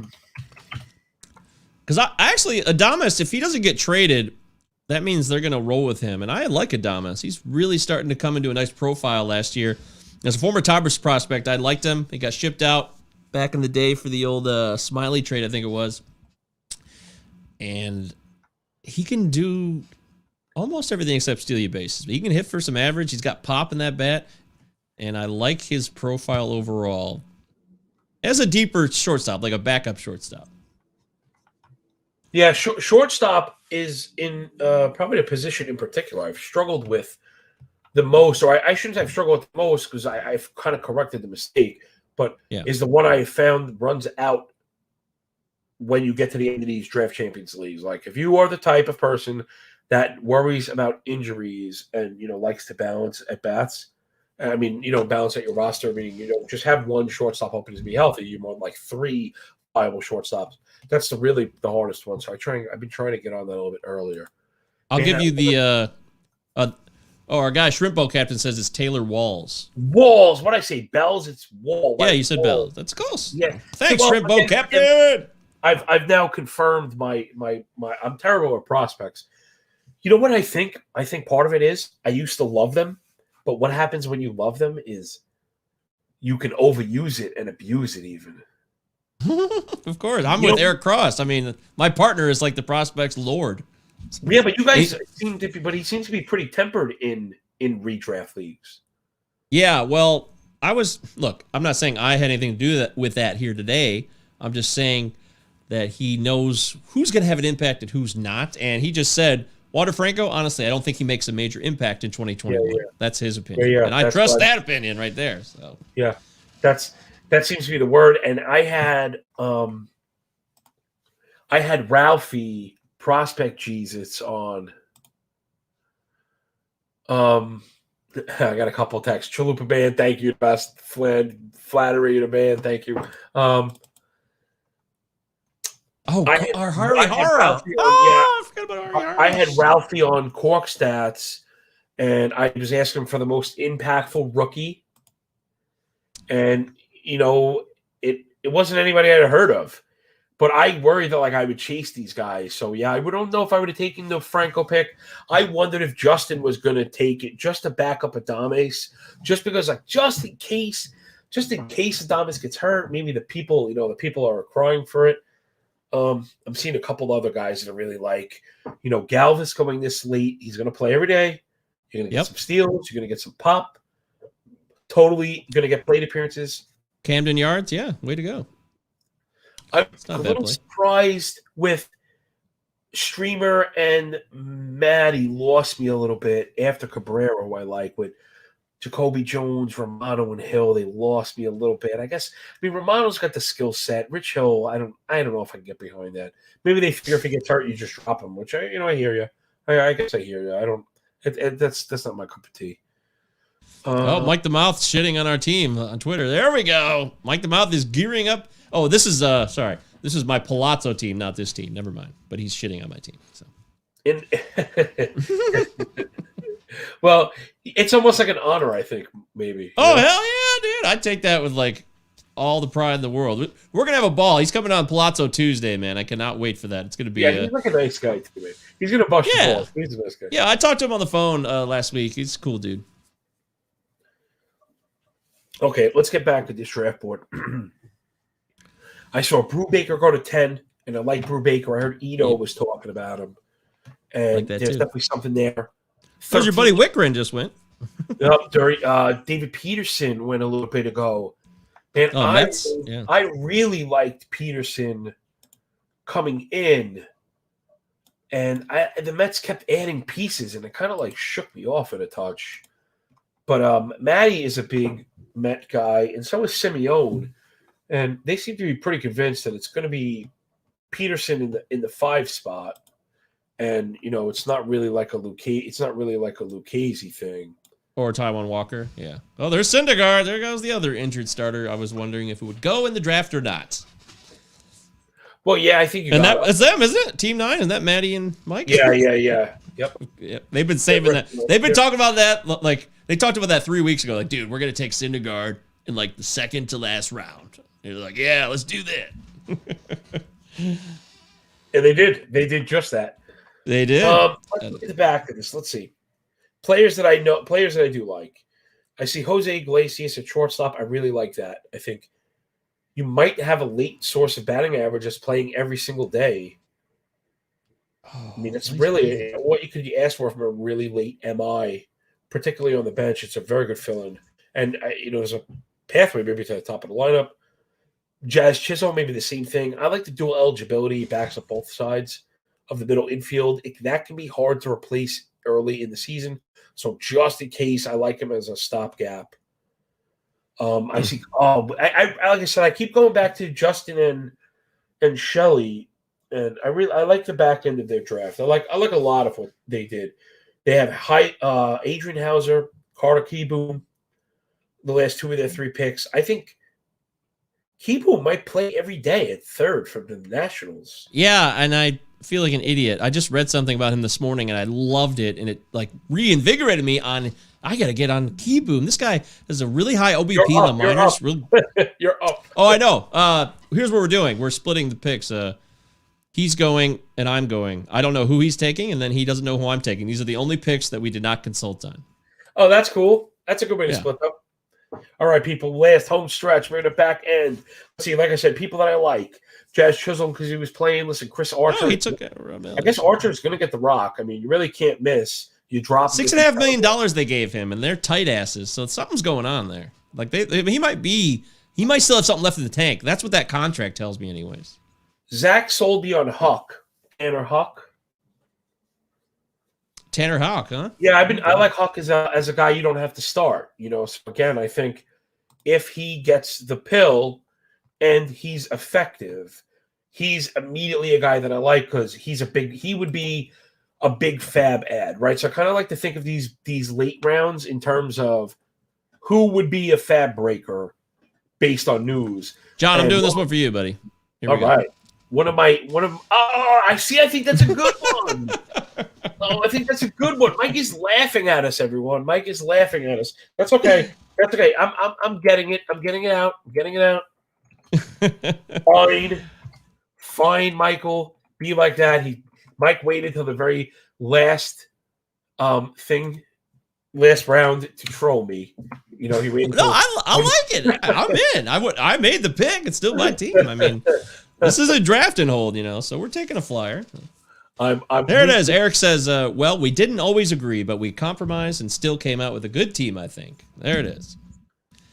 Yeah, the pick that Mike was laughing at, in case anyone was worrying, it was Stephen Brault, somebody who I apparently I like every single year. The numbers increased. He looked much better than we had seen him. You know, the whip was down a third of a man, and ERA dropped 1.5. FIP was lower, batting average below 200, and he looked good. You know, he made some changes because they kind of were playing around with the usage at first. You know, so once they really got him going is when he started to shine in the back end of the year after, you know, August, let's say 19th, he totally went off, man. 36 innings, 3 ERA, 1.51 whip, 28% CSW, 261 WOBA, 256 WOBAcon, 304 expected WOBA.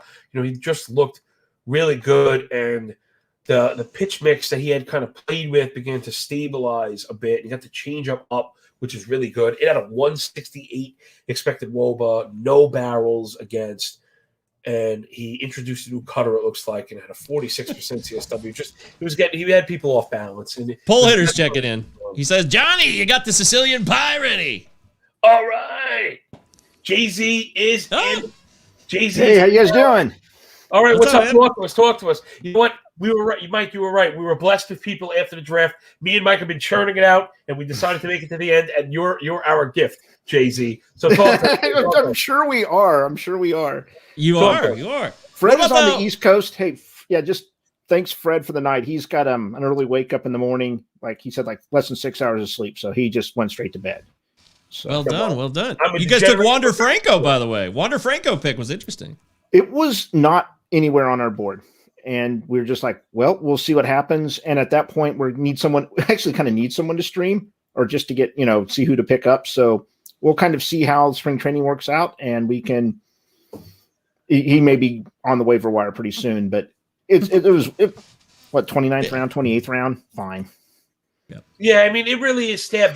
Did you think there was any chance something might happen that, like, he could be impactful in the beginning of the year? No, we can see they may have an injury. He may force their hand. He may be up in a couple weeks, but really not. I'm kind of higher on a couple other. He went in there, the outfielder for the Red Sox. I think he might be up a little bit earlier. Might not be as talented with some stolen bases. He was kind of on our radar there at the end, just as kind of a we'll see what happens type of thing. We lucked out getting bombed last year, and then another league. Trying to think of the guy's name, the Adele. That didn't go over so well. Yeah, right. But it's a high reward play. Man, Jeff, you guys had like one of the most interesting drafts. I'm sure you knew that. No, but you knew that, and I think there's really something to that. We covered the whole thing, and it really wasn't a bad thing said. It's not my normal path with the two early closers, but I think you did a really good job picking up the pitching. I really do. I mean, it's funny you got them out of order because I think that's how ADP plays out. But Greinke is really a representative ace, I think. You know what I mean? As far as fantasy goes, he does it all. And Valdez, if you think he's going to give you the innings, you're banking on Price. That was interesting too, man. You guys took a shot on him. Right around there, we were kind of getting gutted by some of our picks that we liked coming in there. So we needed a second one, and it just every time coming back, it was like, you just took that, and nothing was kind of falling to us. So at some point, we're just like, we have to start taking kind of the top guys we had there, and we're just like, well, hopefully Price will just give us the innings this year and can kind of just get the wins that we have. I mean, that's just one thing with going with the two early closers. I mean, we ran our numbers and using them. Hendricks and Hader are top 10 pitchers in ERA and WHIP, contributing in those. And their strikeouts are fine. Like, they're going to probably have more strikeouts than some of our later guys. So, I mean, the starters. So that part was all good. And then they give you saves on top of it. So they're pretty much just four category contributors. And the funniest thing is if you look up the labor draft from like last week, Fred, he was on 15. So I kind of helped him with that, and we had talked about what he was going to do. And he was actually going to do the same draft. strategy, but somehow Woodruff and Gallen fell to him, and he's like, "Well, we don't have to do the closers."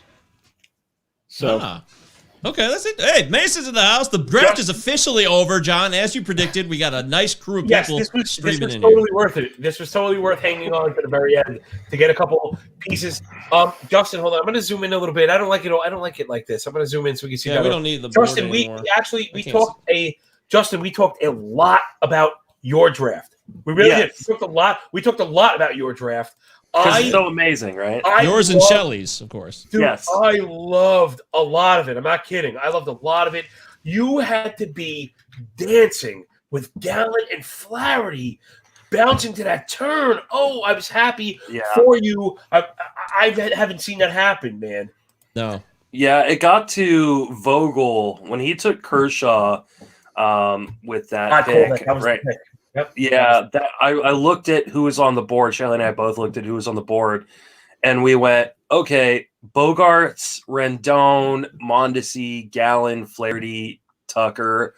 Like, there were just so many options that I knew could fall to us at that point that we were stoked. And we said, if Gallen and Flaherty both make it, we're going to double tap. Hold on one second.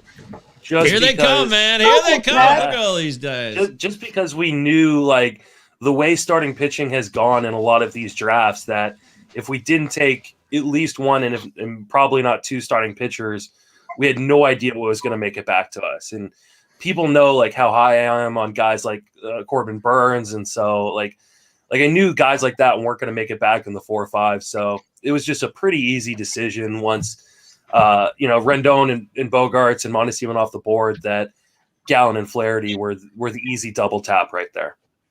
Yeah, that was a good call, man. I wouldn't blame you guys for doing that. We got Deadpool Hitter in the house now, and Dave McDonald. What's up? Hey, guys. Fellas. What's good? The draft is in the can, man. We're just talking draft here. Mason, we're kissing Mason's ass. So you should. Mason put together a great team because Shelley is the brains behind the operation. I mean, we already knew that. Yeah, I mean, she, we were lockstep on most things. There were, a few players where I was higher on than she was, and a few players that she was higher on than I am. But we just kind of, we talked it out, and we made our arguments to each other. Were you guys on a Zoom call together? Or? Yeah, we were on Skype together. That's why we didn't join the live stream earlier or anything like that. I was wondering what everybody was doing, because me and Eric, we just chatted on a DM on Twitter. So. Well, we're doing a video chat as well on Facebook. So, I figured as much, Dave. So, Dave, what's your initial reaction? How do you feel about the draft now that it's over? You guys got everything you wanted? Did you get screwed anywhere? What's the story? Yeah, East was fucking us all draft long, pretty much. From Drift to Altuve to Marquez to Keuchel, just a constant barrage of right in the butt. It was terrible. Feels good, doesn't it? Even down to late, I'm like, God damn you! What the fuck? Oh, Dave, one of the highlights was you telegraphing the police pick. That was one of the highlights. That was one of the highlights. That was totally John definitely called it. Not hard to do, but John called it. Yes. That was. So if we were able to get Woodruff early, then we probably would have gone to Rosarena instead of Plesac, because we knew we couldn't get both. Right. But when we weren't able to get Woodruff, we weren't comfortable with Flaherty, so we decided to just go Machado, which ended up being a blessing in disguise, because Brian Hayes and Austin Riley both got jumped way up, and I was like, I would have been devastated if I wasn't able to get those guys too. Justin, I had to walk away. I wanted to finish on you because we were talking about your draft with Shelley earlier. You guys kind of dominated a whole bunch of the conversation. Most of it was really good. Most of it was really good. Now, the really good for me there was a lot of it. I love the Gallen and Flaherty. A Rosarena got to you. Yeah, Guerrero. I'm not the Guerrero guy, but I definitely get it. I didn't really get Hand. I didn't really get that one. I thought there were other options. love Cruz. I love Lopez. I love Urshela. I love Solak. You just have a ton of guys. You just have a ton of guys that I really like. And then later on, you guys cleaned up with plate appearances that I really like. So I think you guys were really, I think you were really strong. I wanted to ask you one last thing specifically about you drafted Adamas late. So you had you had one of the sure spots for plate appearances in Tampa. Were you pissed when Jeff drafted Wander Franco? Not at all. But were you hoping to pair them is what I mean to say. No, because we already took Kelnick, so we couldn't take another shot on a guy who wasn't going to start the year in the majors. And I just don't know when Franco's going to be up. I think, we after that Zoom call with the president of the Mariners, we know Kelnick is going to be up at the end of April because he pretty much said it. And Jason threw a lot of cold water on Franco when we were on Sleeper and a Bust. I had a hard time. He really got me good. I was walked away from that shocked, like I'm not touching Franco after that. I worry about Franco's power potential early on in his career. I think he will hit for power at some point, and I mean he could be like DJ LeMahieu light from the get-go. And so like that's not bad. But I also think that I don't think Adames is necessarily going anywhere once Franco's up either. But the main reason we took Adames was because we kind of took the gamble that Andres Jimenez starts the year in the majors.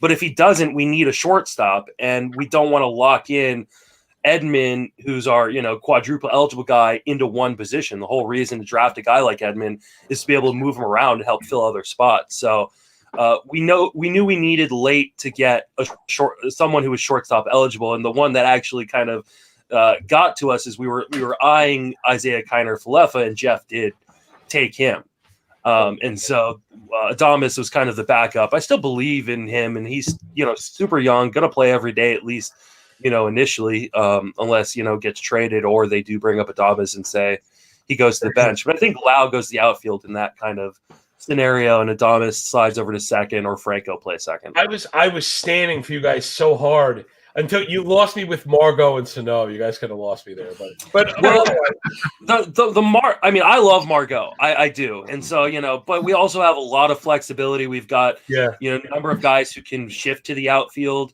in Solak and Edman. No, I thought you guys did very well. The Sano pick was not my favorite, but we felt like we were a little bit behind in power and that we had plenty of batting average to kind of supplement. So while Sano is obviously a guy who can hold down your batting average a little bit, when you've got guys like Soto and while Vlad may not hit for, the prodigious power that some people think he will, I think he's going to hit for a good batting average, and Cruz is going to hit for a good batting average, and Urshela is going to hit for a good batting average. So we got enough batting average to kind of cushion the blow to the batting average by Sano. That's what kills me. All right, Matt Williams is up in the house. Matty, what's going on? I'm going to give it to you in a second. You were team 9. I was super high. In a lot of your squad. I really like a lot of what you guys did. We were joking, of course, about Whit Merrifield, right? I saw that in the group chat. But listen, he does a lot. And I think what you guys did as far as offense, right? It's a lot of balance. You guys have a lot of average. I thought the pitching approach was really interesting beyond Bieber. And what my guess was from your approach is you're going to get your volume in Ks through volume, right? Yeah, pretty much. We didn't. Later we ended up having to we took a shot on Robbie Ray for the just to make up just the lack of Ks we had. But yeah, Bieber, Lynn, Alcantara, we just wanted to load up the innings as possible in a season where the innings are not guaranteed. We really loaded up on them as much as possible. We got Jordan Romano late. We were going to try to load up on Freddie Peralta types, but it just never worked out that way. But yeah, in general, we're not going to be K per 9, but we're going to bleed you down, which is death by 1,000 paper cuts is what I usually preach. We don't take too many hitters that didn't give you a little speed and a little power, and we just kind of going to bleed you down. Well, so I called the Syndergaard pick. I called it. You guys were conspiring for weeks. At the end of the draft, you guys were going to take Syndergaard. I loved it. We wanted to double tap Peterson and Syndergaard, but then because we already took Kirk, we didn't want to take Syndergaard to kind of possibly take to zeros on the bench for that long. But I mean, we hate Danny Jansen. He sucks, and Kirk's taking that job. He's taking it. And we have Diaz as our catcher too, so we took the shot there.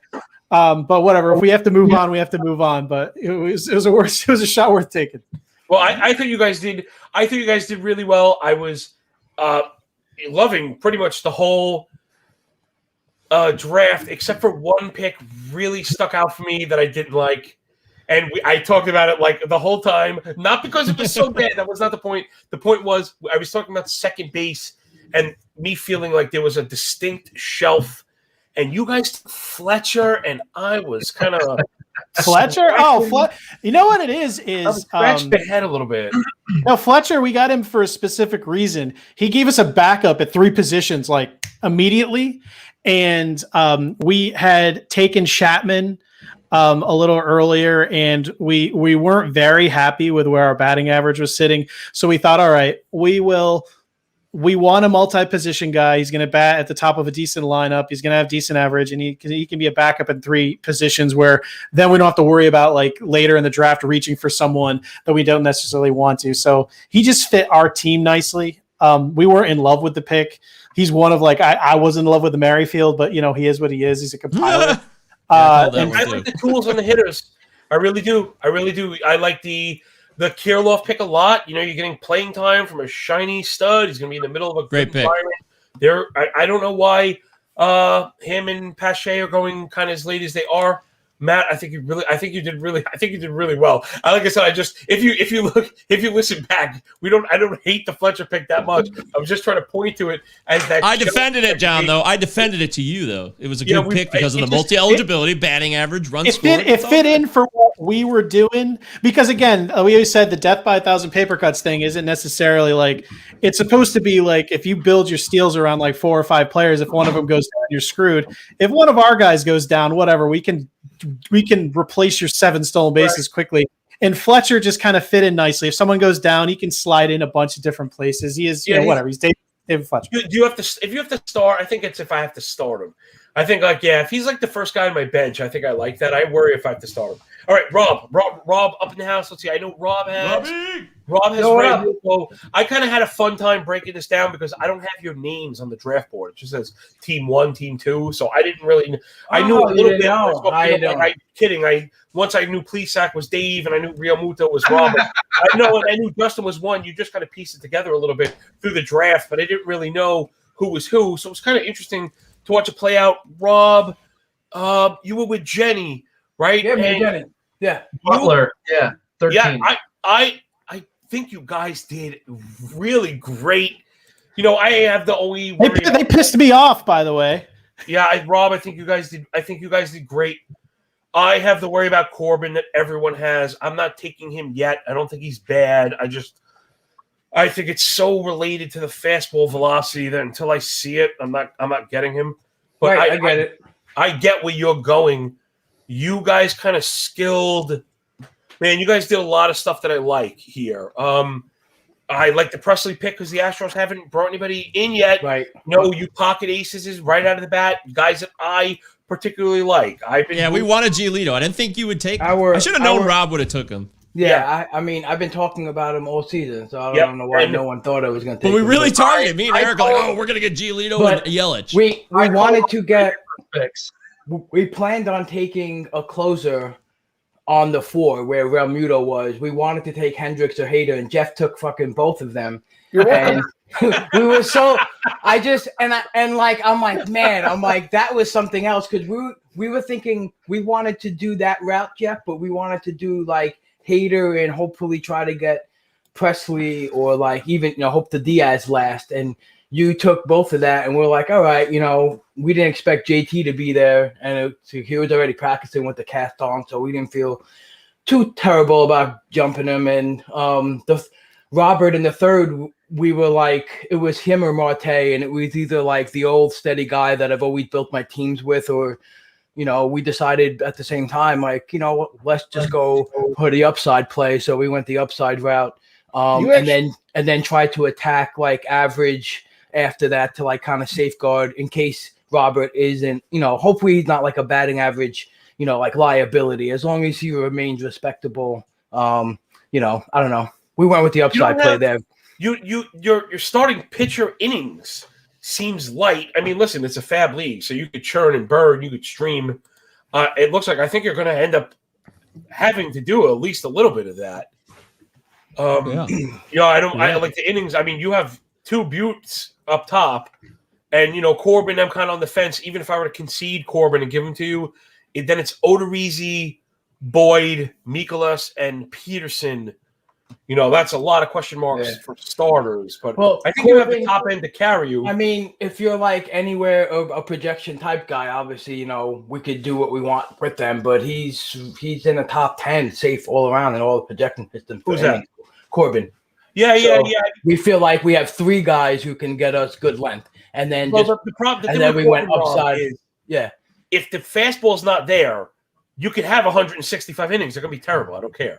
You know what I mean? Like I think that's my beef is I don't want any of them if the fastball's not there. And conversely, I want all of them if it is there. So I'm not, that's what I mean. I'm careful. I'm not trying to bash this because if the fastball shows up at 94.1 as Jeff is starting to do that awesome velocity track, or I'm watching the reports too, man, that pairs with that devastating slider and then it's a different guy. But I worry about the back end. I was even giving you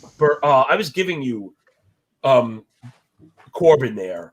I worry about the back end of the rotation, but pitching got soaked up in this draft. From who did I talk to? I got Dave. Dave, we're going to talk about pitching, right? Pitching is soaked up. We knew you were going to take Plesac, but I've also spoke to you about this before. Ideally, he's your 3, right? Not your 2. Yeah. And then I noticed you had a lot of guys that were not necessarily K guys. So I wanted you to talk to people about, again, it's probably similar to what I said to Matt, you getting your Ks in volume, right? Yeah. It was very close to what you were saying. I mean, pretty much what you were saying during the draft was, we were taking the approach of if we can't match people up top in Ks, we can match them in the middle to the bottom of our rotation. Like, you guys can out K us with your first 2 starters, but then our guys after that are going to be giving us really good ratios. And then, we can obviously stream for some extra Ks. We're not really that concerned about that because we feel like I think Wheeler's going to get us a good amount of Ks. Gaussman.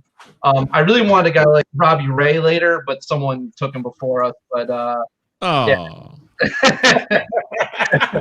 Was that you son of a bitch? I liked how you guys attacked the outfield because I was worried at first. You didn't have a single outfielder for quite some time. It was for the first 9 rounds. That's why I designed we knew that outfield and first base were by far the deepest positions, and you can't start an all-star everywhere, so you have to pick your positions of where you to put your resources in. If that's where the value is later. I mean, look at Schwarber. We got in the 15th round. I mean, Benintendi in the 14th, Santander in the 11th, Brantley in the 10th, and I love the low pick. And if that's the depth you were talking about, Dave, then I agree with you. And I could absolutely see. I could see going that route. I think people are shortchanging him. It's not even like I was saying, not even just a small sample set. It's in broken intervals. Like he's never gotten a chance. Like to me that I'm not going to count that. He's never even gotten a full run. Oh man, there's a lot. There's a lot. I want to go back to Jeff. I want to go back to Jeff because you had the most unorthodox by far. But I imagine, did you know going in, starting pitching, you were going to attack afterwards? Like, did this happen organically? I guess I'm asking you, or did you premeditate this? It was possibly premeditated. No, we looked at it, and through all the different scenarios, this was one that we did not expect, actually. Story falling to us just was not a... That's crazy. Wow, yeah, really, right. So that kind of threw everything, like, we just didn't think it was going to happen. So anyone else going in front of him was kind of who we thought was going to be there. So we took Story, and then we had talked about not really liking Nola was a possibility, but we actually thought about going with the double closers, and we had ran the numbers and talked to Rob. Silver and talk to the freaking robot, and it's like Hendricks and Hader were top 10 pitchers in their ERA and WHIP. I brought it up before, and it was like, all right, they're going to get us just as good as ERA and WHIP. The strikeouts are fine. They'll get the saves, not the wins. And they just ranked. They were the top of our list, and they are every time. And usually we thought about dropping it and just playing some ADP games. They weren't going to make it back. So we just thought about just locking in the ratios, and we're just going to stream at the bottom with them. I was talking beyond that relievers also. I want to talk about the 2 catcher picks because we were like in the moment when that was happening, and it was funny. You picked Contreras in the 9th, right going into the turn. I thought that was odd because I said, "Wow, normally unless you think Mike and Eric on the wheel were going to take a catcher, normally you would take the other thing you wanted first." And it turns out you took 2 catchers. So you had 2 relievers and 2 catchers in the first 10 rounds. And I was like loving it because it's so far out of my comfort zone. So like, is it just having you have the advantage at those positions? No, again, they were the top of our queue, and they had been for a while, and they weren't making it back to us. Just looking at the ADP, they weren't. So it was kind of they were our top guys. We were just going to take them then, and they're really – I'm looking at what you guys took afterwards. We couldn't take Stanton. I know he was toward the top, even though he's like injury prone. We had JD, so that was kind of – we were done there. And there just wasn't anyone – the pitching was – starters had kind of really dried up then. Yep. And Eflin, yeah. But they just weren't coming back to us, so we really didn't plan on taking both.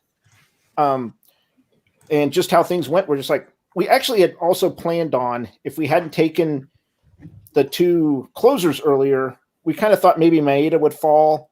We thought about taking him in there because that was right at his ADP was what we were picking. Is we were going to get another closer instead of the double catchers. There was a bunch of them that went right around there, Yates and Column and other ones like that. So that was another option of us.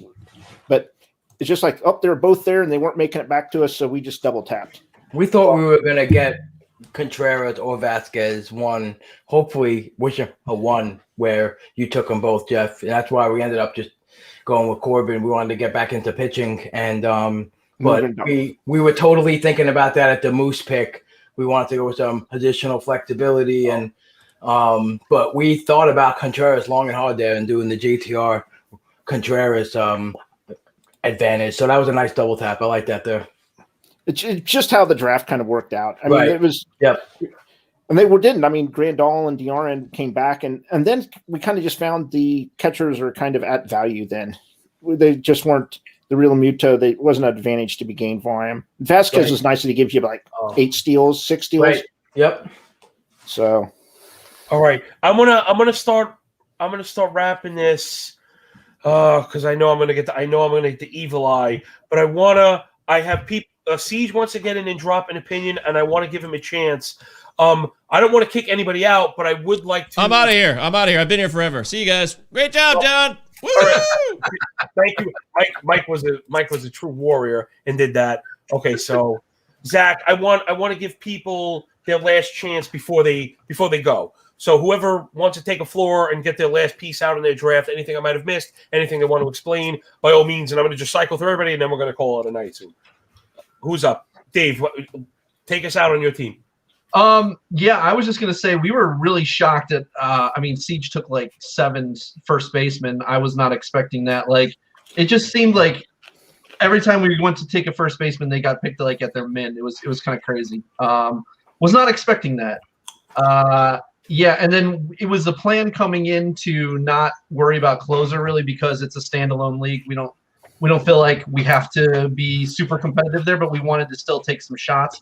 We also felt like because we're at a point where it's before spring training and a lot of stuff isn't exactly known yet, we felt like there's a lot of value in a lot of late guys like Kinsler and Oberg and even Brian Garcia and Blake Parker, who we feel all of them could end up with the job. Ottavino, I mean, we just felt like it made more sense to take some late shots rather than investing early. Now, let me ask you about those guys specifically because you mentioned them.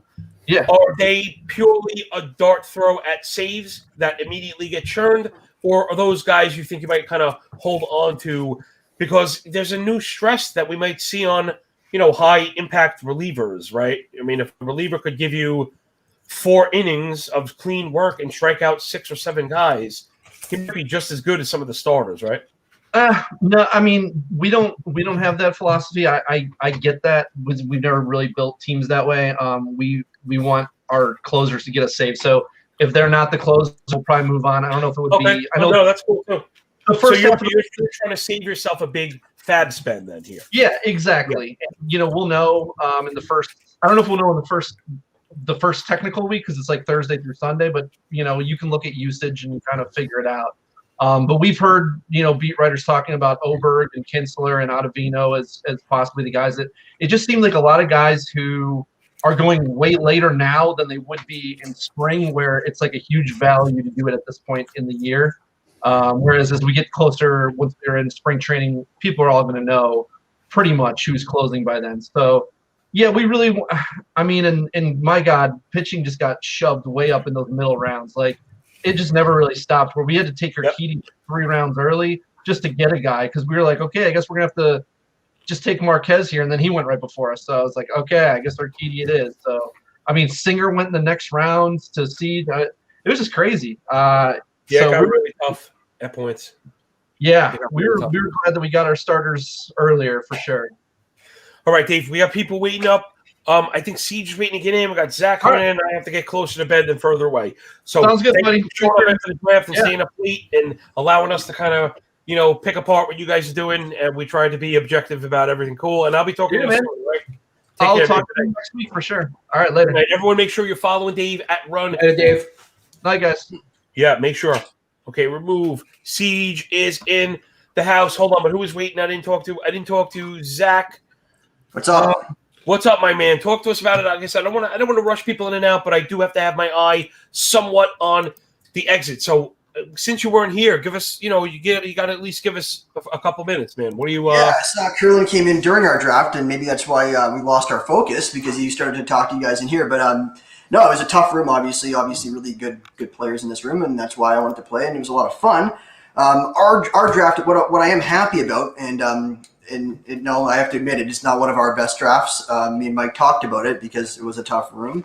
But I think we did a good job of getting the 2 scarce positions up top. So shortstop and starting pitching. I think those are our strengths in this draft. However, we do have some weaknesses like outfield. Speaking of our pitching, we did get Mitch Keller and Brad Keller, but it looks like Helen Keller made our outfield. Yeah, so our outfield's not as strong as we'd like it to. Volley. Baby. I like Zach. I was saying I like Keller and Keller combined. I think make a pretty good fantasy pitcher. Yeah, no, Keller, like Mitch Keller. Like, what are you hoping? You're hoping that he turns into Giolito. He has the pedigree. Is on a bad team, and he has some potential. But we were boxed out of outfield quite a bit. We were hoping to get Will Myers, and he was sniped from us. So we don't really have an outfield, an outfielder one like that we'd like to. However, Ketel Marte, which we thought we had a pretty good value on, can move into the outfield. But the only thing is outfield got just as scarce as second base to backfill that. So we're really banking on something to happen there with Brendan Rodgers, which is an upside play. But I think we got a good base of like batting average and just like solid players. Just we might have been lacking a little bit on stolen bases and power, which we could sort of piece together in our outfield. And that's why we got Franmil, because we figured might as well put him in our utility spot. It does limit our flexibility, but then we figured with our outfield, we're not going to find 6 good outfielders at this point. So we might as well fill our utility with Reyes. Other than that, like our outfield, like we did try to do like we got Straw and Renfro. It's sort of like a Frankenstein job, and then we got Dickerson, who I really like his underlying metrics, and we backfilled with Slater because one thing that I did note was the Giants start their schedule against Seattle, and Seattle has 4 lefties are at the top of their rotation. So I'm thinking like, okay, can we even start Dickerson that weekend? So that's why Slater sort of fit in there. Well, I'm interested in everyone's thoughts though. On the team? Yeah, well, no, I mean, I was saying that you were probably behind the youth movement with Alec Baum. And I like the pitching, and I thought the outfield is a little disastrous. I like the deep pitching as well. I like the 2 Kellers plus Pavetta. I like the Renfroe pick, but beyond that, I think you guys are going to struggle with the outfield. But I mean, listen, they're there. You might be able to add them. Like I said, I try not to be picking on people. What the hell do I know? I'll finish last. I'll finish fucking dead last, man. What the hell do I know? I don't know shit. Okay. Oh, Siege in the house. Thank you, man. Sorry, I don't know. We see the DMs across other websites. Again, same thing. I'm not trying to kick anybody out. What? Oh, you were team 2, right? Because I think I was digging on your team a lot. Before you get going, Siege, I got to tell you, me and you, our offensive work must overlap because I like a lot. I like a lot of these guys. We have a lot of similar ownership, particularly in the back end. I like Alfaro, I like Vaughn, I like Pache, and I like Dalbec. So like that's really no coincidence to have 4 picks in a row, guys that I like. So how do you think the draft went for you? What you like? Strengths, weaknesses, whatever. Well, I think obviously the weakness is pitching, right? I don't think that's a secret to anyone. But, as you guys mentioned, we never thought Mondesi was going to get back to us, right? Like we thought he was a top 20, 25 player. We just thought there was no way when we drew this spot. So we kind of had done a lot of contingencies without Mondesi in them. And then once pitching started going pretty early, like once Nola went in the early second, I was like, this might happen. And once that happened, obviously, I heard Justin Mason was on like, we thought Mondesi might fall. Like, come on, Mondesi's never getting past me there. And so, we had a plan to get Sonny Gray in the 4th, right? Our goal was to push up Sonny Gray to be our anchor. And then once he went to Vogel, right, it was kind of like we're gonna do kind of what we do in the cut lines. Like we're gonna load up on hitting, and we know we'll have to backfill pitching with strikeouts and do what we kind of do there. So that's kind of the strategy that we went with. Now Tucker, I thought Tucker was interesting because generally Mondesi is thought of as filling all the stolen base needs, but Tucker being thought of as part of the appeal is the steal. Was it just to make sure like all your eggs? I mean, with Acuna, it almost seems like. Dude, it almost seems like you're going to win the over. You go for the overall with this bad boy. I mean, that's a lot of stolen bases. I was just surprised that the 3rd pick wasn't pitching. I think. There just wasn't anyone left though. Like who are you going to go with? Scherzer. Yeah, we talked about Scherzer. Scherzer versus Tucker versus Devers, I think, is where we were at. And yeah, Devers is good too. At end of the day, though, I just think Tucker has the higher ceiling, right? And this league's stacked. Right, you're gonna have to kind of hit on some guys, and I felt better about hitting on Kyle Tucker. Gonna get a better lineup spot now with Springer gone, and it's a good offense still. And I just felt better about him. And like once we were done with Tucker, it's like we can just ignore steals between now and round 30. We don't need to touch him ever again. And in this room, like pitching's getting shoved up. You knew there would be a stolen base run eventually, and it was just something we didn't have to focus on. Okay, well, one of the last things you are not buying. The move to Arenado, the move for Arenado, I should say, hurting him that bad. If you're taking him there in the 4th, in front of, guys I love like Suarez. So you're not buying the move out of Coors. You think he's going to be right? You got to think he's going to be just fine. So you're expecting 35. We don't need a 35 though, right? He's our 4th hitter. So it's a little bit different. Like if you're counting on Arenado to be your 2nd or 3rd hitter, like okay, like I understand you need that, right? He's our 4th hitter. So we're looking for, solid batting average, 30 to 35 homers, and, 90 to 110 RBIs. Yeah, it's a good offense. The NL Central is going to hit more this season. And, he's a really good hitter. And there are some side effects that Coors has on players too. And so, it pick 60, 59. Like I felt like a lot of we're not, and again, if he's your hitter too, that's definitely a concern, but wasn't an issue we had to deal with. Were you hoping Burns fell that one more pick or no? No, once Sonny Gray went, we knew we weren't taking a starter. Okay. It was either Chapman. Chapman we considered. We talked about double tapping Chapman Iglesias at that point, but we just thought Arenado Judge just gave us a lot of power upside, and we had at that point we kind of knew we were going to be playing from in front in offense, and we were going to be playing from behind in pitching. So may as well just lock up the offense there, and then worry about step 2 when we get to step 2. Wow. I hear these are such tough rooms How did you do with playing with a partner? Because that came up with a few different people in DMs, and we heard it with Zach. It's not something I do. I'm not criticizing people. I don't play with a partner because I'm kind of a jerk. So there, like that's what it is. Do you struggle with a partner? No, I mean, Greg and I think a lot alike. We do a lot of the same things. We talk all the time. So this for us was pretty kind of simple. Kind of once it got to that dead zone, like right around, I want to say like rounds like 9, 10, 11, like 9 through like rounds 13 really were just a dead zone for both of us. And so we were just going to jump guys. Austin Hayes getting moved up there was a real dagger in the throat. Like that was a guy we were really just hoping to get for help our batting average at that point. Matty Davis taking him. I knew he's talked to Vlad too, because Vlad's all over him. That hurt. Well, there's a lot of that, right? People know each other's work and who people might go for and stuff like that. How about you, Rob? You were sitting there. You got anything to close out on before we go? I think like I said, I think you guys did. I really think you guys did a great job, especially toughest. It's as tough as a room can be, and I think you guys did really phenomenal. Again, I don't know how long. I'm just happy to know that Siege and Zimmerman kind of had the same eye on we were gonna do the closer thing early too, and then we just started to pivot off because we were really into Real Muto. And then I just want to comment too on Siege getting the extra stolen bases. I think it's great too because now if Mondesi doesn't get that high end of his spectrum, right, and he kind of maybe he doesn't get on base enough, but he still, is good everywhere else and doesn't give you that super high end, he just has another stolen base asset there too. So that's a great start, all around. I like it, So it was great. It was a great draft. I think a lot of things went kind of expected, and kind of things went unexpected. I know Matty Davis he's not into the pocket aces, so I guess his partner is very big into it because he did it in this draft. So a couple of things was threw me for a loop there, but it was good. I enjoyed this room.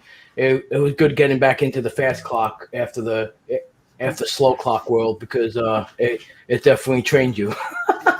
Well, I was digging having everybody kind of under pressure. Same thing for you, Jeff. You've kind of been sitting there. Anything to close us out? I mean, I have a question.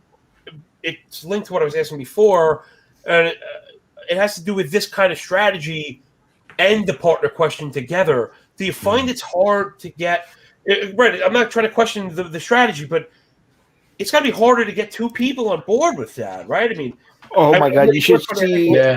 You should see the DM thread.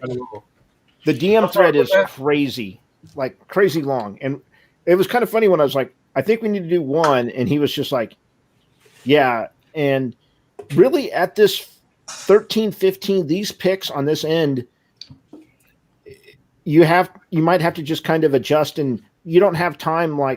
You're like, oh, I want to take this guy. Or if there's going to be a closer run, it's just like, well, we just have to deal with it first because we don't have a chance to pick the last guy in the middle.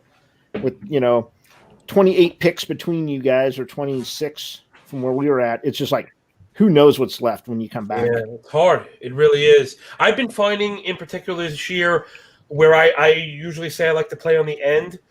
I think I like the middle for once because it kind of prevents that a little bit, at least a little bit. It mitigates, right? That just a touch. All right, last, same thing, Zach. You want to take us out? You want to take us out of here? Because I gotta shut this down. I gotta shut this bad boy down. Thoughts? No, I'm good. I just willing to hear what everyone else has to say. How about you, DJ? Last thoughts? Yeah, it's going to be fun. I think it's definitely going to be interesting to see how Fab goes that opening period too. A lot of I couldn't believe Zach Britton made it to us at the end. I thought someone would just stab him because if something, God forbid, happens to Chapman, I mean, he would have been a $600 bid. So Absolutely, I couldn't believe it. We were like, wait, he's on the board still? Right. I said that during the stream. A little surprised at who made the initial payment. Who paid the Chapman toll? I did. We left Britain at the end there. Why? I mean, I guess I don't. Well, I don't really. Given the amount of time between now and the front end of the season, I don't know if I'm taking the risk, man. I'm taking Britain right there, buddy. having Chapman, you going Wickren over Britton is kind of confusing. I would have locked that up in a heartbeat. Well, Yeah, the thing I is, want to know. the thing with Wickren is we believe that they might play games with Karinchak and to save some money on arbitration. So Wickren could be the closer. Yeah, I said that as well. But So could Blake Parker or Phil Maton. Like there's a lot of good relievers there that are kind of under the radar. Yeah, but the thing is, I think that. Yeah, that's you do think that. Yeah. Right. Well, yeah, you know what? I was saying during the stream, the Indian fans have been saying the same thing. It's scaring me. I have plenty of Karinchak. I think he's very impactful, but again, the role may be in question. I think that's the best we have. Yeah, I'm just a nervous. Yeah, I think basically the way to summarize it, I think that Karinchak's role is way more in question than Chapman's role, and I think there's more an opportunity for Wickren to. Yeah, that's true, but I wouldn't dismiss Clase though. Clase could easily take that role though. Like I don't know if he's 29. He's going to be expensive next year. Wickren could be the first guy out. There's a bunch of guys there. But Zach, I think the part that you're missing here strictly has to do with the amount of time between now and opening day, right? I get that. There's wait. God forbid something happens to this guy. You left RP1. Right, because the Yankees showed you they don't like to fool around. They really don't do that. When Chapman was out, Britton was. I mean, he may have been the RP1. I meant a top 8 or top 10, but he may have been like top 3 when he had the role. So listen. I hope nothing happens to Chapman. These are my Yankees, but I'm just saying. We were here analyzing the draft. And the other thing is Britton probably you can start him the first weekend because Chapman's suspended, right? There you go. I didn't even know. I didn't really get down to that minutia yet. Chapman was suspended for the first 2 games, but yeah, we were at the end, and then we. I don't want to point any fingers, but we wanted to. We figured Kramer was probably going to be locked in the rotation and probably can get a start right away. So that's why we chose him there.